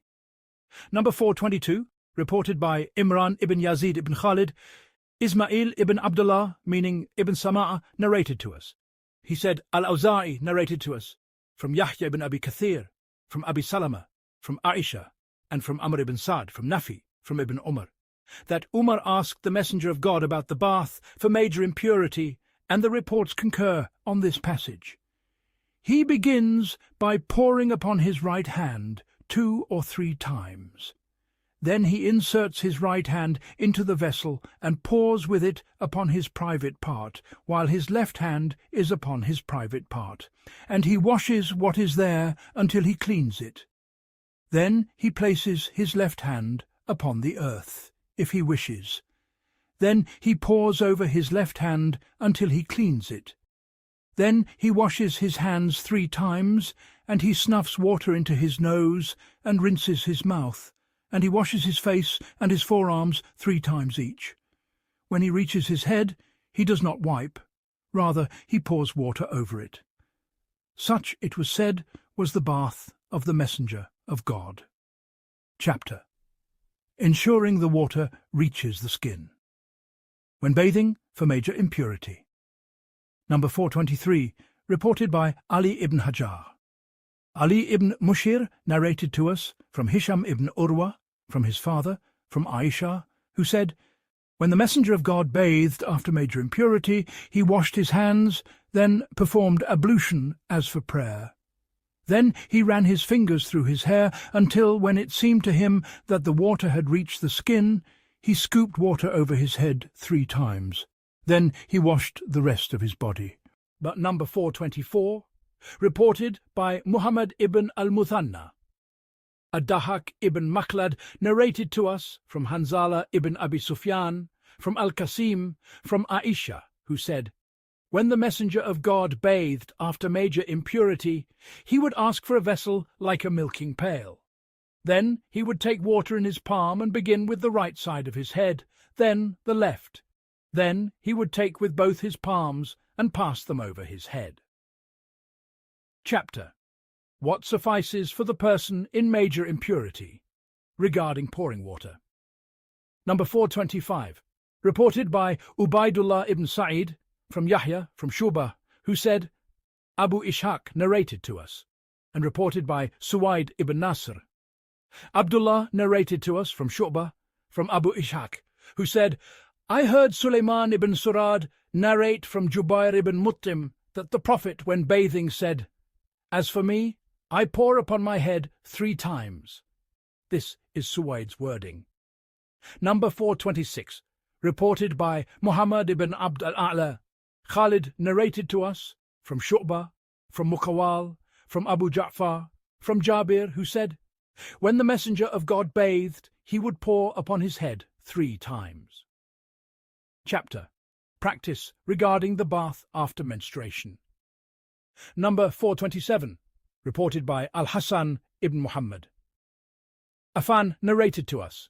He said, Wahib narrated to us. He said, Mansur ibn Abd al-Rahman narrated to us from his mother Safiya bint Shayba, from Aisha. A woman asked the Prophet, O Messenger of God, how do I bathe when I am purified from menstruation? He said, Take a piece of cotton scented with musk and purify yourself with it. She said, How do I purify myself with it? He said, Purify yourself with it. She said, How do I purify myself with it? Then the Messenger of God glorified God and turned aside from her. Aisha grasped what the Messenger intended and said, So I took her and drew her to me, and I explained to her what the Messenger of God intended. Chapter. Bathing once over the body. Number 428, reported by Ishaq ibn Ibrahim. Jarir informed us from al-Amash, from Salim ibn Abi al-Jad, from Quraib, from Ibn Abbas, from Maimuna, the wife of the Prophet, who said, The Prophet bathed after major impurity. He washed his private part and rubbed his hand on the ground or on the wall. Then he performed ablution as for prayer. Then he poured water over his head and over the rest of his body. Chapter. The postpartum woman's bath upon entering the state of pilgrimage. Number 429, reported by Amr ibn Ali, Muhammad ibn al-Muthanna, and Yaqub ibn Ibrahim, and this is his wording. Yahya ibn Sa'id narrated to us. He said, Ja'far ibn Muhammad narrated to us. He said, My father narrated to me. We came to Jabir ibn Abdullah and asked him about the farewell pilgrimage, and he told us, The Messenger of God set out 5 days remaining of Dhul Qa'dah. We went out with him until, when he reached Dhul Hulayfa, Asma bint Umays gave birth to Muhammad ibn Abi Bakr. She sent to the Messenger of God, How should I proceed? He said, Bathe, then bind yourself with a cloth, then enter the state of consecration. Chapter. Not performing ablution after the bath. Number 430, reported by Ahmad ibn Uthman ibn Hakim.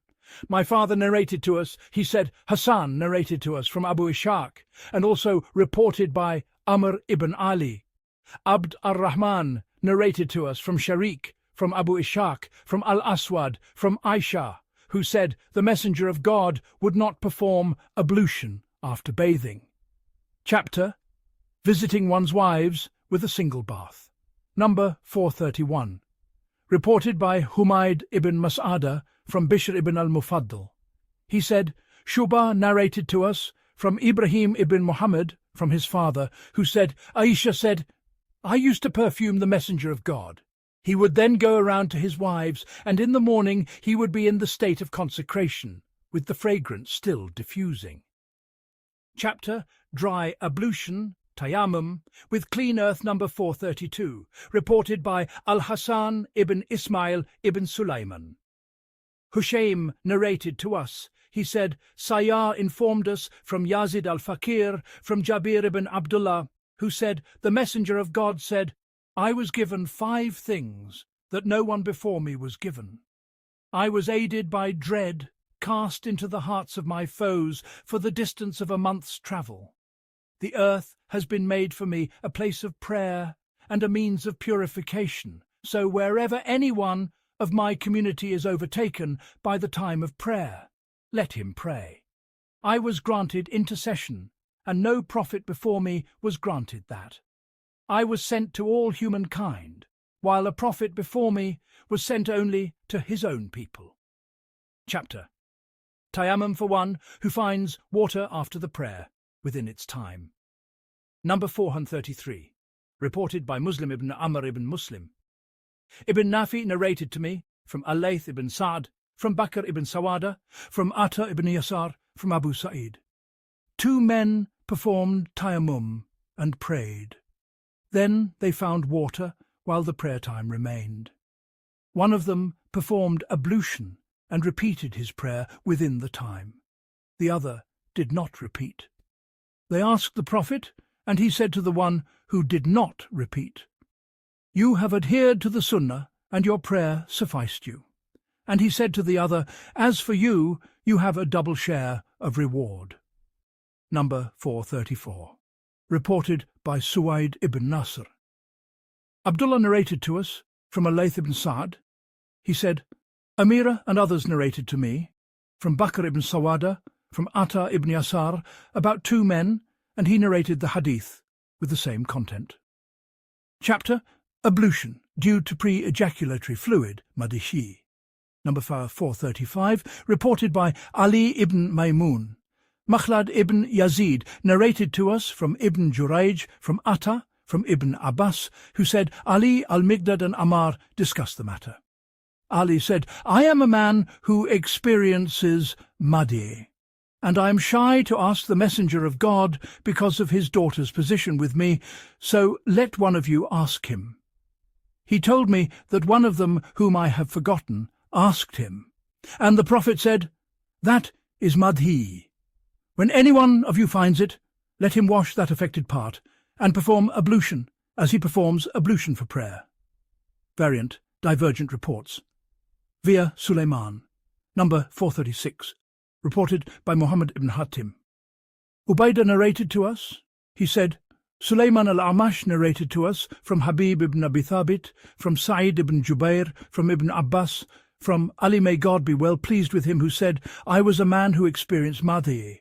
So I told a man to ask the Prophet, and he said, it requires ablution." Number 437. Reported by Muhammad ibn Abd al-A'la. Khalid ibn al-Harith narrated to us. He said, Shu'bah narrated to us. He said, Sulaiman al-Amash informed me. He said, I heard Mundir from Muhammad ibn Ali, from Ali, may God be well pleased with him, who said, I was shy to ask the Messenger of God about Madi on account of Fatima, so I had al-Miqdad ask him, and he said, it requires ablution. Variant, divergent reports via Bukhari number 438. Reported by Ahmad ibn Isa from Ibn Wahb, adding a word to this effect. Makhrama ibn Bukhari informed me from his father, from Sulaiman ibn Yasar, from Ibn Abbas. He said, Ali, may God be well pleased with him, said, I sent al-Miqdad to the Messenger of God to ask him about Madhi, and he said, perform ablution and sprinkle water over your private part.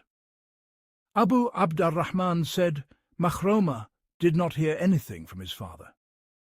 Number 439. Reported by Suwaid ibn Nasr.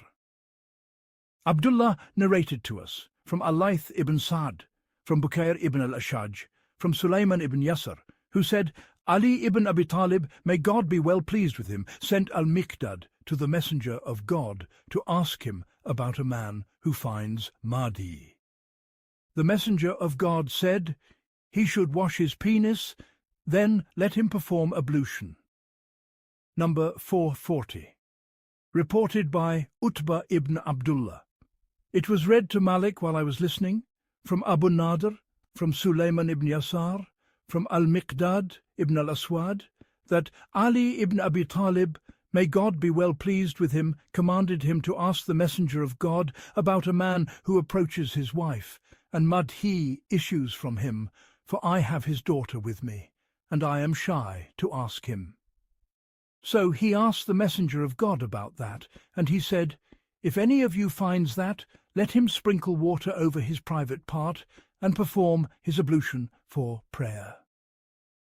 Chapter the command to perform ablution after sleep. Number 441, reported by Imran ibn Yazid. Ismail ibn Abdullah narrated to us, he said, al-Awza'i narrated to us, he said, Muhammad ibn Muslim az-Zuhri narrated to us, he said, Sa'id ibn al-Musayyib narrated to me. He said, Abu Huraira narrated to me. The Messenger of God said, if one of you rises during the night, let him not dip his hand into the vessel until he pours water over it 2 or 3 times, for none of you knows where his hand spent the night. Number 442, reported by Qutayba. Dawood narrated to us from Amr, from Quraib, from Ibn Abbas, who said, I prayed with the Prophet one night. I stood to his left, but he placed me on his right and prayed. Then he reclined and slept, and the caller to prayer came to him. He stood and prayed without performing ablution. Abridged. Number 443, reported by Yaqub ibn Ibrahim. Muhammad ibn al-Rahman at-Tufawi narrated to us. He said, Ayub narrated to us from Abu Kilaba, from Anas. The Messenger of God said, if one of you becomes drowsy in his prayer, let him withdraw and sleep. Chapter: Ablution after touching the private part. Number 444, reported by Qutayba from Sufyan, from Abdullah, meaning Ibn Abi Bakr, who said immediately thereafter, Abu Abdurrahman said, I did not perfect it. From Urwa, from Busra, who said, the Messenger of God said, whoever touches his private part, let him perform ablution. Number 445, reported by Imran ibn Musa. Muhammad ibn Sawa narrated to us from Shu'bah, from Ma'mar, from Az-Zuhri, from Urwa ibn Zubayr, from Busra bin Safwan, that the Prophet said, if any one of you's hand reaches his private part, let him perform ablution. Number 446, reported by Qutayba.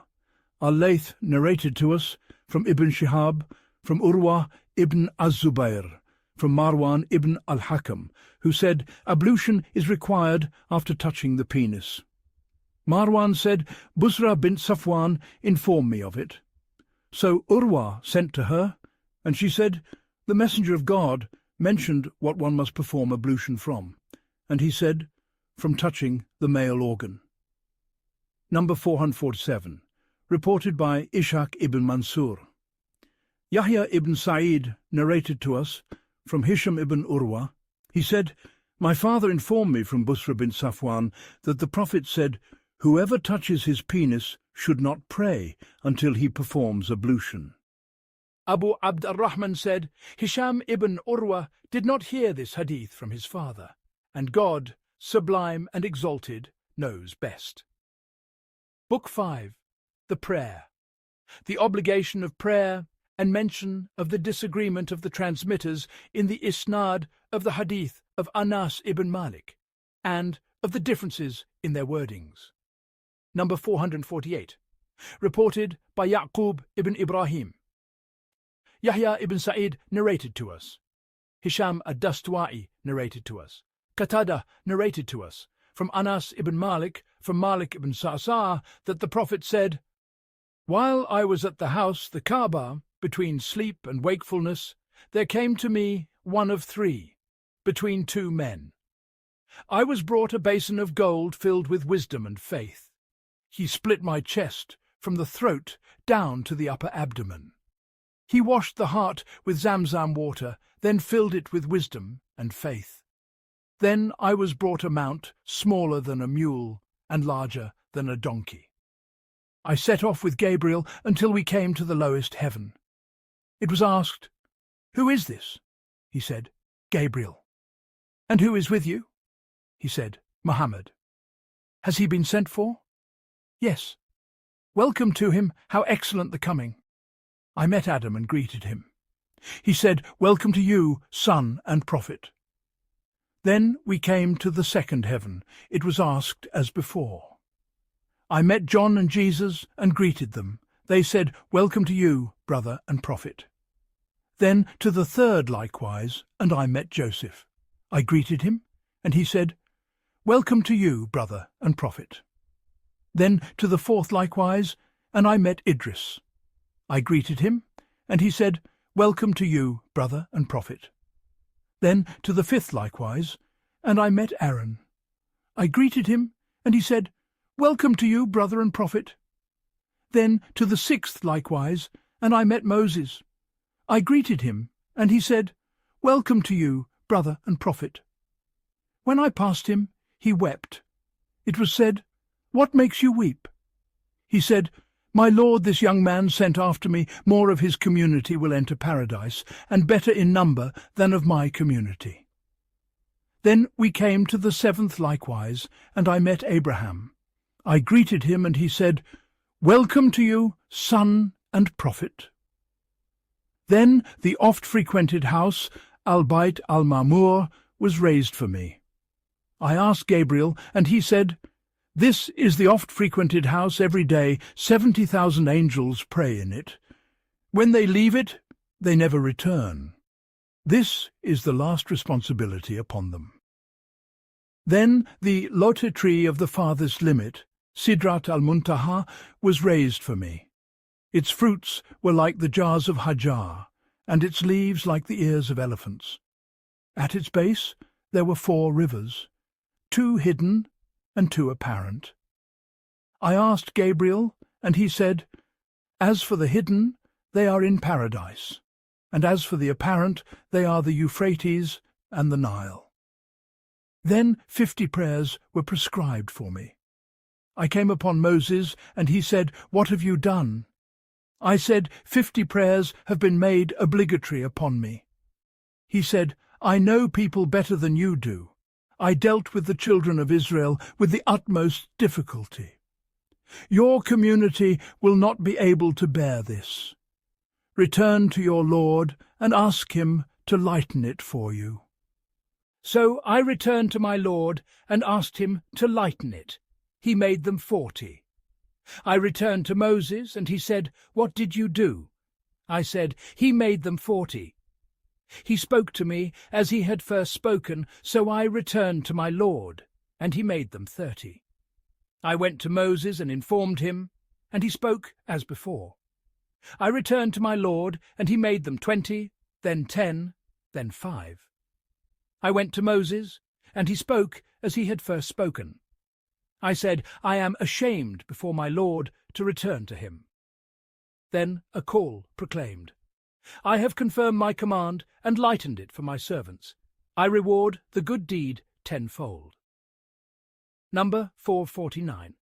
Reported by Yunus ibn Abdul-Allah ibn Wahb, narrated to us, he said, Yunus informed me from Ibn Shihab, who said that Anas ibn Malik and Ibn Hazm said, "The Messenger of God said, God, exalted and majestic, imposed upon my community 50 prayers.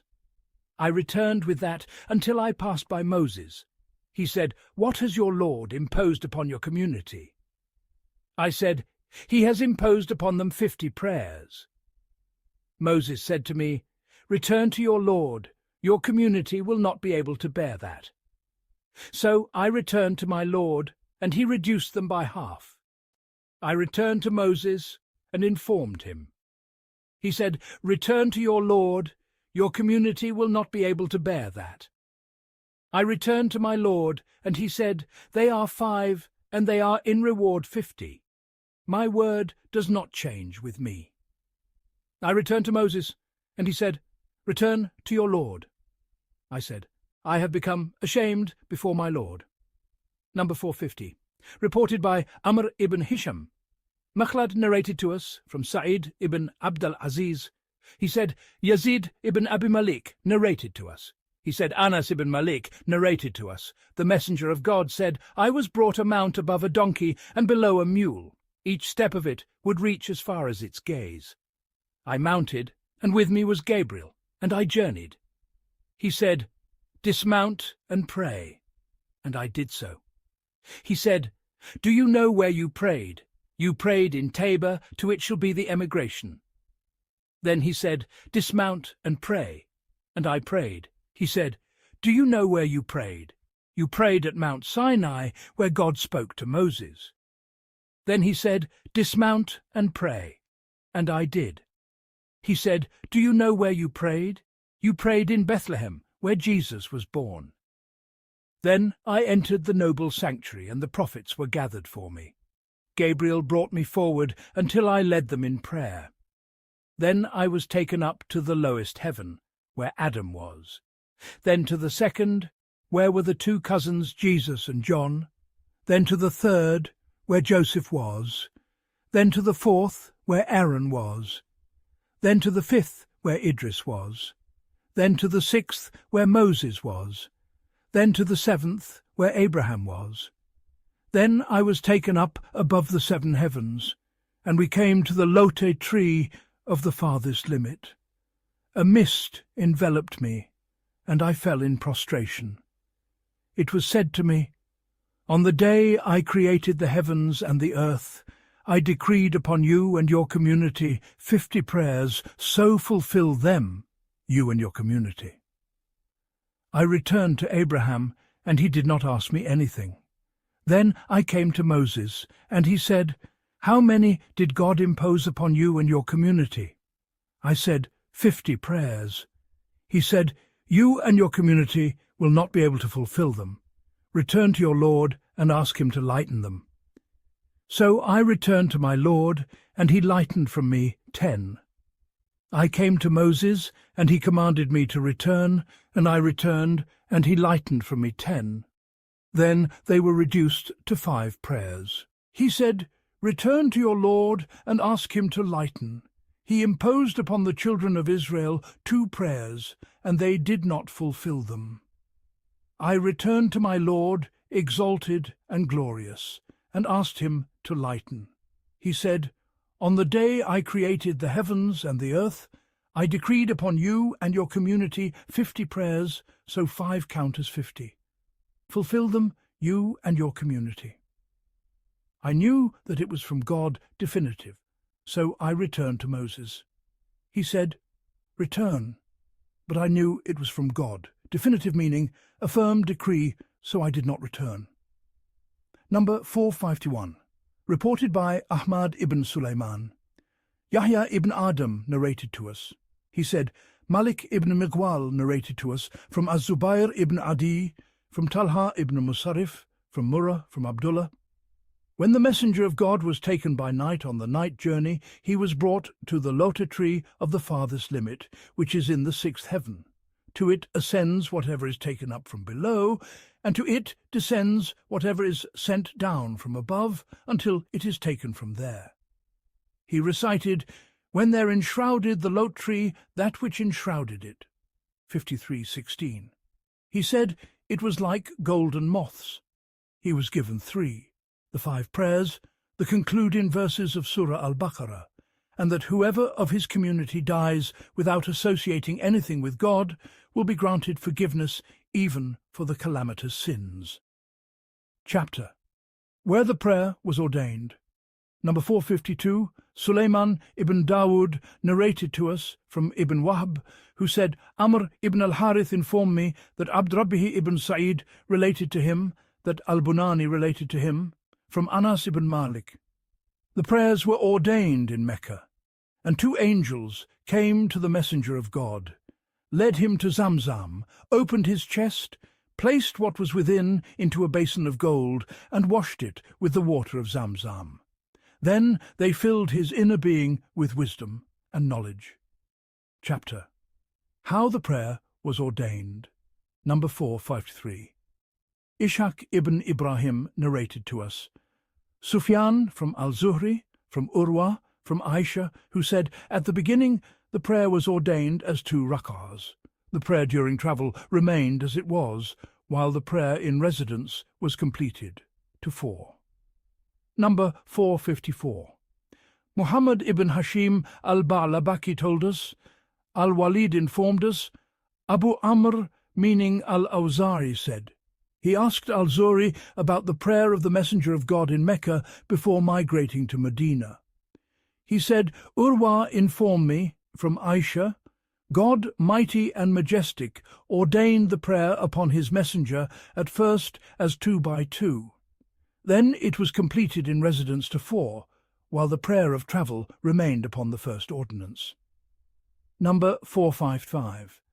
Qutayba narrated to us from Malik, from Salih ibn Qaysan, from Urwa, from Aisha, who said, the prayer was ordained 2 by 2. The prayer of travel was left as it was, and the prayer in residence was increased. Number 456. Amr ibn Ali told us, Yahya and Abd al-Rahman both said, Abu Awana, from Bukair ibn al-Akhnas, from Mujahid, from Ibn Abbas, who said, the prayer was ordained upon the tongue of the Prophet. In residence 4, in travel 2, and in fear 1. Number 457. Yusuf ibn Sa'id told us, Hajjaj ibn Muhammad narrated to us, Muhammad ibn Abdullah al-Sha'ithi, from Abdullah ibn Abi Bakr ibn al-Harith ibn Hisham, from Umayyah ibn Abdullah ibn Khalid ibn Asid, that he said to Ibn Umar, how do you shorten the prayer, when God mighty and majestic has only said, there is no blame upon you to shorten the prayer if you fear? Q4101. Ibn Umar replied, my nephew, the messenger of God, came to us when we were astray, and he taught us. Among what he taught us is that God mighty and majestic commanded us to pray 2 rak'ahs in travel. Al-Sha'ithi said, and Al-Zuhri used to narrate this hadith from Abdullah ibn Abi Bakr. Chapter. How many prayers were ordained in the day and night? Number 458. Qutayba narrated to us from Malik, from Abu Suhail, from his father, who heard Talha ibn Ubaidullah say, a man from Najd came to the Messenger of God with hair unkempt. We heard the hum of his voice, but did not grasp what he was saying until he drew near. He was asking about Islam. The Messenger of God said to him, 5 prayers in the day and night. He asked, am I bound by anything besides them? He said, no, unless you volunteer. He said, and fasting the month of Ramadan. He asked, am I bound by anything besides it? He said, no, unless you volunteer. Then the Messenger of God mentioned zakah to him. He asked, am I bound by anything besides it? He said, no, unless you volunteer. The man turned away, saying, by God, I will not add to this, nor diminish from it. The Messenger of God said, if he is truthful, he has prospered. Number 459. Qutayba narrated to us, Nur ibn Qais, from Khalid ibn Qais, from Qatada, from Anas, who said, a man asked the Messenger of God, how many prayers has God ordained upon his servants? He said, God has ordained upon his servants 5 prayers. He said, Messenger of God, is there anything before them or after them? He said, God has ordained upon his servants 5 prayers. The man swore that he would neither add to them nor diminish from them. The Messenger of God said, if he is truthful, he will surely enter the garden. Chapter, Pledging Allegiance upon the 5 prayers. Number 460. Amr ibn Mansur narrated to us. Abu Mushir told us, Sa'id ibn Abd al-Aziz, from Rabi'ah ibn Yazid, from Abu Idris al-Khawlani, from Abu Muslim al-Khawlani, who said, the beloved and trustworthy Auf ibn Malik al-Ashja'i informed me, we were with the Messenger of God, and he said, will you not pledge allegiance to the Messenger of God? And he repeated it 3 times. We extended our hands and pledged our allegiance. We said, Messenger of God, upon what are we pledging? He said, that you worship God and associate nothing with him, and that you perform the 5 prayers. Then he whispered a discreet word, that you do not ask people for anything. Chapter, Guarding the 5 prayers. Number 461. Qutayba narrated to us from Malik, from Yahya ibn Sa'id, from Muhammad ibn Yahya ibn Hibban, from Ibn Muhayriz, that a man from Banu Kinana called al-Mukhdaji heard a man in Syria, Kunya Abu Muhammad, saying, Witr is obligatory. Al-Mukhdaji said, I went to Ubadah ibn al-Samit and encountered him as he was going to the mosque, and informed him of what Abu Muhammad had said. Ubadah said, Abu Muhammad has lied. I heard the Messenger of God say, 5 prayers God has prescribed upon the servants. Whoever comes with them, neglecting none of them out of contempt for their due, has with God a covenant that he will admit him to the garden. And whoever does not come with them has no covenant with God. If he wills, he punishes him, and if he wills, he admits him to the garden. The merit of the 5 prayers. Number 462. Qutayba told us, Al-Layth from Ibn al-Had, from Muhammad ibn Ibrahim, from Abu Salama, from Abu Huraira. The Messenger of God said, Tell me, if one of you had a river at his door and bathed in it 5 times a day, would any filth remain upon him? Das ist curse. They said, No filth would remain. He said, Such is the likeness of the 5 prayers. God effaces sins by means of them. Chapter, The Ruling regarding one who abandons the prayer. Number 463. Al-Husayn ibn Hurayth told us, Al-Fadl ibn Musa, from Al-Husayn ibn Waqid, from Abdullah ibn Buraidah from his father, who said, The Messenger of God said, The covenant that stands between us and them is the prayer. Whoever abandons it has disbelieved. Number 464. Ahmad ibn Harb narrated to us, Muhammad ibn Rabi'ah, from Ibn Jurayj, from Abu al-Zubayr, from Jabir, who said, The Messenger of God said, Between the servant and disbelief is nothing but abandoning the prayer. Chapter, Reckoning concerning the prayer. Number 465. Abu Dawud told us, Harun ibn Ismail al-Khazaz narrated to us, Hammam from Qatada, from al-Hasan, from Hurayth ibn Qabisa, who said, I came to Medina and said, O God, grant me a righteous companion.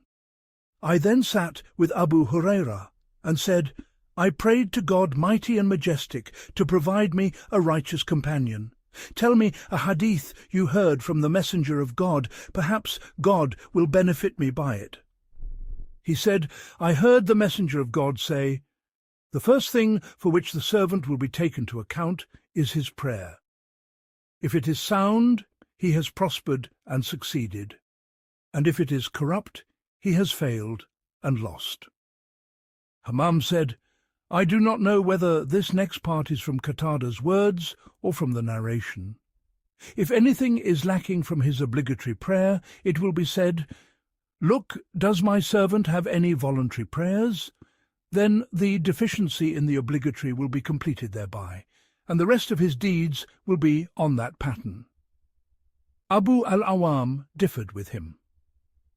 Number 466. Abu al-Awam narrated to us from Qatada, from al-Hasan, from Abu Rafi, from Abu Huraira, that the Prophet said, The first thing for which the servant will be called to account on the day of resurrection is his prayer. If it is found complete, it will be recorded as complete, and if something is lacking from it, it will be said, Look, do you find for him any voluntary deeds, by which you complete for him what he left deficient of his obligation by his voluntary deeds? Then the rest of the deeds proceed accordingly. Number 467. Ishaq ibn Ibrahim told us, Al-Nadir ibn Shumail narrated to us, Hamad ibn Salama from Al-Azraq ibn Qais, from Yahya ibn Ya'mar, from Abu Huraira, from the Messenger of God, who said, The first thing for which the servant will be taken to account is his prayer. If he has completed it, otherwise God mighty and majestic will say, Look for my servant's voluntary acts, and if voluntary acts are found for him, he will say, Complete his obligation by them. Chapter, The Reward of One Who Establishes the Prayer. Number 468. Muhammad ibn Uthman ibn Abi Safwan al-Thaqafi narrated to us. Bahz ibn Asad, from Shu'bah, from Muhammad ibn Uthman ibn Abdullah and his father, Uthman ibn Abdullah, both of whom heard Musa ibn Talha narrate from Abu Ayyub. A man said, Messenger of God, tell me of a deed that will admit me to the garden. The Messenger of God said, that you worship God and associate nothing with him, that you establish the prayer, that you give the alms, and that you join the bonds of kinship." He then departed as if astride his mount. Chapter: The number of rak'ahs of Dhuhr in residence. Number 469. Qutayba told us, Sufyan from Ibn al-Munkadir and Ibrahim ibn Maysara both heard Anas say, "I prayed with the Prophet in Medina Dhuhr 4 rak'ahs, and at Dhul Hulayfa Asr 2 rak'ahs. Chapter: The Dhuhr prayer. During travel, number 470, Muhammad ibn al-Muthanna and Muhammad ibn Bashar both told us. Muhammad ibn Ja'far narrated to us, Shu'bah from al-Hakam ibn Utayba, who said, "I heard Abu Juhayfa say, 'The Messenger of God came out at the midday heat.' Ibn al-Muthanna added, 'to al-Batha, performed ablution and prayed Dhuhr 2 rak'ahs and Asr 2 rak'ahs, and before him was a short spear." Chapter: The merit of the Asr prayer, number 471. Mahmud ibn Gilan told us, Waqar narrated to us, Mis'ar ibn Abi Khalid and al-Bukhtari ibn Abi al-Bukhtari, all of them heard it from Abu Bakr ibn Amarah ibn Ruwayba al-Thaqafi, from his father, who said, "I heard the Messenger of God say, 'He will never enter the fire who prays before the rising of the sun and before its setting.'" Chapter: Guarding the Asr prayer. Number 472. Qutayba narrated to us from Malik, from Zayd ibn Aslam, from al-Qaqa ibn Hakim, from Abu Yunus, the freedman of Aisha, the wife of the Prophet, who said, "She commanded me to write a codex for her, and said, 'When you reach this verse, inform me. Maintain your prayers and the middle prayer.'" Q2 238. When I reached it, I informed her, and she dictated to me, "Maintain your prayers and the middle prayer and the prayer of Asr, and stand before God devoutly." Then she said, "I heard it from the Messenger of God." Number 473. Muhammad ibn Abd al-Ala narrated to us. Khalid told us, Shu'bah said, Qatada informed me from Abu Hassan, from Ubaidah, from Ali, from the Prophet. They distracted us from the middle prayer until the sun had set. Chapter: One who leaves the Asr prayer, number 474.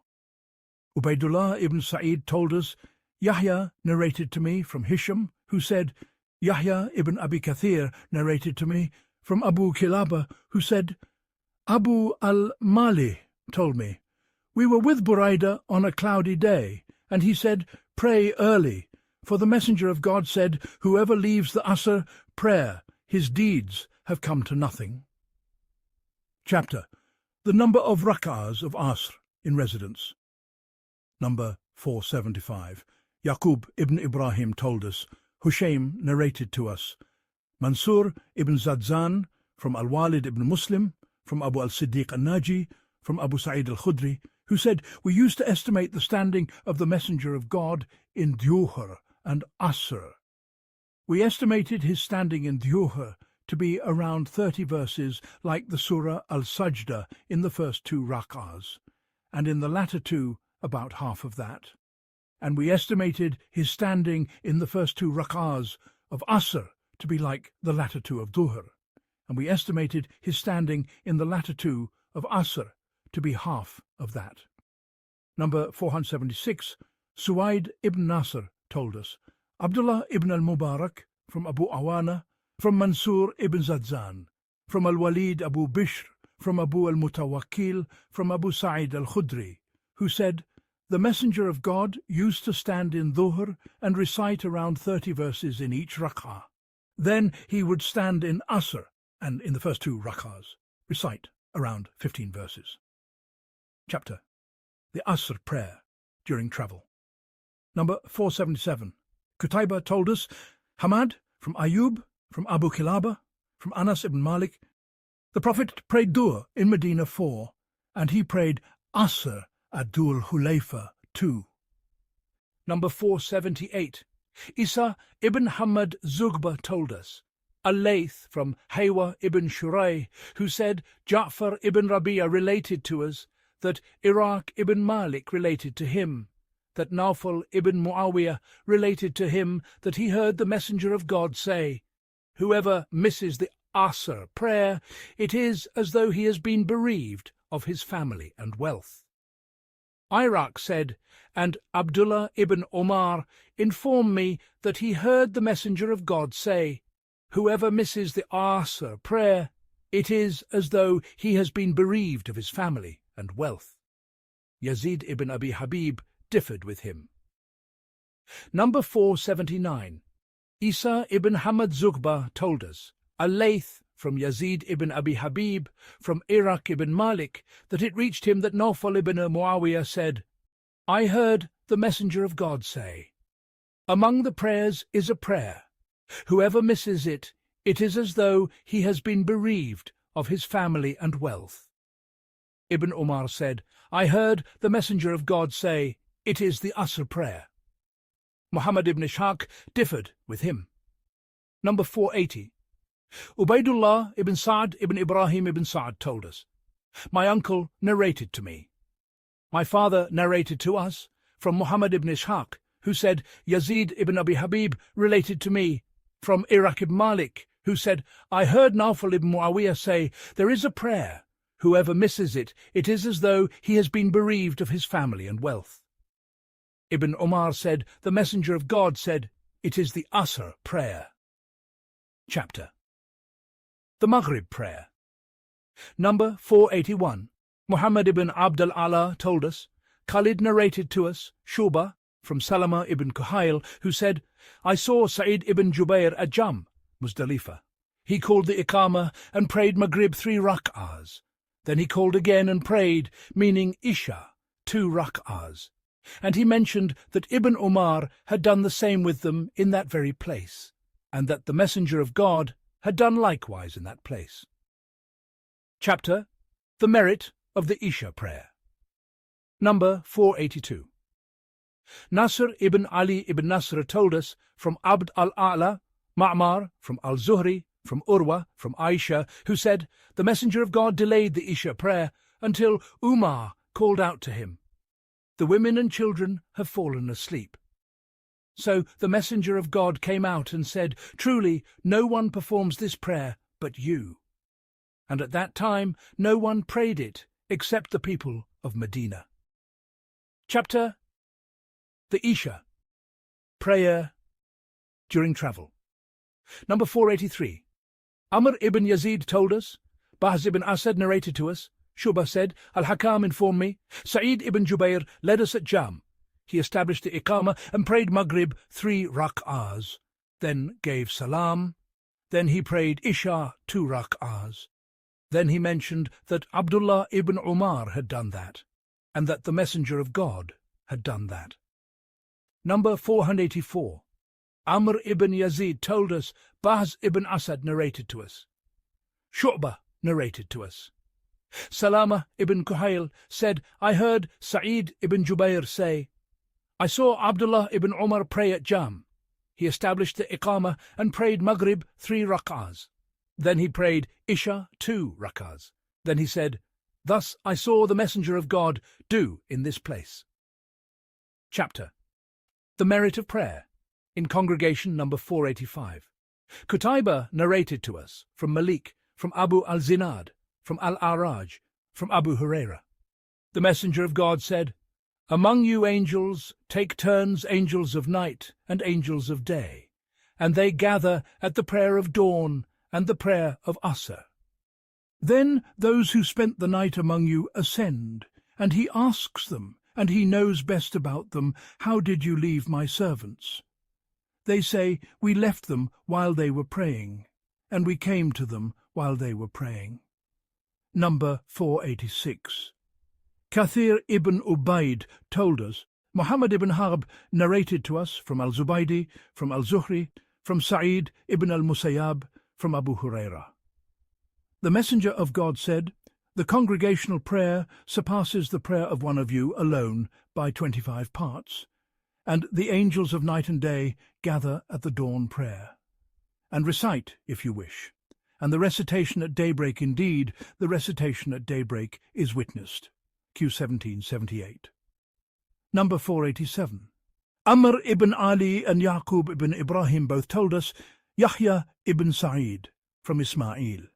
Abu Bakr ibn Amara ibn Ruwayba narrated to me from his father, who said, I heard the Messenger of God say, None who prays before the rising of the sun and before it sets will enter the fire. Chapter. The obligation of facing the Qibla, number 488. Muhammad ibn Bashar told us, Yahya ibn Sa'id narrated to us, Sufyan told us, Abu Ishaq from al-Bara. We prayed with the Prophet in the direction of Bayt al-Maqdis for 16 months or 17 months, Sufyan was unsure, and then he was turned toward the Qibla. Number 489. Muhammad ibn Ismail ibn Ibrahim told us, Ishaq ibn Yusuf al-Azraq from Zakaria ibn Abi Zaidah, from Abu Ishaq, from al-Bara ibn Azib, who said, The Messenger of God came to Medina and prayed in the direction of Bayt al-Maqdis for 16 months. Then he was directed to the Kaaba. A man who had prayed with the Prophet passed by a group of the Ansar and said, I bear witness that the Messenger of God has been directed toward the Kaaba. So they turned toward the Kaaba. Chapter. The state in which it is permissible to face other than the Qibla, number 490.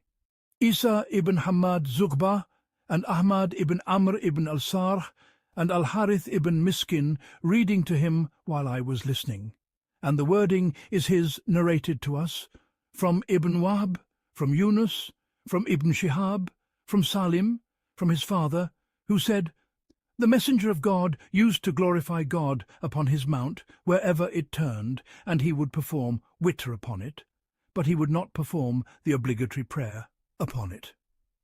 Number 491. Amr ibn Ali and Muhammad ibn al-Muthanna narrated to us, from Yahya, from Abd al-Malik, who said, Sa'id ibn Jubair narrated to us from Ibn Umar, who said, The Messenger of God used to pray upon his mount while travelling from Mecca to Medina, and concerning this was revealed, Wherever you turn, there is the face of God.